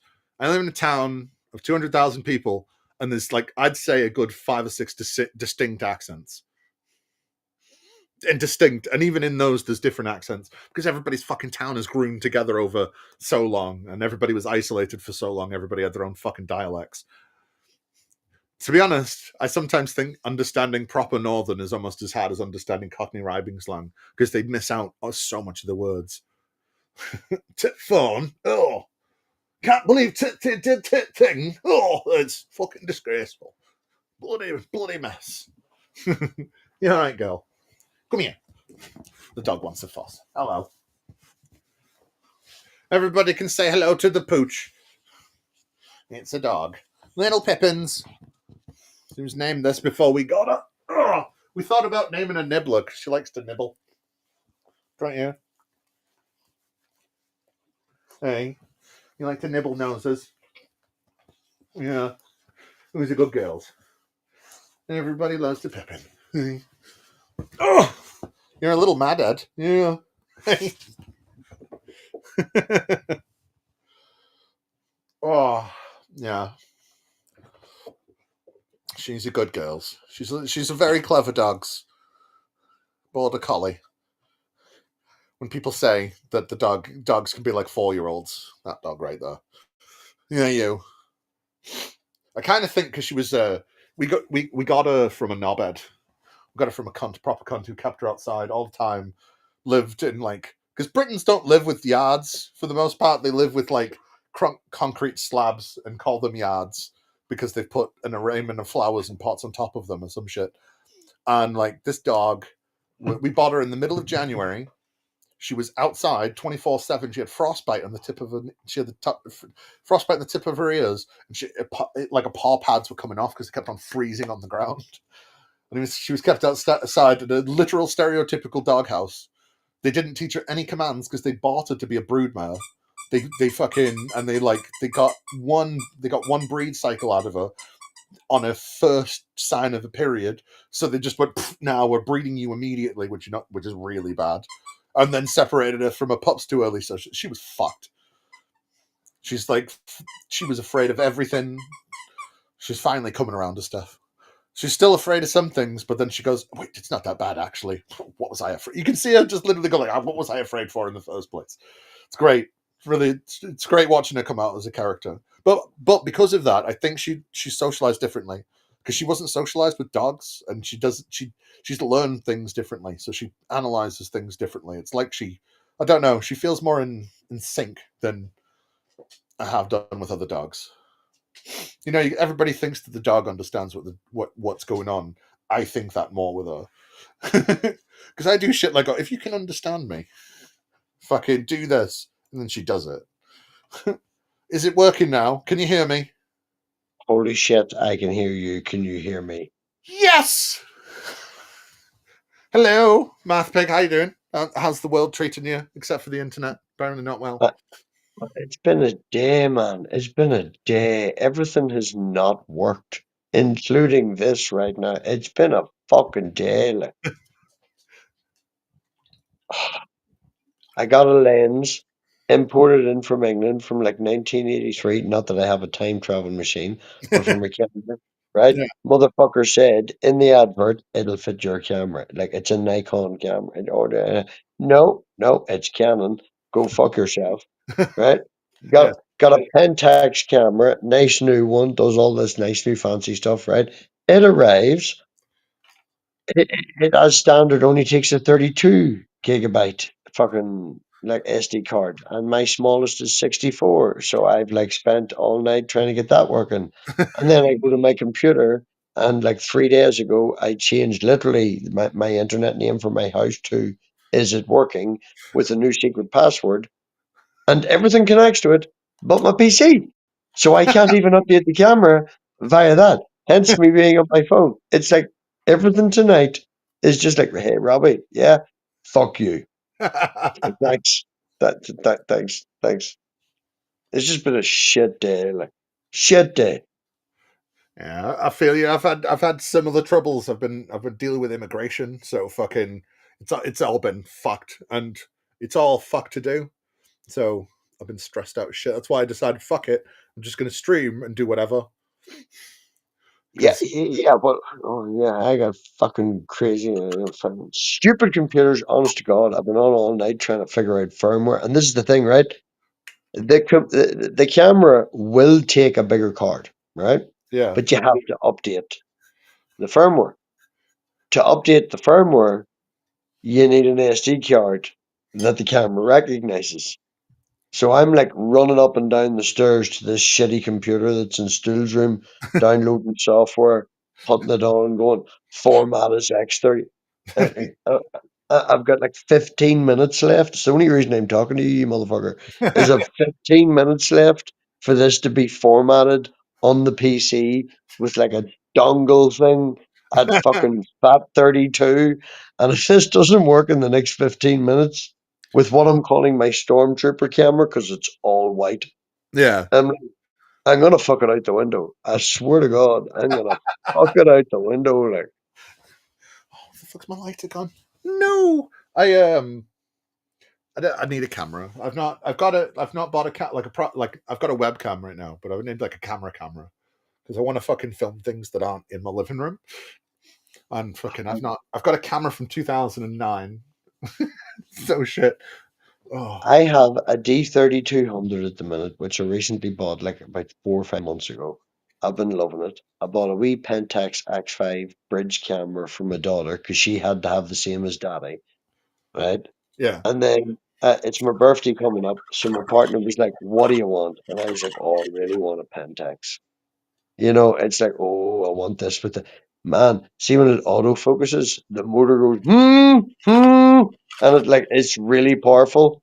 Like I put my hand on it earlier and hit the button, and it was like, "Oh, jeez, that's like a vibrator." It's and it's heavy and it's chunky. It's like, oh, I used to because I used to do performance art stuff like contact juggling and poi and fucking. So I used to film that. Oh, no, seriously, dude. This is sorry. I'm drunk. I'm very, very high. I Sorry. got some strawberry amnesia. I'm very, very high. Um, the Pentax that I've now fallen in love to, and if it had a hole, I would actually make love to it tonight. I'm not drunk. It only cost £85, man. That's all right. Yeah, no, seriously, like they generally cost about £100. There's a few wee faults with the like eyepiece, which is easy fix, but £100 would buy you a real good Pentax, man. Oh, If I had 100, if I had even 50, I could probably buy one off eBay. I am so unbelievably poor; it's insane. I feel you, man. No, because of my mum kidnapping me and my immigration. I'm treated as a new person to this country, even though I've lived here since the year 2000. So all my disability payments have gone, so I don't get anything. I've not been paid since 2020. Find your closest Eurospar, okay? I swear to fuck, I found this out quite recently because they opened one close to us. It's the law in the UK after 6:30, like 6:30 p.m. at night, they have to take all their yellow stickers and reduce them to 30p to sell it off or it goes to the bin.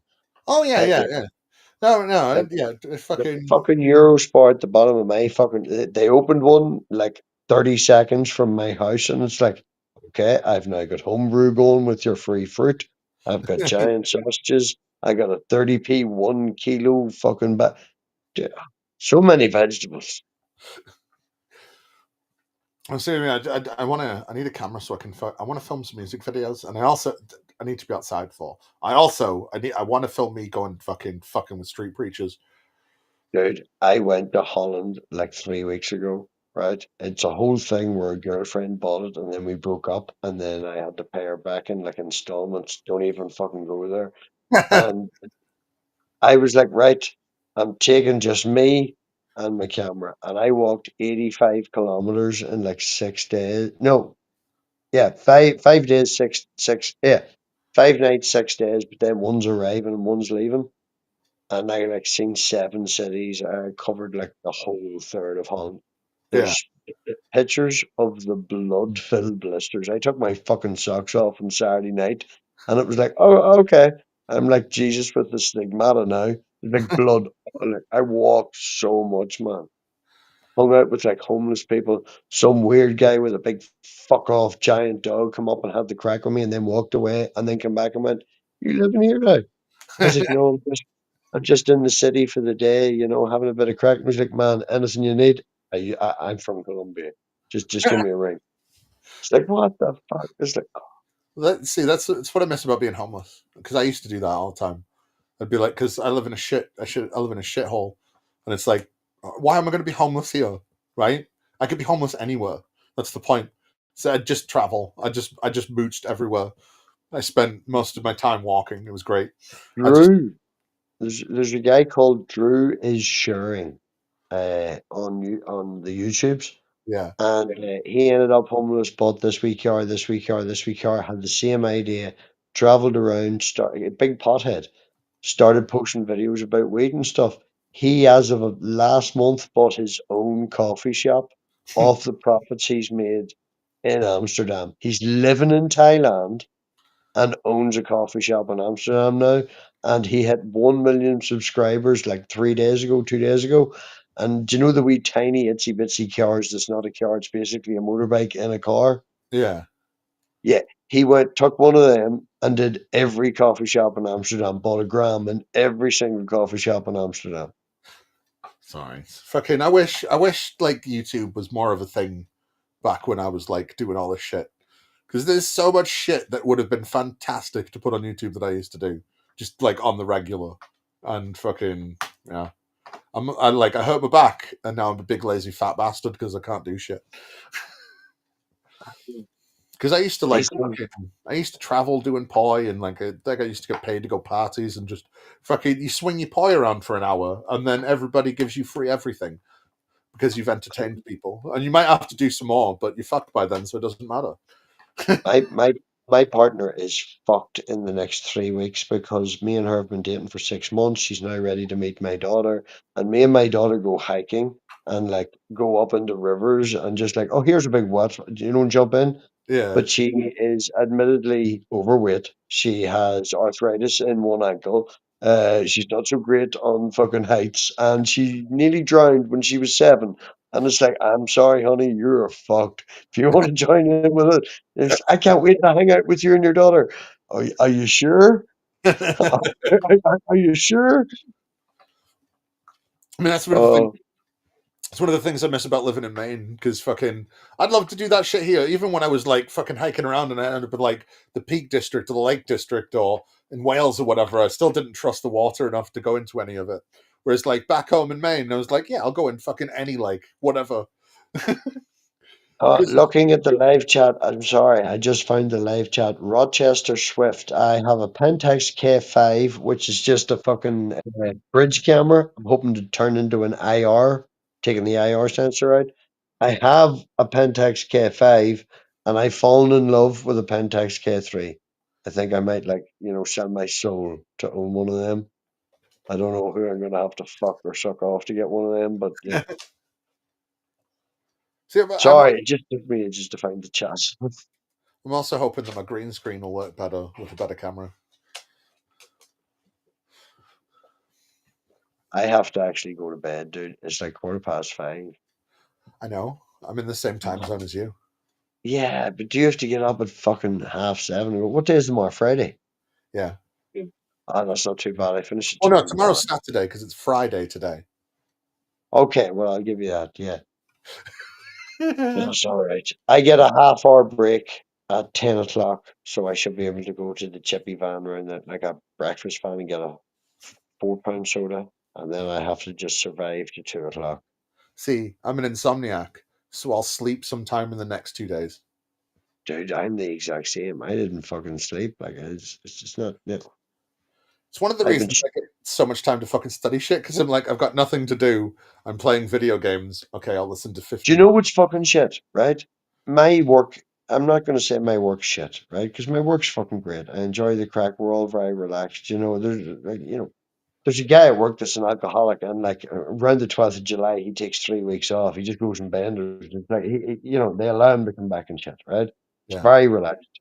And about 4 months ago, my manager, the production manager of the whole factory, who is dead on, recently went to fucking turkey teeth, and oh my god, he's got the turkey teeth. They're very white.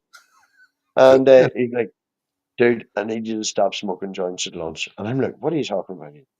I need you to stop doing that. I know why you go up to the car park at the church. I know what you're doing. And I have no idea what you're talking about, man, right? But then I did, right? Because they've done this whole thing with health and safety and all this bollocks, right? Yeah. And I have noticed in this last month, I cannot concentrate when I'm at work. I used to nip out and just take my wee joint at work, and I've one on the way to work, and I've one at lunchtime, and I'd just be like, I'm making so many mistakes. Like I went to the fucking head of the purchasing and was like, "We've got only one turbo fill left," and he was like, "Are you sure? I bought like 14," and I'm like, "Nope, I looked. There's only one." He found 7. Right? Fucker's old, right? Also, motherfuckers are Calvinist, right? But that doesn't matter.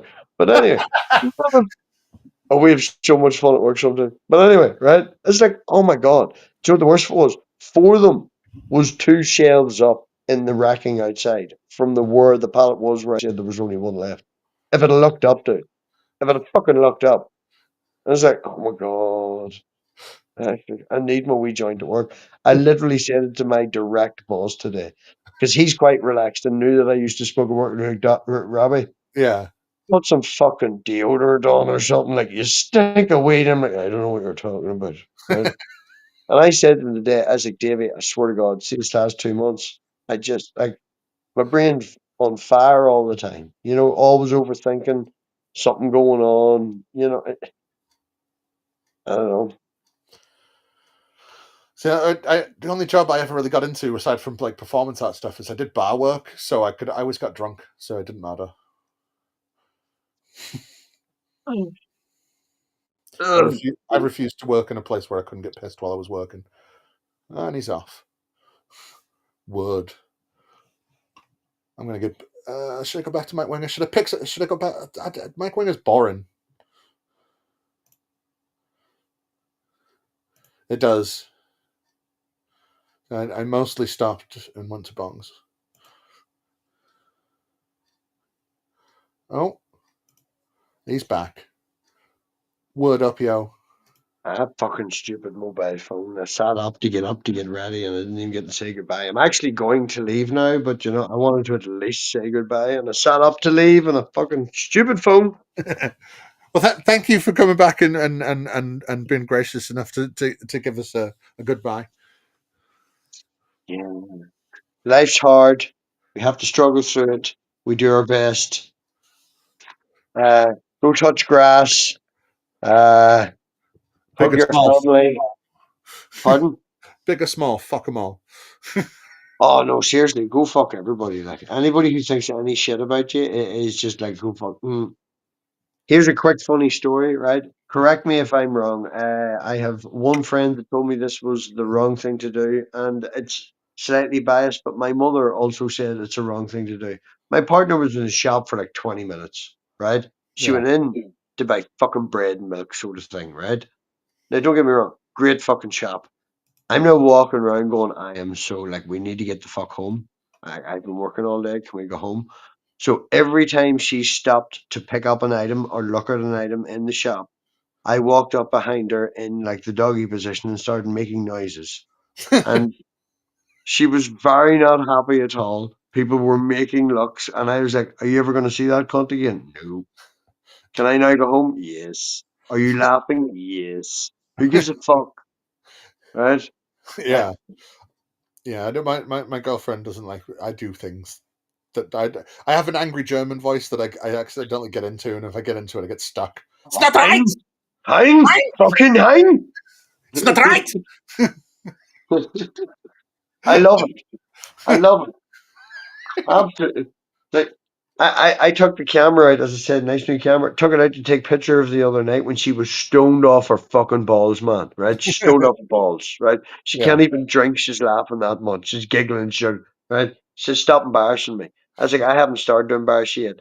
I stripped down to my boxers and opened the front door of the house and tried to get out to drink up the street, and she had to grab me and drag me back into the house.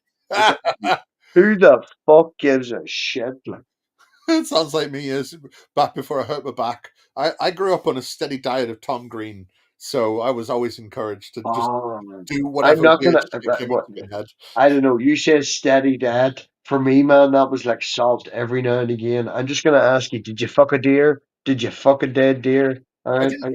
I didn't fuck a dead deer, but I definitely played around with its guts. Okay, right. On that note, It's very nice meeting you. I hope you have a wonderful life. And yeah, Hey, I came from Maine. We did hunting. And, you see things in TV shows and you go, do you know what? Why not? dude, the fucking worst thing is, as you I just said, you come from America. Why do I know this shit coming from Northern Ireland? I must have made the effort, right? It's well, okay to fuck a dead moose, isn't it? Is that what the song is? yeah, because he's Bum a Dead, yeah, something like that. No, it's were you on about the Eminem song? I don't know. Something to do with Tom Green and fucking a dead moose. Well, I've definitely seen that. in the film Freddy Got Fingered, which is a Oh, that's it. Yep, there you go. No, yeah, autobiographical film. yeah. He Thank you. fucked around in the dead deer. Do the unexpected. I wasn't expecting that to happen. That's cool. Now I know why I have to ring my therapist in the morning. Thank you. Thank you. Thank Hey, you. I'm here to help with all of life's little problems. Flashbacks. Man, always good talking to you, Zach. Aye, it's been fun, dude. Talk to you. You have fun at work. I'm gonna have fun not being at work and Oh, I'm doing other literally things. just not doing a goddamn thing no more. Everybody can go and fuck. I'm like until I get my bacon soda tomorrow, everybody can go fuck. Right, talk to you later. Bye bye. No the bizzles, yo. Right, I'm gonna go for a piss, and then I'm gonna find something new to watch. Oh, the piss is strong in this one. It's very strong. I've been drinking lots of caffeine. Caffeine is good. Caffeine is great.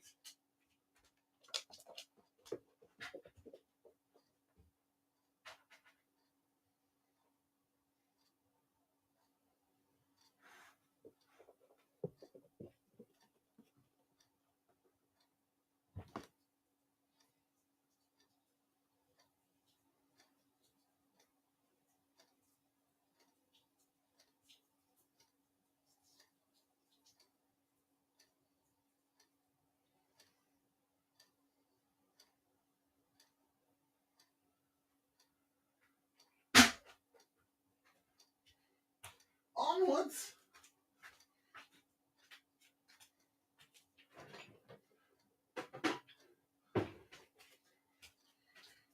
And I bring with me more energy drinks, killing my kidneys and liver. I do not wish to live. I wish only to stay awake until I die.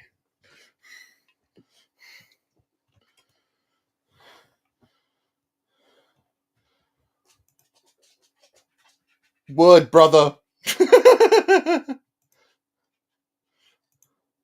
Yeah, I have a similar thing. My mum got with a guy. Oh, no, it's a new Flat Earth channel. Well, let me write that down.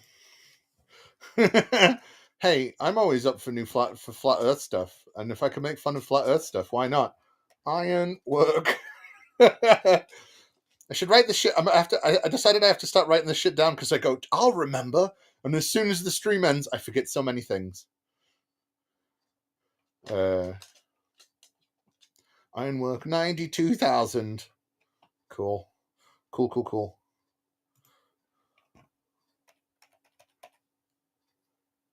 I suppose that also means I should probably just try and I should just put it on now. I'm being foolish. I'm thinking ahead instead of for right now. I'm not. No, that's not right. That's not the right thing.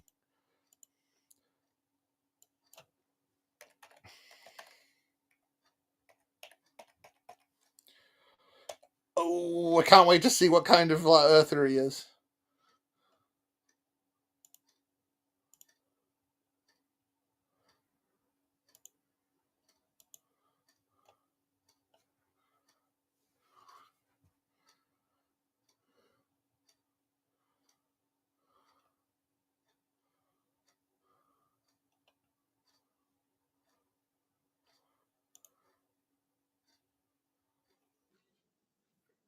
What's happening?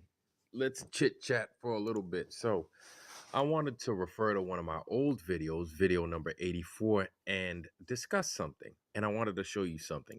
And maybe you guys could take a look at these somethings for yourself. So, let's kick it for a little bit. Check this out. Okay. Sorry, I'm just thinking of songs.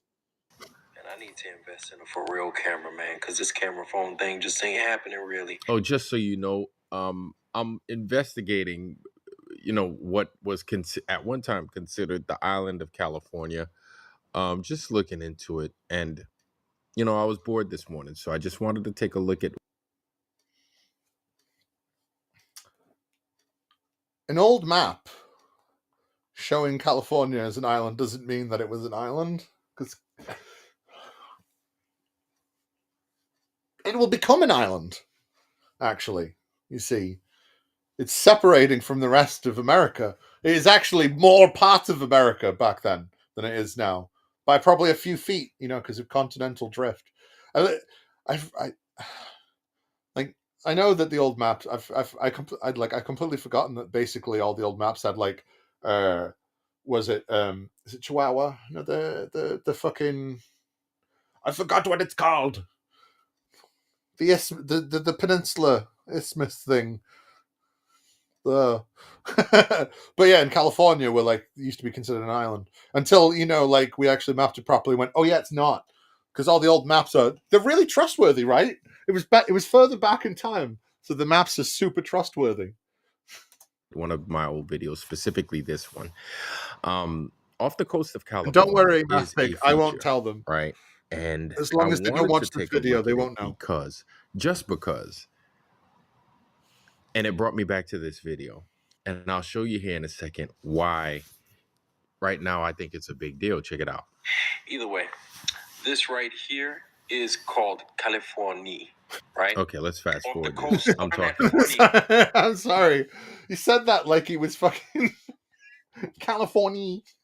He said that like he was fucking Laszlo from fucking What We Do in the Shadows. Ah, and I shall go to California. Arizona. But yeah, like that whole thing about California separating because, of continental drift. Like, part of it is actually like, there's a Bill Hicks thing, it's a Bill Hicks album called Arizona Bay, because eventually that's what will be is Arizona Bay. He's more hoping for the sinking of California, but the point still stands. For one or two reasons. Well, one reason, I'm talking mess. You could see, right, island of California. These days we have California. Okay, you guys could refer to that video anytime you want, but I just wanted to talk about this. Come on, move it along, man. Come on. Part of the western coast of the coast to coast AM, some crazy feature off the coast in the water of California, and it's here. I know it's here. It's what's happening, right? Is there's a really large surge of sharks coming up the current, up from Mexico, and then there's the hurricane, and it's coming in from the other direction. And when that hurricane hits those sharks, a tornado will come down, and then a sharknado will envelop all of LA. Here, I know it's around there, and I remember it being around Malibu, right? Yep, there it is. There it is, like clockwork. Y'all tell me what y'all think. All right, now take a look at this, y'all. You see how clear it is and everything else? Take a look and just use your points of reference. You've got Point Magoo. You've got Point Wanimi, I think is further north, right outside of Malibu. There it is. Yeah. Point Magoo. What a name for a place. Where do you live? I live in Point Magoo. If you look... right here. Funnily enough, I was watching a weird YouTube fucking video about the history of Mr. Magoo. Just for no reason. YouTube makes me watch the stupidest shit. It's some crazy feature. You see that? Right? Looks like something with pillars and everything else. God. Right there. Right there. I'm going to go ahead and... there goes the coordinates. I dropped a pin. We'll move that. All right. You can see it right there. If you need to pause it, you put those coordinates right there where I added that pin, where I put that pin. and then you'll find it yourselves as well. So $33.99 negative $119, another 33 feature. I just you can't make this stuff up. But take a look at this. I'm talking shit. Take a look at this. Right. Wait, what's the point? So here I clicked on am, a random video. Google Earth, right? And I'm gonna look for this thing. So here we are one more time, right? Thousand Oaks, Port Hueneme. Right. And I'm looking for this thing. Yeah, look at all that. I think it's around here. Water runoff. It's around here. Blocked off. You can't find it no more. You can't find it no more. Okay. It's not here. This is Google Earth. So then I'm like, all right, maybe my phone isn't catching up with it. But all of this is blocked off. All of that is blocked off. And I'm like, yo, what the hell? So I'm like, maybe I'm just tripping. Maybe I'm just tripping. Just asking questions, bro. I'm just asking questions. Hey, we all make mistakes. We all make mistakes, and it's fine. Yeah, I do want Under Madness. Because this is boring. I mean, it's my fault. I clicked on the wrong video. There might be better stuff. I just clicked on the first one. FRB the second.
I know why this mouse is being shit. It's not on its thing.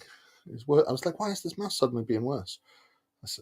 We all need a cult.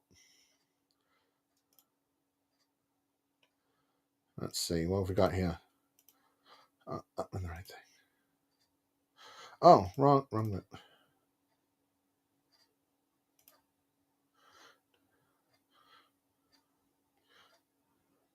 Oh, yeah. I'd put that in the main screen, but it didn't give me the option. Yeah, I think he's talking about that, but because he's on the wrong side and doesn't understand runoff and thinks that, well, it's blurred now, so now they're doing something. Oh, it's the end times, it's official. That seems good enough.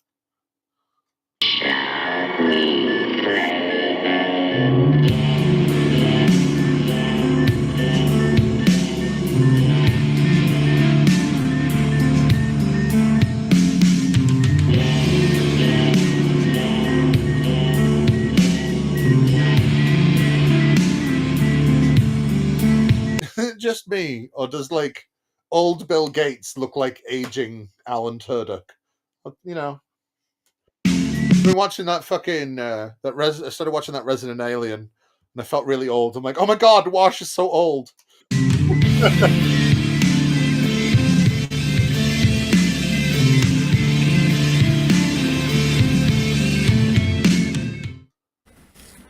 Hey, what's up, YouTube? It's Richie from Boston. It's the 2nd. It's June.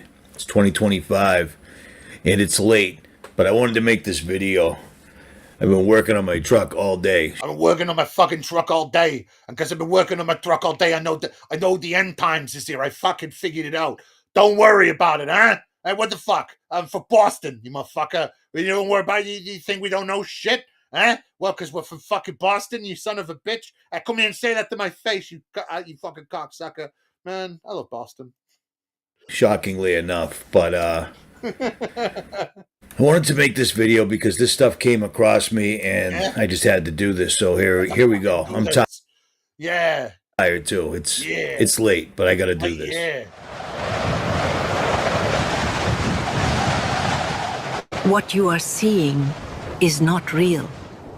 How can you distinguish the truth from a lie? They used to say seeing is believing. But you can't trust your eyes. I mean, what's going on?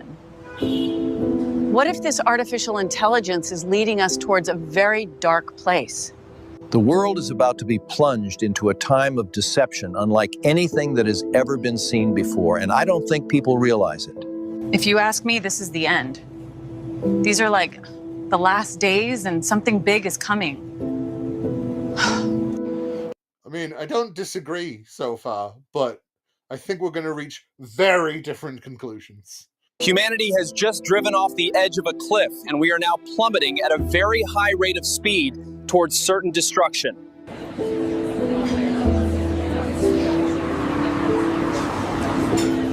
I am not real. So exactly what I've been warning you about for the last year. Now that So I had this idea at night, and then I did a little bit, and then I waited till the morning the next day to film the rest of the video. Maybe he filmed it later, the beginning bit later. I don't know. I'm just looking for things to make fun of because we haven't mainstream is finally caught on. Finally, Let's meet this juicy ball right here. Because this AI is getting out of hand to the point where they have to address it. They can't ignore it anymore. And here's the beauty part. They're still saying that the AI is acting just like humans. But what's unfolding now is far more frightening. The machines have not gone rogue. They're just becoming frighteningly competent at pretending to be human. See, I know G-Man is the guy from Half-Life, but I always just think of like the apologist guy. That's atheist own.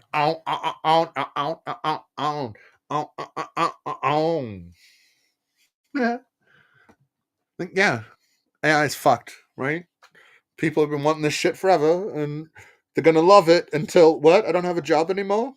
What? I can't make enough money? No, it's definitely Biden. Or am I missing the fact that everybody's being obtuse? And it's obviously Biden, and people are joking. I can't tell these things sometimes. And that's the scariest part. The past year has seen rapid developments in AI video created by artificial intelligence from just a few text instructions. Until now, the video, which has been getting increasingly realistic, was only visual. But this week, Google launched a version which includes audio.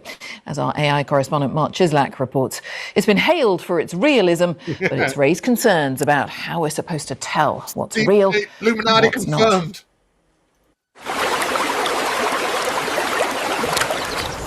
None of these clips are real. They're produced by generative AI. Right. I don't...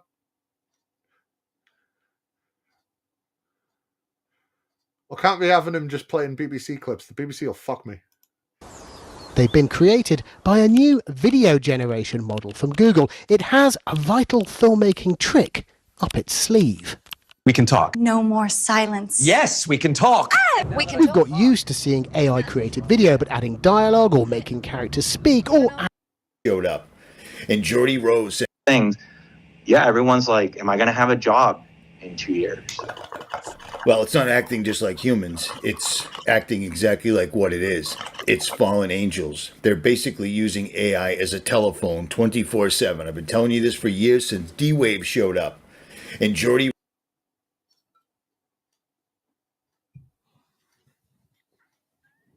Rose said these things. What? That. Oh, Jesus. Oh. Sorry, my sciatica or bulging disc or whatever it was just suddenly started acting up. I needed to stretch. This guy went insane all of a sudden. They're angels. receiving simple typed instructions or prompts. there's all these fears around AI, but with Hollywood and filmmaking and commercials and all these things, yeah, everyone's like, am I going to have a job in 2 years? Well, it's not acting just like humans. It's acting exactly like what it is. It's fallen angels. They're It's fallen angels, folks. Fucking tell the presses. Run and tell everybody in the fucking world. Just tell everyone. Alert them. Tell them quick. Tell them fast. You know, fucking, you just fucking... That's the wrong one.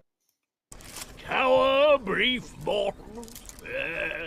You know, be afraid. The fallen angels are coming for you, son. They're coming for you. Oh my god, the fallen angels. Wow. Okay. Cool.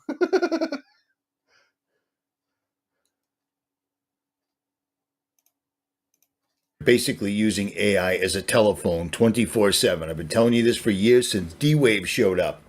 And Jordy Rose said these things that were... Cody Rhodes? What, the wrestler? Telling you this for years since D-Wave showed up. And Jordy Rose said these things...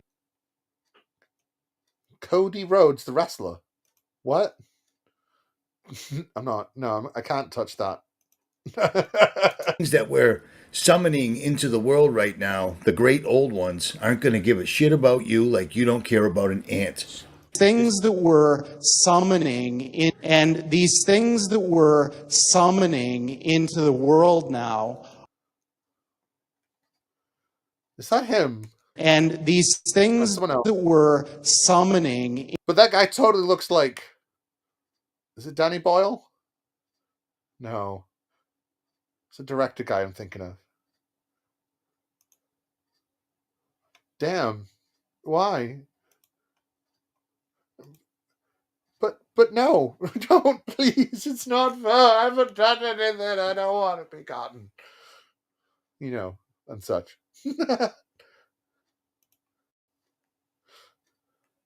Wow.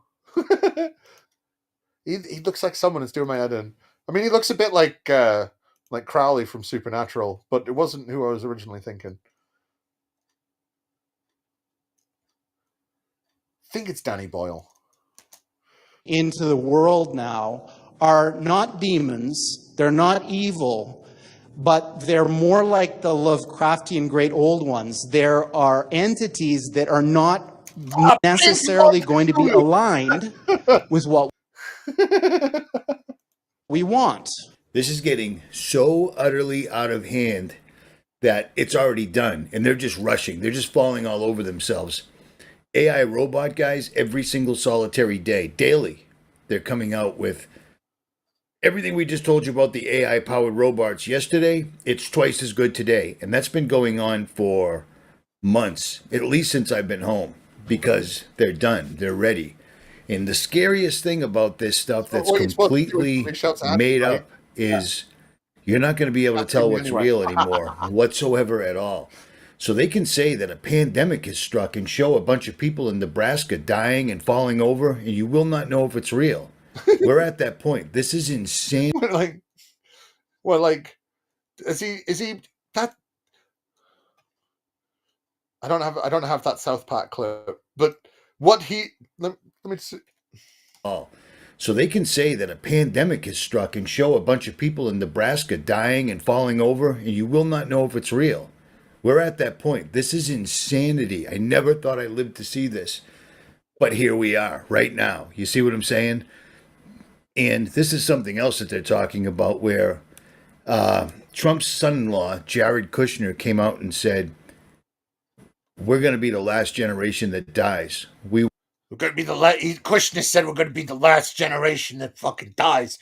And you know what? That's scary. That's scary. It means we're never going to go to heaven. And the fallen angels that have become the AI, they're going to make us live forever. That's how the demons are going to get you. They're going to keep you. They're not going to keep you. They're not going to send you to hell. They're just going to keep you here forever. Ah. We won't be dying anymore. Do that voice forever. Does that remind you of a biblical verse where men will seek death, but death will flee from them? These guys are openly stating this now, that they are the last generation. So, yeah, because we've started to figure out that actually there's a genetic and epigenetic quality, for a word I can't think of the correct term for because it's 5:45 in the morning here. That, and they're able to reverse some of the effects of aging by kind of being able to switch off the aging gene, and we're experimenting with it in dogs at the minute, and it's been, from what I've seen, it's been quite a success. It doesn't give them immortal life by any stretch of the means. It gives them, from what I've seen, it gives them a couple extra years, and it changes depending on the size of the dog. I can't remember if it's the smaller the dog, the more years it gets, or the bigger the dog, the more years it gets. I think it might be smaller because it undoes something or whatever. I can't quite remember the specifics, but it's very interesting.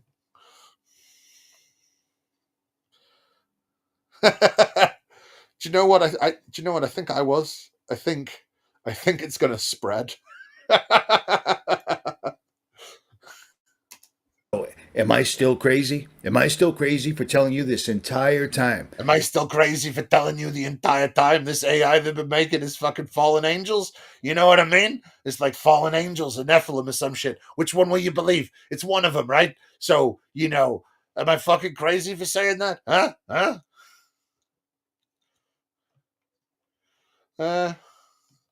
I'm nearly 40, and I wouldn't say that I look in my 20s, but I definitely wouldn't say. I mean, this bald patch is getting bigger, so that doesn't help.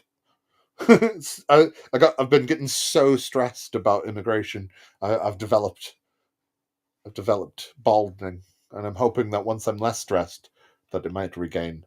But hey, we might actually figure out how to fix my hair. Oh, it would and it wouldn't. See, the thing is, right, is I want to see what happens, right? I think, what if we could really perfect freezing, right? That is what I'd like. Freeze me, wake me up at the end, and then I can learn all the stuff. I just want to know what happens, you know? Like, anybody ever play Horizon Zero Dawn? Like, the whole point of that is, like, you know, humanity was dying out because they made AI robots from space. Well, that's what the second one says. I'm streaming till I can't be asked anymore, and then I got given strange people to watch, so it re-enlivened me. I was getting close to stopping, but he's from Boston, so he's Richie from Boston, and he's saying that the AIs, Jesus, he's saying that the AIs are actually fallen angels. So I've been reinvigorated.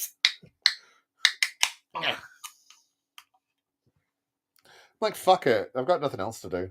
I'd just be sitting here playing video games. Like, I might as well stream and make fun of stuff. I mean, I'm going to be up all day because fucking trying to reset my body clock so I can fall asleep at a normal time. But yeah. I can't remember what I was saying. Oh well. I've given people at least a 15-year head start to survive, to get themselves ready in every possible way. I've warned you for 15 years. He's like a jaded aunt. I've been warning you. I told you. She smokes 40 Marlboros a day. I've warned you. You know, you got to do that motion a lot. You know, I don't know. I don't feel comfortable doing Hogan things anymore because he's a cunt. Like a really bad cunt. It's a shame. I love wrestling, but most of them are just the worst people.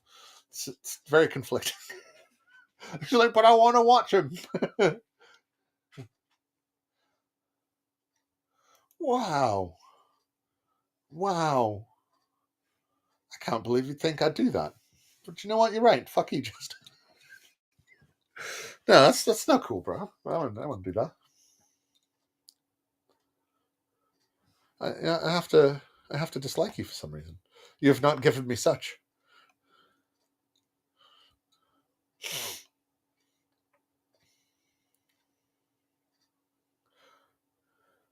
Oh, the shaking fist.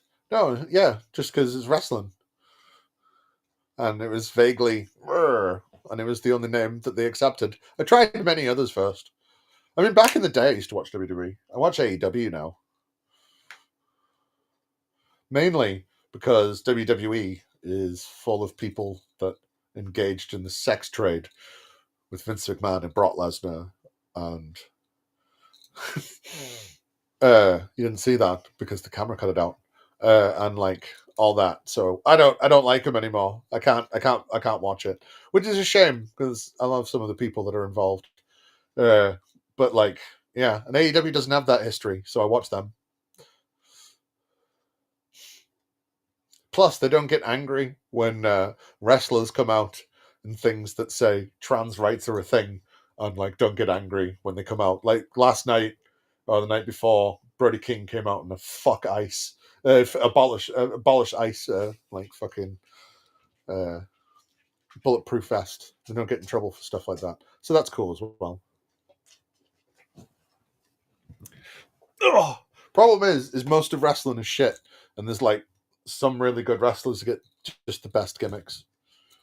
Right now, there's a wrestler, Tony Storm, who's just acting like a very drunk, very coked up, and obviously drunk, and obviously coked up, and obviously on heroin, like 20s heroin actress, and it's so fucking funny.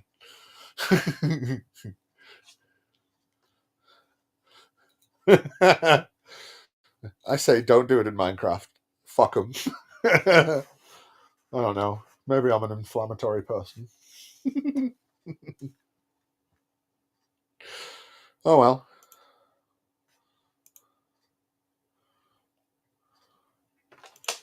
Biblically, spiritually, financially, survival based, everything. I've given people. I try to talk about wrestling, but wrestling fans are insufferable. Wrestling fans, I think, are the worst fandom. They are the worst people. They're the worst than Star Trek fans, the worst than Star Wars fans, the worst than Rick and Morty fans, the worst than all fans. Wrestling fans are the worst. And they all know they're the worst.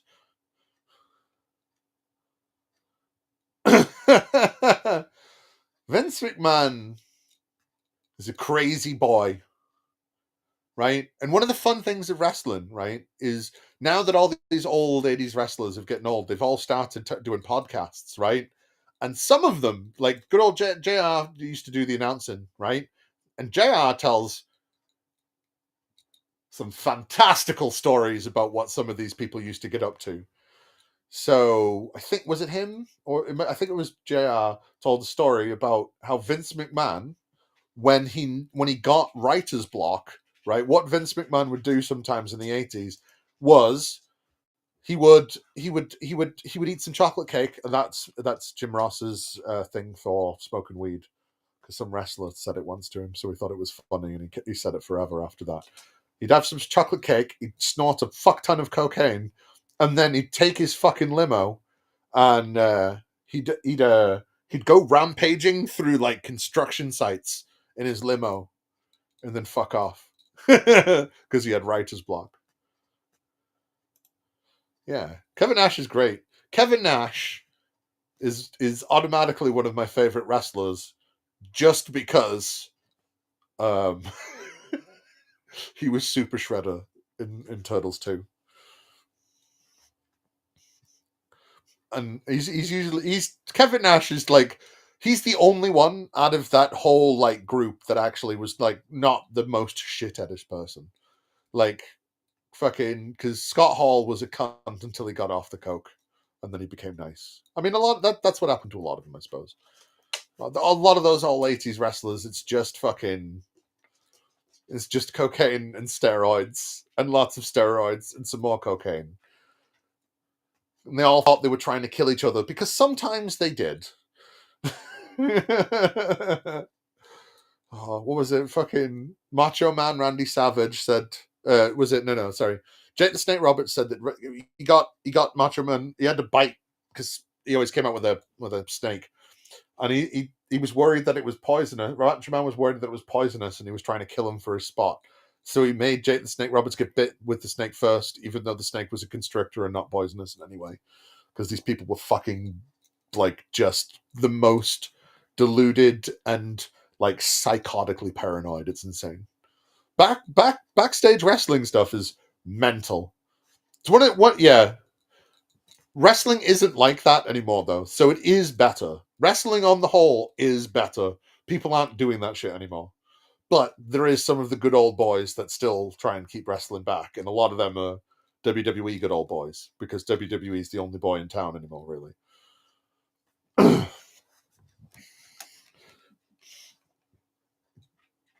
But yeah, fucking some of them wrestling stories are insane.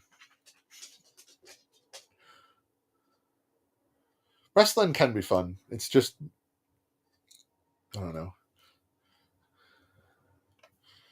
See, I don't think it is though. That's the thing.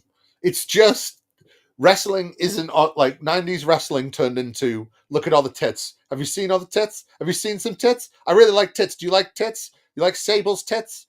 Do you like Sable's tits? You really like Sable. Look, there's more of Sable's tits, and then there's the cat's tits, and then there was China's tits, and then she got bigger tits. So everybody was super amazed by that. Because like 90s wrestling was like aimed towards like fucking 17-year-olds. So it was all tits. It was all tits. And Stone Cold Steve Austin. And Stone Cold Steve Austin is the best wrestler ever.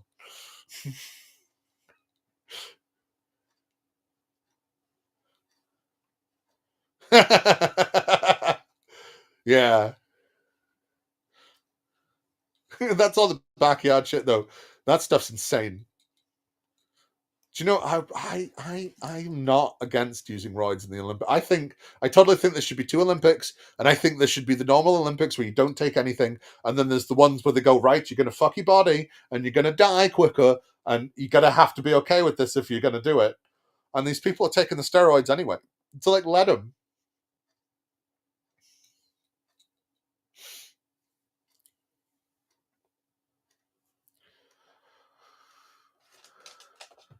Yeah, some of WCW was. See, I used to watch both. I never really got into the either or thing, and I watched both. And I used to watch like the first hour of WCW because it was always the cruiserweights, and the first hour it was better because like NWO was fun for a bit, but then it was everyone, so it was less fun. But like, you know, Chris Jericho when he was young, fucking Rey Mysterio when he was young, fucking Juventud Guerrera, fucking El Parker was there for a bit. Eddie Guerrero, man, Eddie Guerrero as a when he was younger, so good. Although best peak Eddie Guerrero is with China. Eddie Guerrero in China. Do you know what? One thing actually I did like about WWE. So ages ago, and everybody makes fun of WWE for this. Rey Mysterio and Eddie Guerrero had like Eddie Guerrero, Rey Mysterio as a kid in real life. On he brought him on, and then he had a match with Eddie Guerrero. It was a ladder match, and you had to get the Benoit. You know, aside from the murders aside, Benoit had some amazing matches, and I feel so bad for Chris Jericho because outside of how much of a dick he is in real life, he had some of the best matches ever in wrestling with Chris Benoit, and you're not allowed to talk about him because he murdered his family and his children. You know, and I get it, but he was a great wrestler. It's a shame. But like, yeah, fucking, and then Eddie Guerrero had a ladder match with Rey Mysterio for literal who gave the sperm to the mum retrospectively, and Eddie Guerrero won, and then it paid off like a couple of years ago because his son Dominic Mysterio actually started wrestling proper, and he turned out to be halfway decent.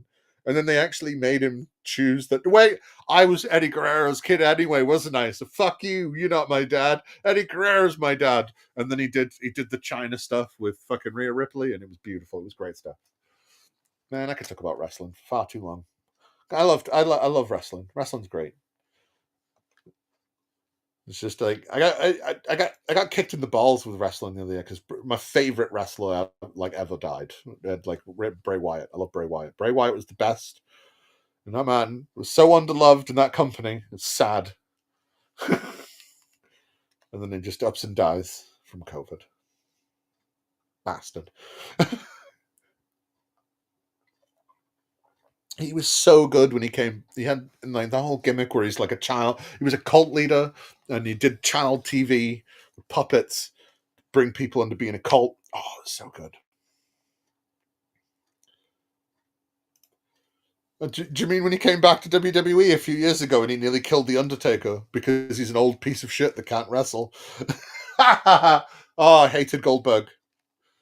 I love WWE's rip off of Goldberg. Gilbert. It's just this scrawny as fuck. I love Gilbert, man.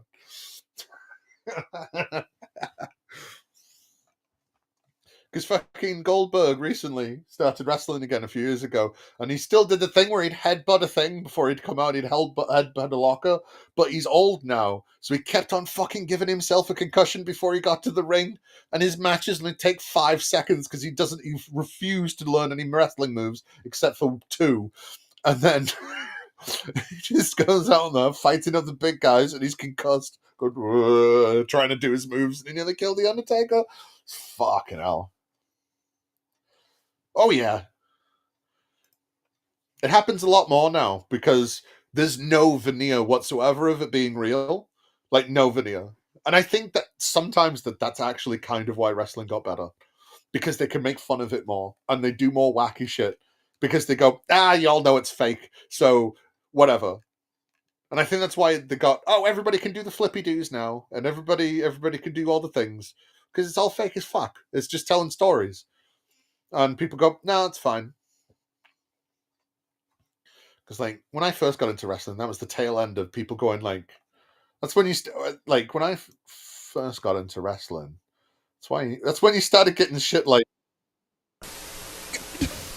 It's still real to me, damn it! Oh, I hate wrestling fans.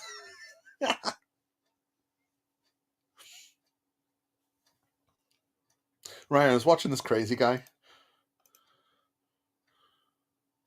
People, every head start there possibly is, and now people are asking me, what do we do? I've been telling you for 15 years. This is just the absolute top of the pyramid. This is occurring right now. This is crazy times we're finding ourselves in. And do you remember this national blueprint for biodefense I just talked about the other day? Well, exactly like the Great Reset, etc., these guys have their own website and their own YouTube channel, and they've been explaining. Yeah, it did. Although it was funny watching wrestlers trying to, like, remember these scripts. And sometimes you'd see them throw the scripts away when they start talking because they've written down whatever they've been told. Oh. See, the thing is, right? The best wrestling? It's not AEW. It's not like fucking WWE or TNA or any of them, right? It's your local shitty wrestling things, right? Or like something like PWG, Pro Wrestling Guerrilla, right? These people do not take it seriously in the slightest, and it's beautiful. Like, stuff from Pro Wrestling Guerrilla has like the best wrestlers of like the past 10, 15 years on it before they're in WWE and shit. Like, they do things where they all stick like pretend to stick each other's thumbs up their ass and then like clench their ass cheeks. And then all these people have got thumbs up their ass. Like, oh. And then they start flipping each other around. I mean, there was like they do like throw invisible grenades at each other. Like, one of my favorite things ever in wrestling actually is not a match. It's the best thing ever. It's Invisible Man versus Invisible Stan. Oh fuck it! I'll just put a little bit of it on. I don't care. It's just about how good this referee is, right?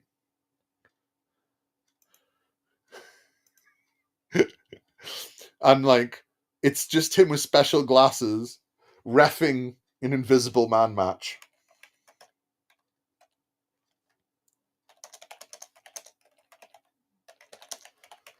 I fucking love indie wrestling. Indie wrestling is insane.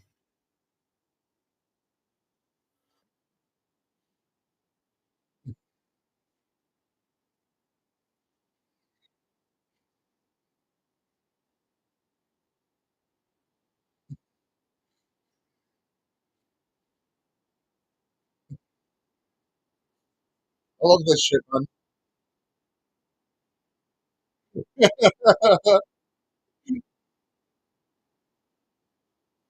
It's what I love about shit wrestling, about indie wrestling. There's no pretense of it being real in the slightest. So you can have all the fun in the world. And why not have a match where there's no wrestlers? It's a hardcore match as well.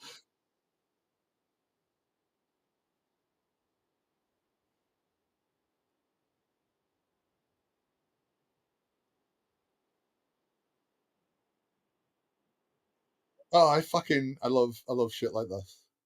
Well, there was another one during COVID. There was the social distancing match.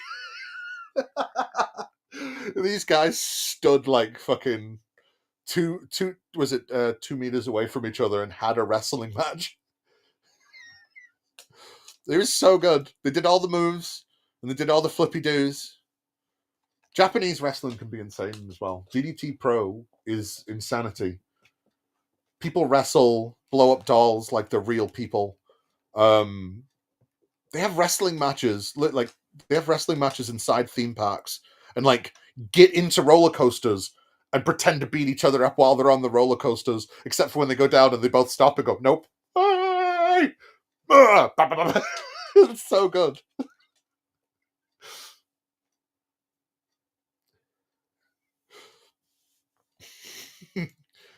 Reminds me of South Park. You gotta get that gay porn off your phone. It's not wrestling, it's real wrestling.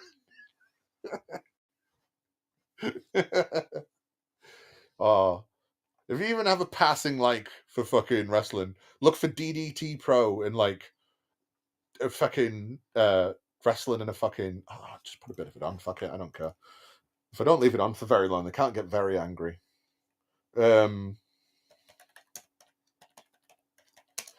Come on.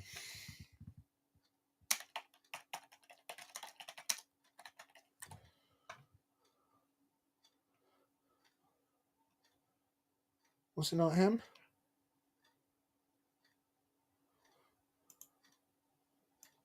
I thought it was.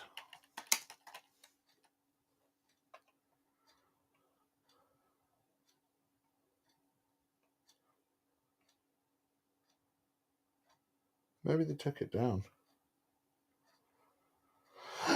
It used to be on there. Oh well. Whatever. Oh, did it not put the fucking invisible match on? Did I not have that screen on? Well. Oops. Exactly what's going to happen in their plan for July 4th, 2025, hypothetically. Well, let me explain something to you. They cannot spread a disease other than injecting it to you. Somebody said, oh, my kid's got chicken pox all at the same time. Richie, I'm a mother. I know about these things, blah, blah. The only way, right? So they're gonna come up. He's gonna have a lab coat on, and he's gonna come up. You know, like the doctors, they have the metal thing, the metal round thing on the head. It's there to like blind you. It really was invisible, wasn't it? Yeah. No, I'm sorry. I'm gonna put it on. I don't care. It's too good. I'm pissed off it didn't show it. There we go. Oh, Joe Hendry. See, you get shit like this as well. Before I put that on, you get shit like this. You get people like Joe Hendry doing his parody songs. Oh, none of it's going to make it doesn't matter. Whatever. No, it's all wrestling. It doesn't matter.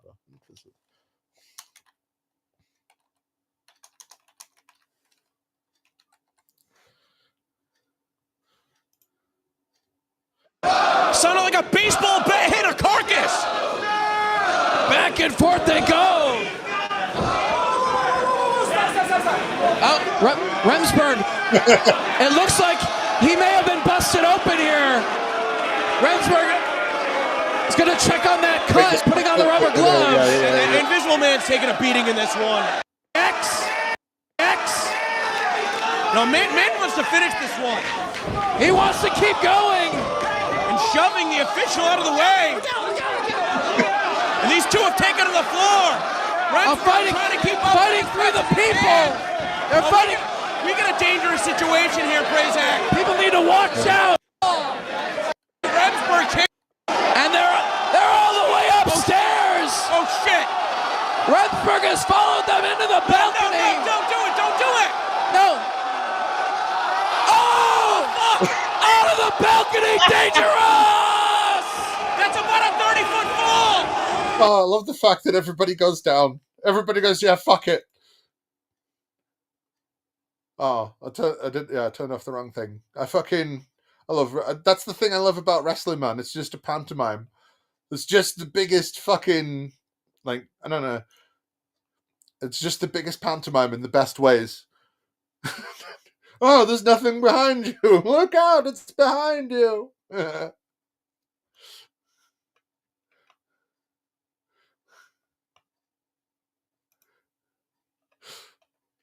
Yeah, fucking, that's the thing. The best wrestling is where the best wrestling that everybody would love is in places that no one would ever go that doesn't like wrestling. It's a shame. Because, like, fucking poor wrestling. Indie wrestling is where they don't give a shit and they get to do whatever because it's indie wrestling. I love it. So, let's go back to this fucking mewling idiot. See, do you know, that's what you gotta love about a random show. It's random. There's nothing planned. Anything could happen. Anything could happen. People could drop in, people could not drop in. I could watch wrestling videos. I could watch anything. I could put anything on. As long as YouTube doesn't get too angry at me, I could put anything on. I could, but I won't. But I could. Blah, blah. Well, here's the deal. Children get chicken pox relatively at the same time. It's a biological clock inside of you. If these...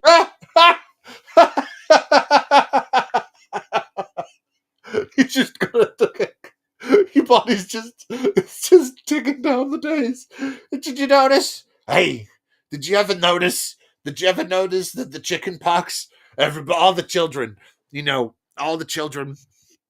they always get to about 7 to 10 years old, maybe a little bit younger, maybe a little bit older, and then they start to get chicken pox. It's always around the same time. And I think maybe it's because there's like a little clock inside of you, and you got a little bit of chicken pox in this little pustule, and in time the clock's just ticking down. It's just kicking the days. The days are just ticking. They're ticking down, and they're going, and they're going, and they're going, and then the clock hits 0, and bam, the thing bursts, and then bam, you got chicken pox. It's got nothing to do with the fact that it's probably better for you to get chicken pox when you're young, because getting shingles is a cunt. Although you can get it anyway, because it's fucking, I don't know. I've had chicken pox 4 times. All 4 times have been in my adult life. And all 4 times it's not been that bad as mental. Oh, no, I got it once when I was a kid, and I think it's why I got it the other 4. No, so I've had it 5 times. I've had it 4 times when I was an adult, once when I was a kid. And when I was a kid, they gave me herpes medication, and it went away. And now it comes back occasionally.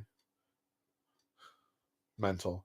And it's always in a different body part. It's like, I think it's been like one leg, and then an arm, and then another arm, and then a leg. Once was my face. Like, it's been, I think, once was I can't remember. But like, it's always been different parts. It's never been the whole body. I need a whole body pox, and then to pox out, I need someone to root around inside these blebbergumptious rumblings that you can see jiggling about, and to pop that and burst that pustule full of the chicken pox, because the clock done broke, and it ain't fully releasing it, and it needs to just squeeze the fuck out of there and step the fuck on. You know what I'm saying?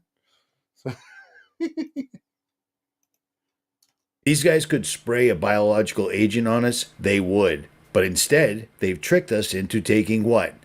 Jabs, vaccines, the shot. Do you see what I'm saying? Does it make sense?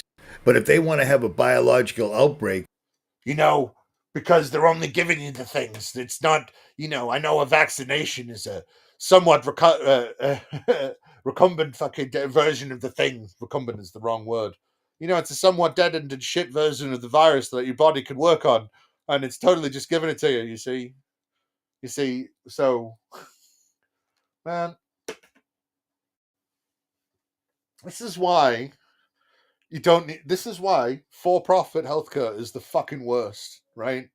Because all your fucking doctors are out trying to meet quotas and trying to make fucking shit tons of money for fucking for fucking pharmaceutical companies that own all the doctors' asses and the hospitals' asses and make them try and like sell things off the fucking label and do all this fucking shady shit because they want more fucking money and charge you out the ass for absolutely everything. So then people have a natural distrust of the healthcare system. So then grifty fucks can come along, like, and not just like this fucking cunt from Boston, like, you know, Kent fucking Hovind types or his son types or whoever was selling the fucking, you know, the apricot seeds, or fucking, you know, do you want to drink bleach? Do you like bleach? Blood the bleach in your eyes. You should inject, you know, and you get fucking cunts like Donald fucking Trump going, hey, you know, maybe if you put a little disinfectant in your veins, it's all right, right? Like, and these fucking muling idiots buy it because, one, they're not you know, I shouldn't make too much fun, but they're evil. I don't care if you've been duped. If you try and spread it, you're evil. If you're trying to do it to your kids because they don't know better, you're evil. The idea that all these fucking companies, right, are trying to kill you in some way is insanity to me. You can't, on the one hand, say, these people, they're just trying to do it all for profit. They want to make you sick and they wanted population control. And then on the other hand, but you know, they're trying to make too much money off the cures.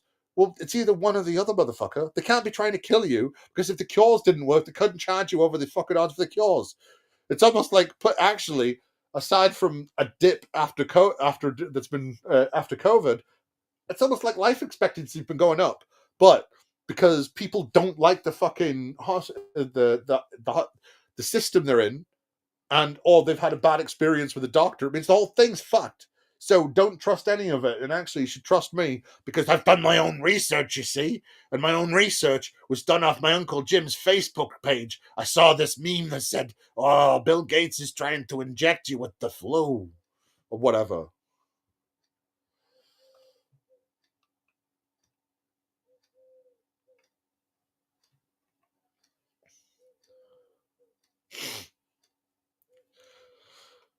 Yeah, well, that's the thing. There's some fucking people don't give a shit, do they? They don't. They don't. They are fed their opinions, and because they want to get all this information quickly from small 5-second videos, or you know, a shit article on something that pretends to be BuzzFeed or Bored Panda or whatever bullshit is trying to, you know, feed you piffle so you can give them fucking ad money as you're clicking on the site, like, so they can steal all your cookies and your data, you know. Don't worry about all that. Worry about this thing I've made up, because it's almost like people could tell there's something fucked about the system in the world, and instead of educating themselves about it, they pretend to educate themselves about it because they already have some kind of preconceived notion, and someone who comes along spewing some kind of preconceived notion that could be even vaguely close to what they were already thinking, they're going to gravitate towards. And once they start gravitating towards it, confirmation bias comes in. And as soon as confirmation bias comes in, you start to convince yourself of it and convince yourself around you start to reason around the problems. You know what? What's that thing? How to share your faith effectively and biblically, to be able to reason with people, learn to circumnavigate or go around the person's intellect. They do that to themselves, right? And then once they convince themselves of one thing, then the certainty of that one thing brings shakiness to something else. It's like teeth. You know when a dentist says, hey, you got cavities, kid, and you know when one tooth goes, the rest are going to follow. It's like, you know, it's like a slippery slope. It's like a cascade effect. It's like dominoes. Your teeth go down one by one, right? Well, it's the same with conspiracy theories. You believe one, you start to believe them all. And if you don't believe one, you find reasons why it's actually wrong, but actually still a different version of that conspiracy theory because it can't be the real explanation, right? Because if you can distrust one thing, then you must distrust everything forever. Nothing can ever tell you the truth.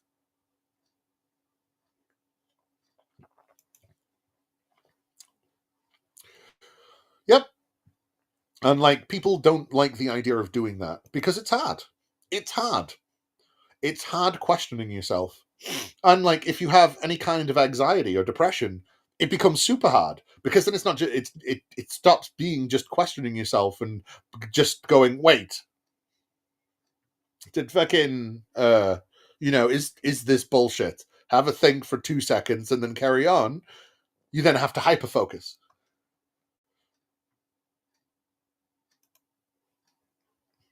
Well, we signed an NDA, and I'm not allowed to talk about it, and you're not allowed to taunt me about it.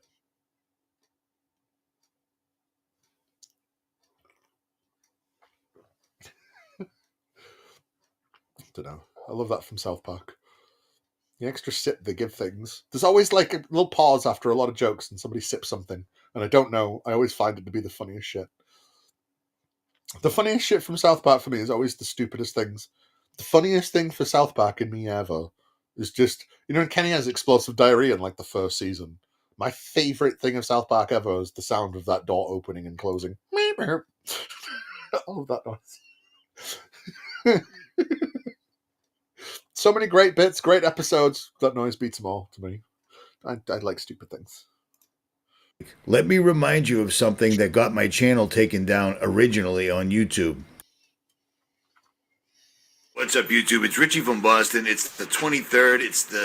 It's July. It's the year 2020, and you probably thought I forgot about you today, but I didn't. I was supposed to do you remember back when this first started and the 5G people were like, it's 5G, 5G's what's killing everybody, and I kept saying, no, that's not the deal. Stop saying that, because I love those 5G people. My friend who brings me tobacco used to come in and tell me that his friend worked for BT, British Telecoms, and was installing the Jazz viruses that was sending the virus through the 5G towers because they were fucking stupid. Man, I hate conspiracy. It's like, I sometimes wonder, and I go to and fro, and I don't know. I sometimes wonder what I hate more, religious people or conspiracy theorists, and I can't quite figure it out. They're so similar, and there's so much overlap. So I don't know. I can never fully decide. I can never fully decide. nothing's killing anybody. They're simply lying. Do you see what I mean? And then YouTubers made real. Wow. It's not real. It's all in your head. It's all in your head. It's all in your head. Yeah. This motherfucker saw the COVID vaccine. This motherfucker saw anti-vax COVID conspiracies and went, I'll take you one step further. You see that virus?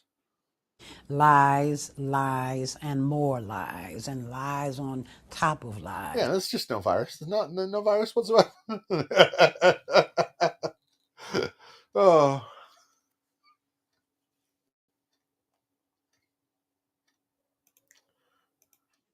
That science has yet to find a name for. Can you think of a name for it? Help. Oh. I keep on forgetting I've got these things, and then I never use them when I should. You know what I mean? I remember like partway through something, or I remember at the very beginning, and then I remember for 10 minutes, and then I forget. Oh well. I've been going for 5 hours, 14 minutes.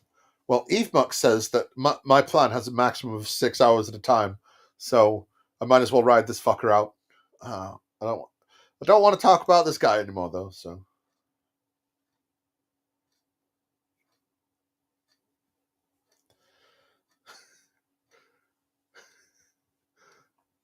Right, what should I ponder at now?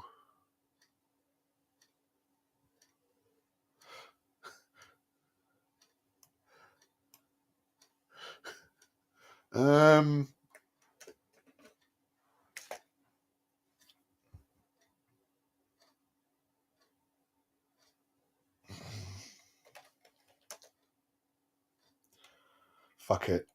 I'm watching random shit. Do you want to see a really creepy guy?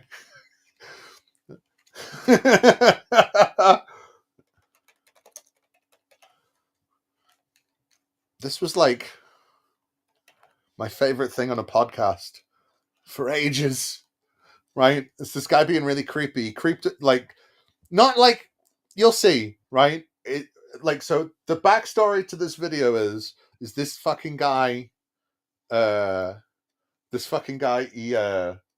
did he do? He was at a gym and he saw this girl, Julia, that he thought was attractive. So he went over to the sign-in desk, right? And fucking got her name. And they're like, and shit.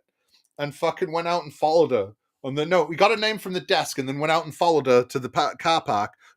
And just, like, basically forced her to give him his number, started hitting on her, and then, like, went on. She goes, oh, you know, I'll ring you. And he goes, well, just give me your phone, and grabbed a phone and put it in. And the next morning, he sent this video, right? And, like, it's not like she said, it's not like he grabbed me and all this stuff. He was just being nice and friendly, and I didn't, you know, he was older than me, and I wasn't bothered. So I was trying to just brush him off nicely, and then he made me give me his number, and then he sent me this. And then I started fucking around with him, and he sent a couple other videos. But really, the first one's really where it's at. The second one isn't so bad, but after that, it's played out. But yeah, sorry, I had to make a smoke before I put this on. I've not watched this in time. I love this fucking video. Morning, Julia.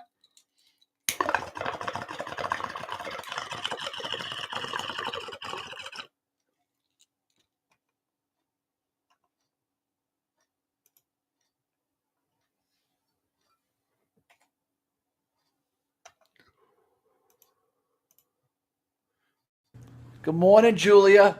It's me, Joe. Just wanted to say hi. Wish you a great day. Tell you that meeting you yesterday and getting a look at you was probably one of the greatest moments of my life. You were so beautiful. You don't know how beautiful you are to me. I mean, just, you're gorgeous. You're precious. And but it's been sitting in my mind when you said to me you want to go back with your ex-boyfriend. Please erase him from your memory. Don't ever go back in the past. I know, because I've been there. And I understand when, you know, you're trying to find somebody and you go on dates and nothing compares to your ex. But there is that better person out there. And Julia, I promise you it is me. I will love you like you've never been loved before. I will cherish you. I'll make you feel like a woman, a real woman. And believe me, after you experience me, you won't even know who your ex-boyfriend is. So, open up your heart to me in your arms. Julia. Let's go full throttle. Go through full throttle. I can see me falling in love with you. Just go full throttle. You just, I don't know, I just looked in your eyes and I just melt. Anyhow, I'm heading off to work. This is my cute little home. Everything you see behind me, I built everything. Every square inch, from crown molding to chair rail to floors to lighting to plumbing, doors, windows. So this is the type of guy you're getting. I'm a very handy guy, and I'd love to build you whatever you want. You're a sweetheart. So I hope this video doesn't scare you, but that's how I feel. I just want you to know that. Okay? And I look forward going out to dinner with you. So let's make it happen. Mwah. Ciao, baby. Oh, I fucking love that video. Hey, Julia, I made this whole house for you, Julia. From crown molding. Do you see all the fans? I made all the fans for you, Julia. Go full throttle.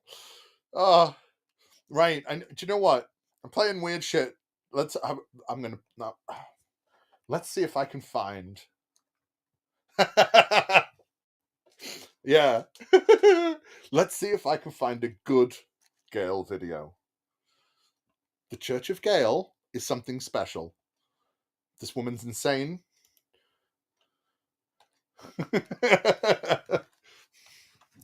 Oh, come on. My keyboard does not... Oh, there we go.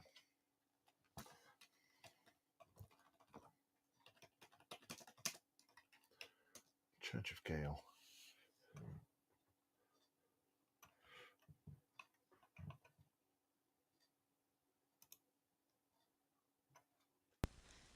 as he drove his car underneath the Paramount Pictures. I can't believe she's still going. Right. Let's go to popular.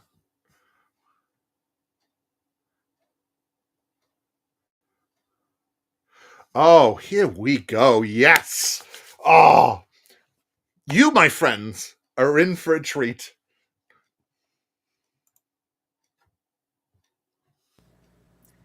Okay, folks, let me just sum up. I just Skyped with Terrence Jenkins last night. I finally heard from him after a silence of one. It is, isn't it? It's it is, isn't it? Imagine waking up in the morning. Imagine waking up in the morning to that video. Morning, Julia. Morning, Chester. I just wanted to send you this little video. Do you see this house that I built for you, Chester? Huh? Andrew? Morning, Andrew. We see all these ceiling fans for you, Julia. Gail. Chester. Andrew Gale. Oh, right. I have to get it. I have to erase this guy from my memory now because Gale, the Church of our glorious leader, the head of the Church of Gale, is here. This is old, but you kind of. This isn't even. This is like midway Gale. This woman goes all the way back to the 90s, and she's still going with. Yeah. So this is a light taste of what Church of Gale really is. 1.5 months. Around June the 21st, when Terrence was Skyping with me, Brent Spiner said, "Hey, yoo-hoo, Terrence, something's going on with Matthew McConaughey's penis." And what was happening was all of my men's penises were being attacked. There was a very serious malware in the computer system at Church of Gale, and it caused all the men at Church of Gale to cause them to have all sorts of penis afflictions. It was very painful. And let me just... So, Church of Gale, let me just give you a little history. Church of Gale, she is the head of the Church of Gale because she is the head of humanity against the alien Jesuits that have... Because she has a spaceship that houses the Church of Gale, and it's in space, right? And the Jesuits have at this point cut off connection. The Jesuits and Zat Knight, who is the leader of the Jesuits, has has cut off connection, so she can't have this like brain to brain, she calls it, like brain melding sex experience with all of her men, right? And all of her men are Matthew McConaughey, Vladimir Putin. Terrence Howard? I can't remember who the Terrence one is. Keanu Reeves, Brent Spiner, who is top dog. Brent Spiner is king. There was other ones, right? And they're all her husbands, except they're all up on the Church of Gale, and the Jesuits are keeping them in space. So all the ones of these on Earth are Jesuit clones that are being controlled by Zat Knight, and they torture her with it. Something along those lines. The ordeal with the penises lasted for at least a good week in that June. So like from June 21st to June 28th, they were just having this ordeal with penises because of Jesuit trigger programming on the Church of Gale computers. They spent a lot of time in sickbay. Matthew practically had a vagina at that point.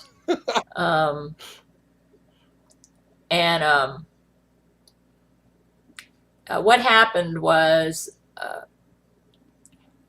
Vladimir Putin, they found out that he ended up getting his bladder exploded. Bam! They had to put him in. No wonder he's invading the Ukraine.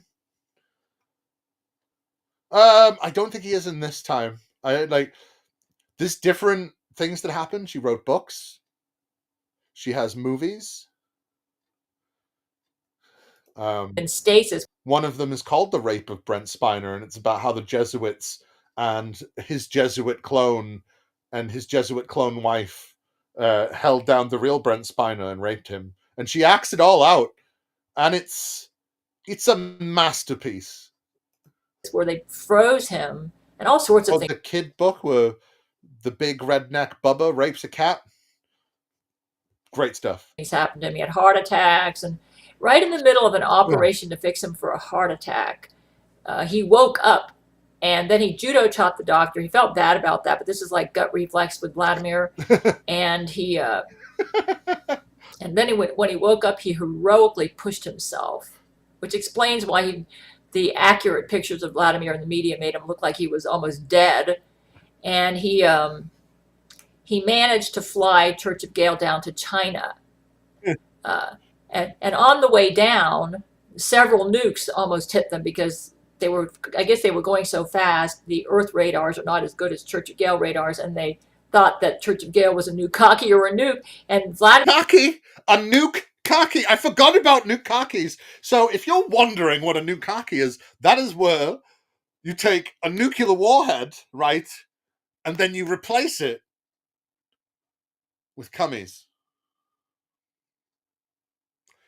That's a nuke-kaki.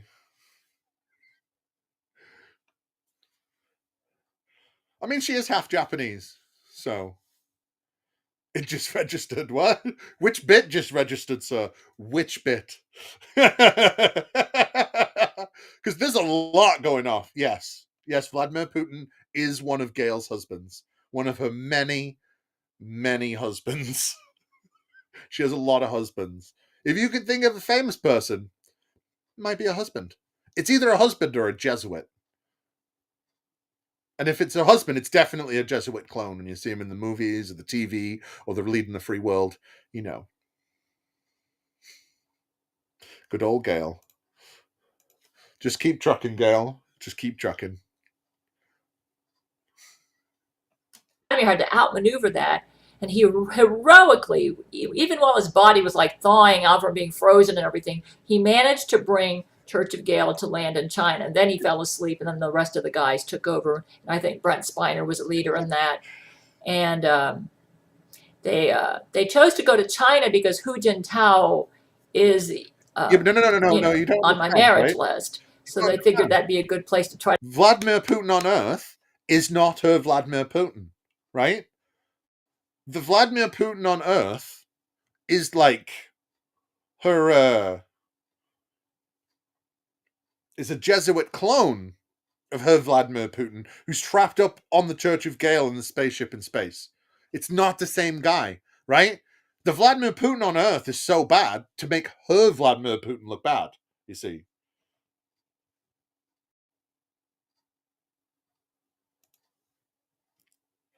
Well, you know, there is a saga to all of this. And to be honest, if I've been thinking about just doing more random streams with just random bullshit. I might go through the entire saga of Gale of Cold Shugula, because I think the whole saga of Church of Gale is amazing. Yes, that is in fact the clone, and don't like he knows about her and is scared. So that side isn't fun. Because she's been obsessed with Brent Spiner since like before she was on the internet. She wrote like sexual kidnapping books about him. You can buy. I don't know if you can still buy them on Amazon. I know you used to be able to. And they got drawings and everything.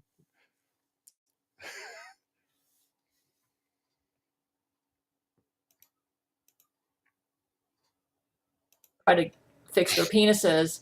Hu Jintao apparently assigned some Chinese doctors to work on them, and they agreed with the doctors that they would be put under anesthesia and allow the doctors to operate on them. When they woke up, they looked down at their penises and saw this crisscross, just 2 crisscross bandages, and they realized that all of their penises had been surgically removed, and they all had vaginas. And they were so mad. And they had been asleep for 2 days for the operation when they woke up and saw that. So they spent a day looking for the Chinese doctors, and Vladimir, I believe he judo chopped them, and they got... Oh, yeah. The thing is, right, this video even gets worse, right? It gets more insane. And then there's stuff that is straight up like, how can you believe this? Right? At some level, I wonder if she's trolling. Because at one bit she says, so I was psychically linked to the Church of Gale last night, and then we were being chased by a sentient taco and burrito that was sent out by the Jesuits, and then it chased us through the sun because it was the only way. All right, sorry. That's a thing came up at the side and it's like, warning. That's like, I've got 30 minutes left. And so what was I saying? Yeah, so and the only way to escape was to fly through the sun, and the taco and the sentient taco and burrito, the giant sentient taco and burrito, followed her through the sun where it became all crispy, crunchy, tasty, and fired refried beans at her, but they won. And it's like, because she starts naming like Polly Pocket and stuff, and it's like, are you trolling now? I don't know. The Church of Gale is interesting. Their penises back. Their penises were in excellent condition because the reason the Chinese doctors stole the penises is because they had small ones and they wanted big ones. So they made their She's part Japanese, so you know they have history. Restored penises perfect. So with perfectly restored penises, Brent spent 3 days doing surgery to install the penises back on the guys. They left Matthew McConaughey's penis alone. So, but the other guys had to get their penises put back on. So Matthew McConaughey still has a vagina. And then after that, the next job was to fix the malware on the computers at Church of Gale. They had to ground Church of Gale for quite a while to do this. So this must have taken like around a month. And they spent a month trying to fix it. Finally, they decided a system restore was not working, and they decided to follow my advice in one of my videos, and they completely destroyed the computers and just built them brand new from the bottom up. These new computers are not quite as sophisticated technologically as the ones that they had to destroy, because that Church of Gale, Jesus built that church. But at least they're safe from the horrible malware, which made it, this malware made it, they couldn't even communicate at all with the outside world. If they did, their penises would. No, I've never actually watched those videos.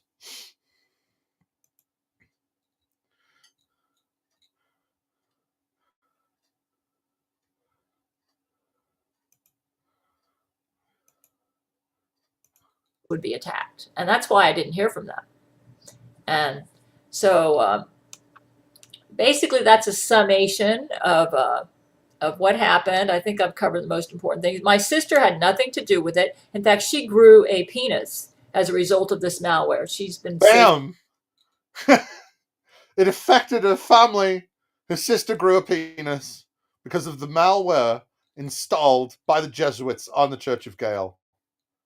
See? Hallelujah to us all. May the Lord have mercy.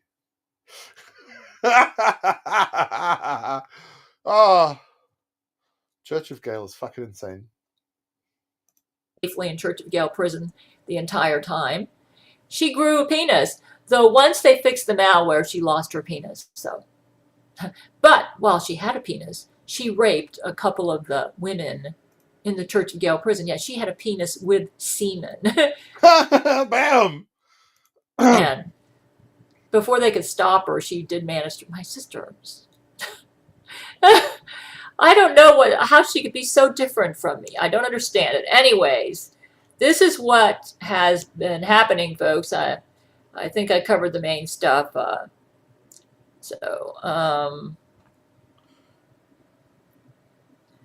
Okay. Bam. I know there's more, but that's the meat of that one. Come on, I need to.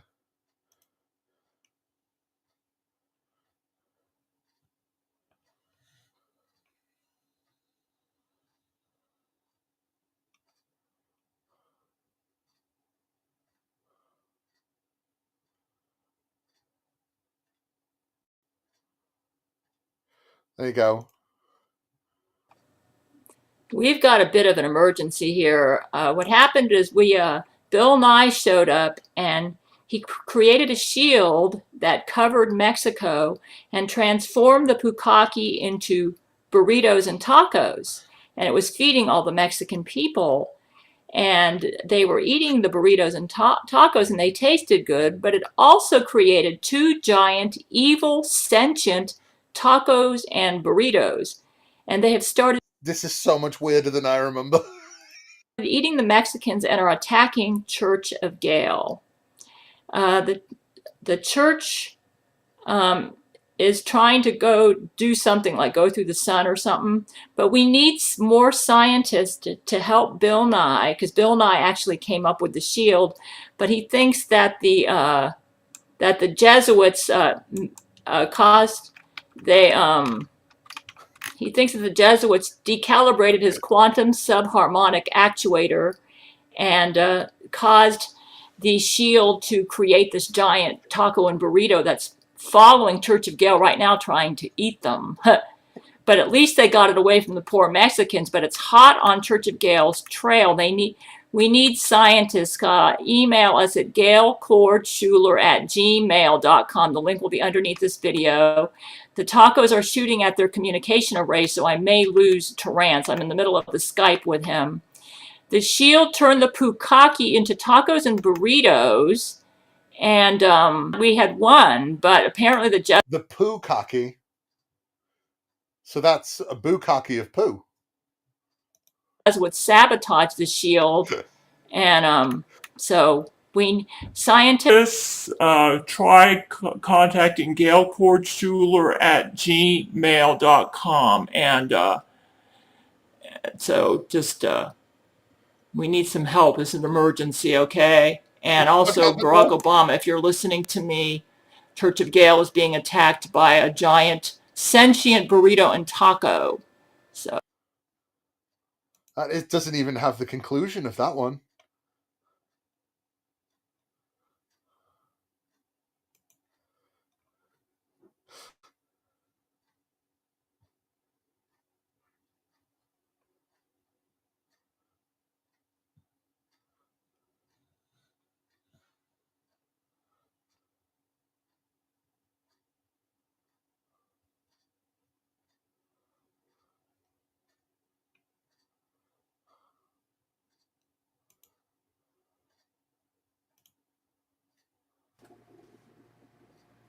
Hi, you awesome men. I'm making this video for you. This is like my church dress, and I want to talk about what I think is going on right now, even though I haven't heard from you, but I know why. It's because you all are in outer space. You're halfway between Earth and the third heaven. And Brent has been talking to me brain to brain, and I want to let the world know what's happened to you, because they're probably wondering. And I'm going to just talk about what I really believe has happened to my men. And I just feel that people need to know this, because this is really awesome what's going on right now. Brett wrote me an email, and he asked me to take down some YouTube videos because Jesuits claimed that they were offensive, and that these videos were the reason they launched an avalanche of photon torpedoes at Church of Gale, which took out Church of Gale's warp engines and life support. And I believe that all of my men were in Church of Gale when this happened. Brent has been communicating with me brain to brain since this incident, and I can tell it's him because I know Brent. He's been my brain to brain lover, and he's communicated with me since 2006, and it's him. So I know he's alive. Another reason that I know he's alive is he's continuing to make comments at Twitter. Let me go on. I thought that only Brent could talk to me brain to brain, because that's what he told me. He said Jesus was going to limit it just to he and me and Brent. My allergies are acting up, but it looks like Vladimir Putin got to break in a little bit. You got to understand, my men are way out in outer space. They are halfway between Earth and the third heaven. That is, you know how far away the third heaven is? That's where God the Father sits on the throne. Our seventh heaven. Do you remember that game? I remember that game when I was but a teenage boy.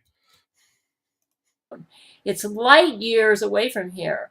And that's where I believe they are right now. But yes. And I keep checking my email, and I haven't heard from Brent, and that isn't like him. Gail.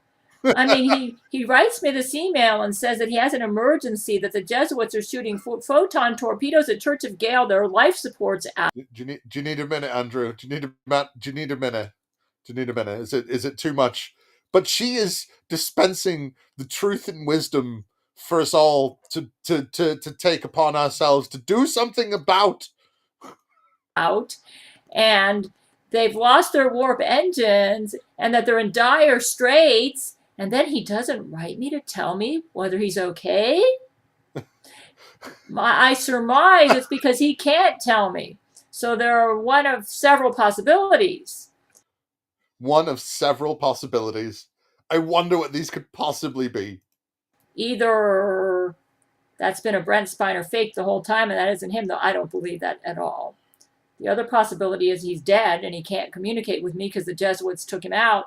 The third possibility, which is the one I believe, is that Jesus Christ did a miracle, but he hasn't returned my men to earth yet. So let me go a little further on this. See, Jesus intervened on her men's behalf because they were on the way to third heaven. You know, Gail's a treasure, you know, and she's a precious gem upon a crown of God.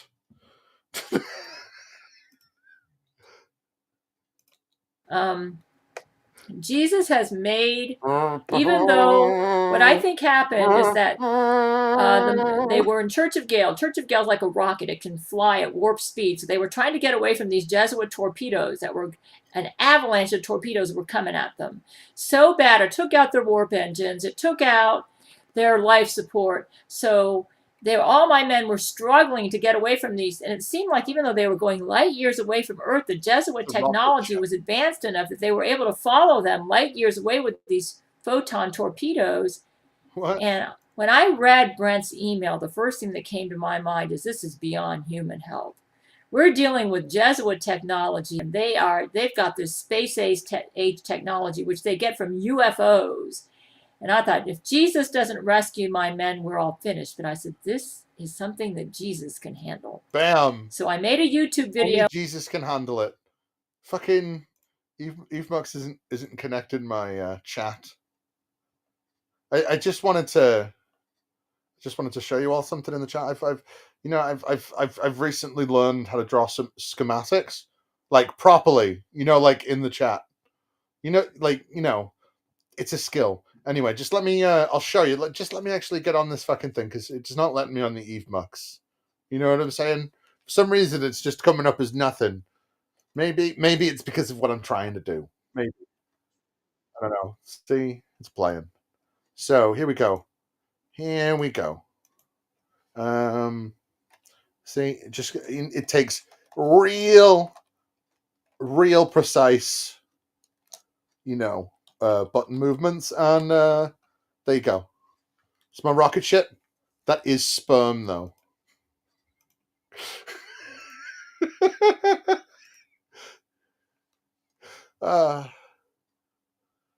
I'm a child.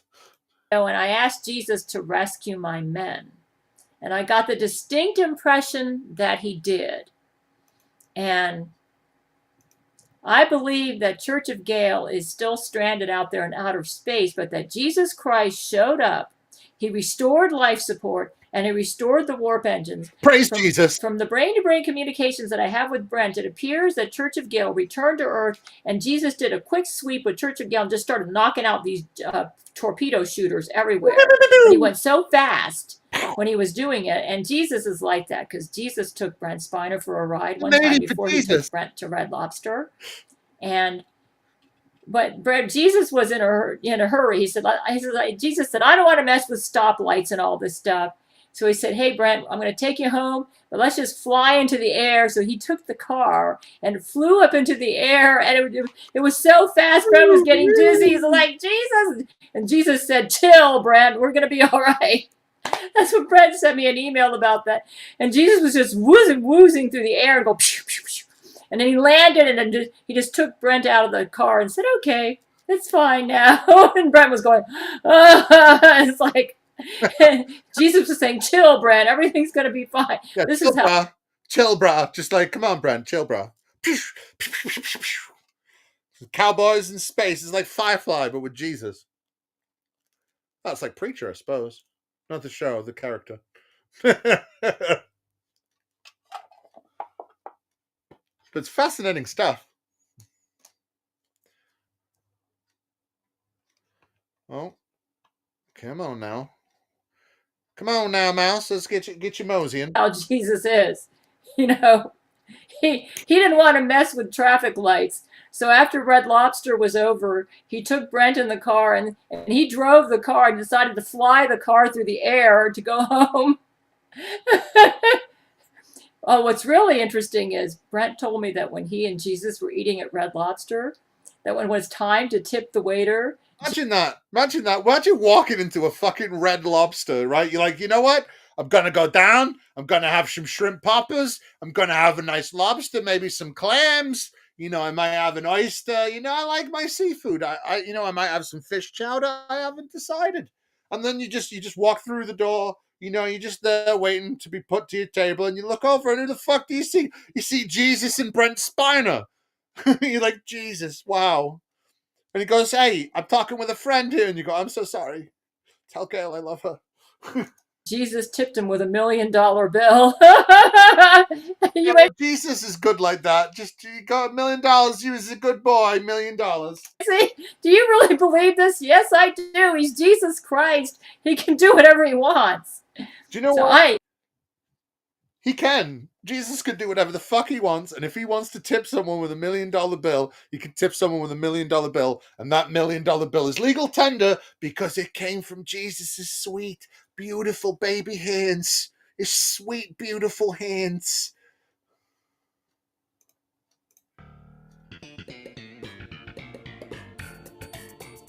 I don't get it. Sweet baby hands. What is it? I don't know. They're hands. Well, what about my hands? I don't see how your hands are any better than my hands. What, are you kidding? The knuckles are all out of proportion. You got hair over there. Where do you get off comparing your hands to my hands? This is a 1 in a million hand. That's what comes from avoiding manual labor your whole life. You know, beautiful hands. I gotta admit, even though I haven't heard from Brent, I'm not worried because I know Jesus rescued my man because I know Jesus. He can handle this. Those creepy Jesuits they were shooting for, if it wasn't for Jesus, they'd all be dead. Well, anyways, I'm getting off the subject. Anyways, from what this is what Brent's been telling me with brain-to-brain communications. Church of Gail is about halfway between Earth and the third heaven right now, which means it's hanging out there in space all by itself, far out of the reach of the Jesuits, which I believe is just what Jesus wants. Jesus Christ himself has fixed their life support and warp engines, but he won't allow them to return to Earth or near it right now. I think it's because he wants to stay away from Jesuit interference, and there's a reason for this. He is personally, Jesus Christ and God the Father are personally supervising the defamation trial we have against the Jesuits for their Crazy Gail Wiki website. Ha! Because Satan himself... Gail knows when to use God, and she knows when to use legal powers and her power of attorney. Oh.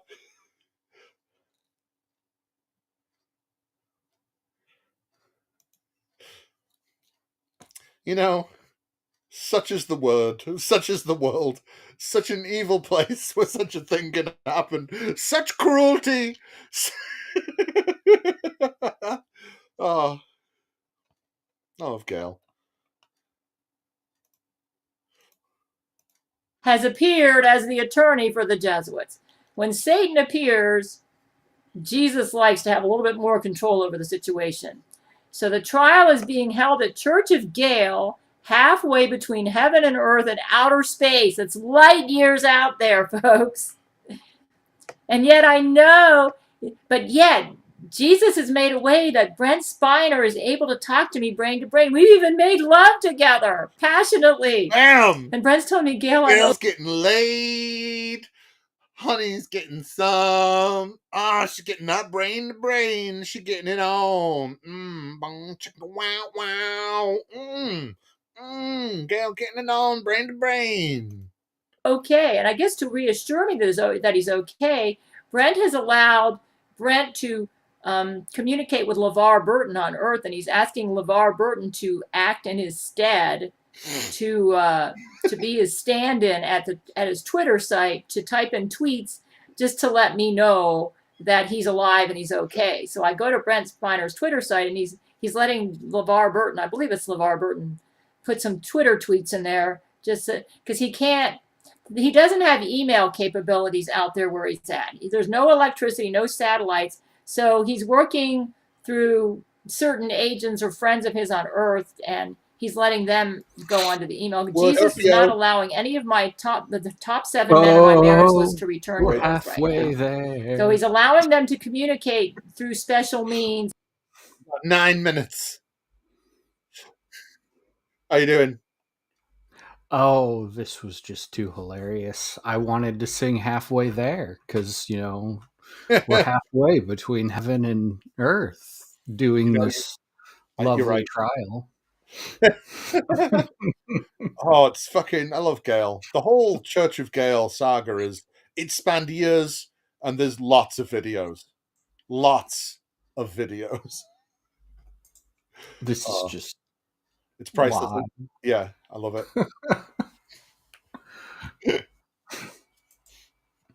Oh, right. Let's get some more Gale on. What's it going? Yeah, no, keep going. I'm just getting a avatar in line with the quality of this stream. Oh, thanks. Yep. If they have to. Jesus is taking care of all of them, I believe, and personally supervising this trial, which is taking place in outer space at Church of Gale. He's let people at Walmart and the Gabriel Chana Fox News channel know about the proceedings in this trial by dropping off the latest updates to the Jesus Gale movie at the Gabriel Chana Fox News channel and at Walmart movie studios. This is real. I've watched this movie. I don't know if it's still on her YouTube, but all of these movies are there. She makes movies. She made a number of movies. I recommend The Rape of Brent Spiner. It's a personal favorite.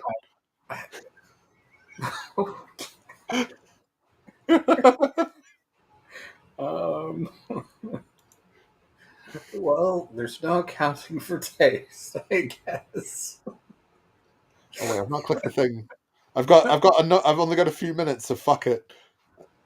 Oh.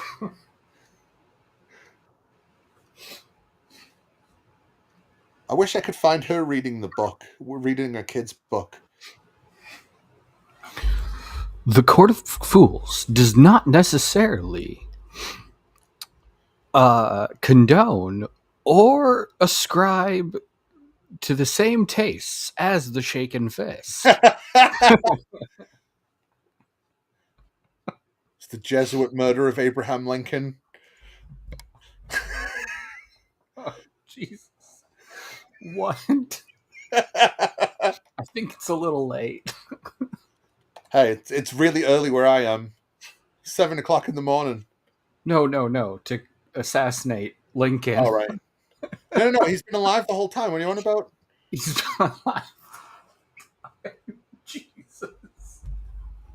Right, I can't find it, but here's this one. Breakfast with Jesus. Gail, send Abe to my house. He was my favorite president growing up. Written by Brent Spiner. Sorry, go on what? I didn't mean to click that. Gail, please send Abe to my house. He was my favorite president growing up, and I would love to meet him. I am, after all, from the land of Lincoln. Well, you see, he was alive, but he got assassinated by the Jesuit clones. You know, I just have to point out, for all that Illinois gets for having Chicago, all the shit we get, we gave you Abraham Lincoln and Obama. So fuck you. Yeah. Well, I've only got a couple minutes left before this because Eve Mox tapped me out at 6 hours. It's bullshit. Yeah, somebody else had that same issue earlier today. Yeah. So I just want to get a little bit. It's Breakfast with Jesus by the Brent Spiner. Art by Church of Gale Ministries, lovingly dedicated to the talented and beautiful Gail Cord Schuler. Breakfast with Jesus. You know, like breakfast at Tiffany's. My beautiful Gail. But with Jesus. I've been working so hard lately that I've been on the edge of burnout, so to speak. Jesus, knowing that I would fight to the death for the woman I love, decided it was time for me to take a well-deserved break. My efforts against the Jesuits was rewarded with a breakfast at Bob Evans. The morning was peaceful and very much ordinary when Jesus and I sat down at the table. What's with this heroin up Jesus? This Jesus is just some homeless dude that has been on the heroin for a bit too long, and he's like, "I'm Jesus. Hi, Brent Spiner. I just need a little bit, man. Just a little bit, man. Could you pick this up, man? Pick it up for me, bro."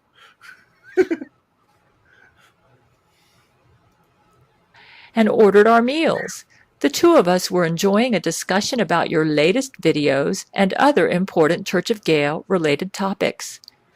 When the waitress returned with our food, I noticed that she had forgotten to bring the pancakes that came with my meal. Initially, I wasn't going to mention anything since there was already plenty to eat on our table. Jesus noticed the missing pancakes and asked me about them. You're right. This is an entire comic book about not having enough pancakes. This was apparently written by Brent Spiner. He could have a DMCA takedown of this. It would be hilarious. I'd wear that badge with honor. Well, I'm saying like her video. I don't think he'd touch yours because you're doing commentary on it and ribbing into it. Yeah, well, you know. Like, if she's claiming that he wrote this, like, there's multiple avenues for taking that down. You know. And, I think the most hilarious would be, oh no, I did write this, and I never meant it to get out there, and then have her have to say in court, no, he didn't write this. Oh shit, we're offline. No, we're not. No, we're not offline. We got a minute and a half left. Okay. So I'm just gonna sit out the clock.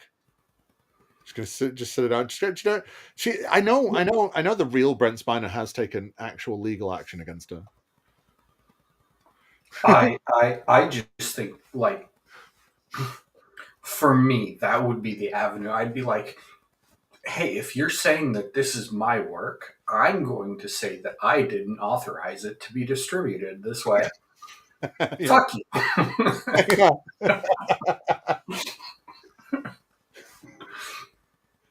Oh. Well, it's been a long stream. I didn't anticipate going the full 6 hours, but hey, I was bored. And I was just doing random shit.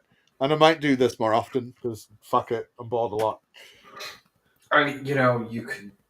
Well, I guess you can't... Well, no. See, you can drop this and just go on Twitch. Yeah. Yeah. To be honest, I started on Twitch and it was shit.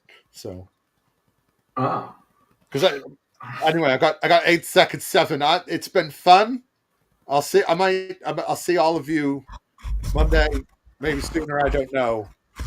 Fuck you. Oh, down. I didn't make it in time. No. Oh well, unlucky. Right then. It's been fun, yo. Yeah. Here you go. You can see my camera. Isn't it amazing? Hey, I'll probably just end up playing Raft. I've been playing the Raft for the past few days, so. Yeah, this is my like special insurance thing now, because I've been planning to go stream games on Twitch. Yeah, and I've done a few with Vix where I've had just my camera on and doing this, but I like this first time I went live on Maya's.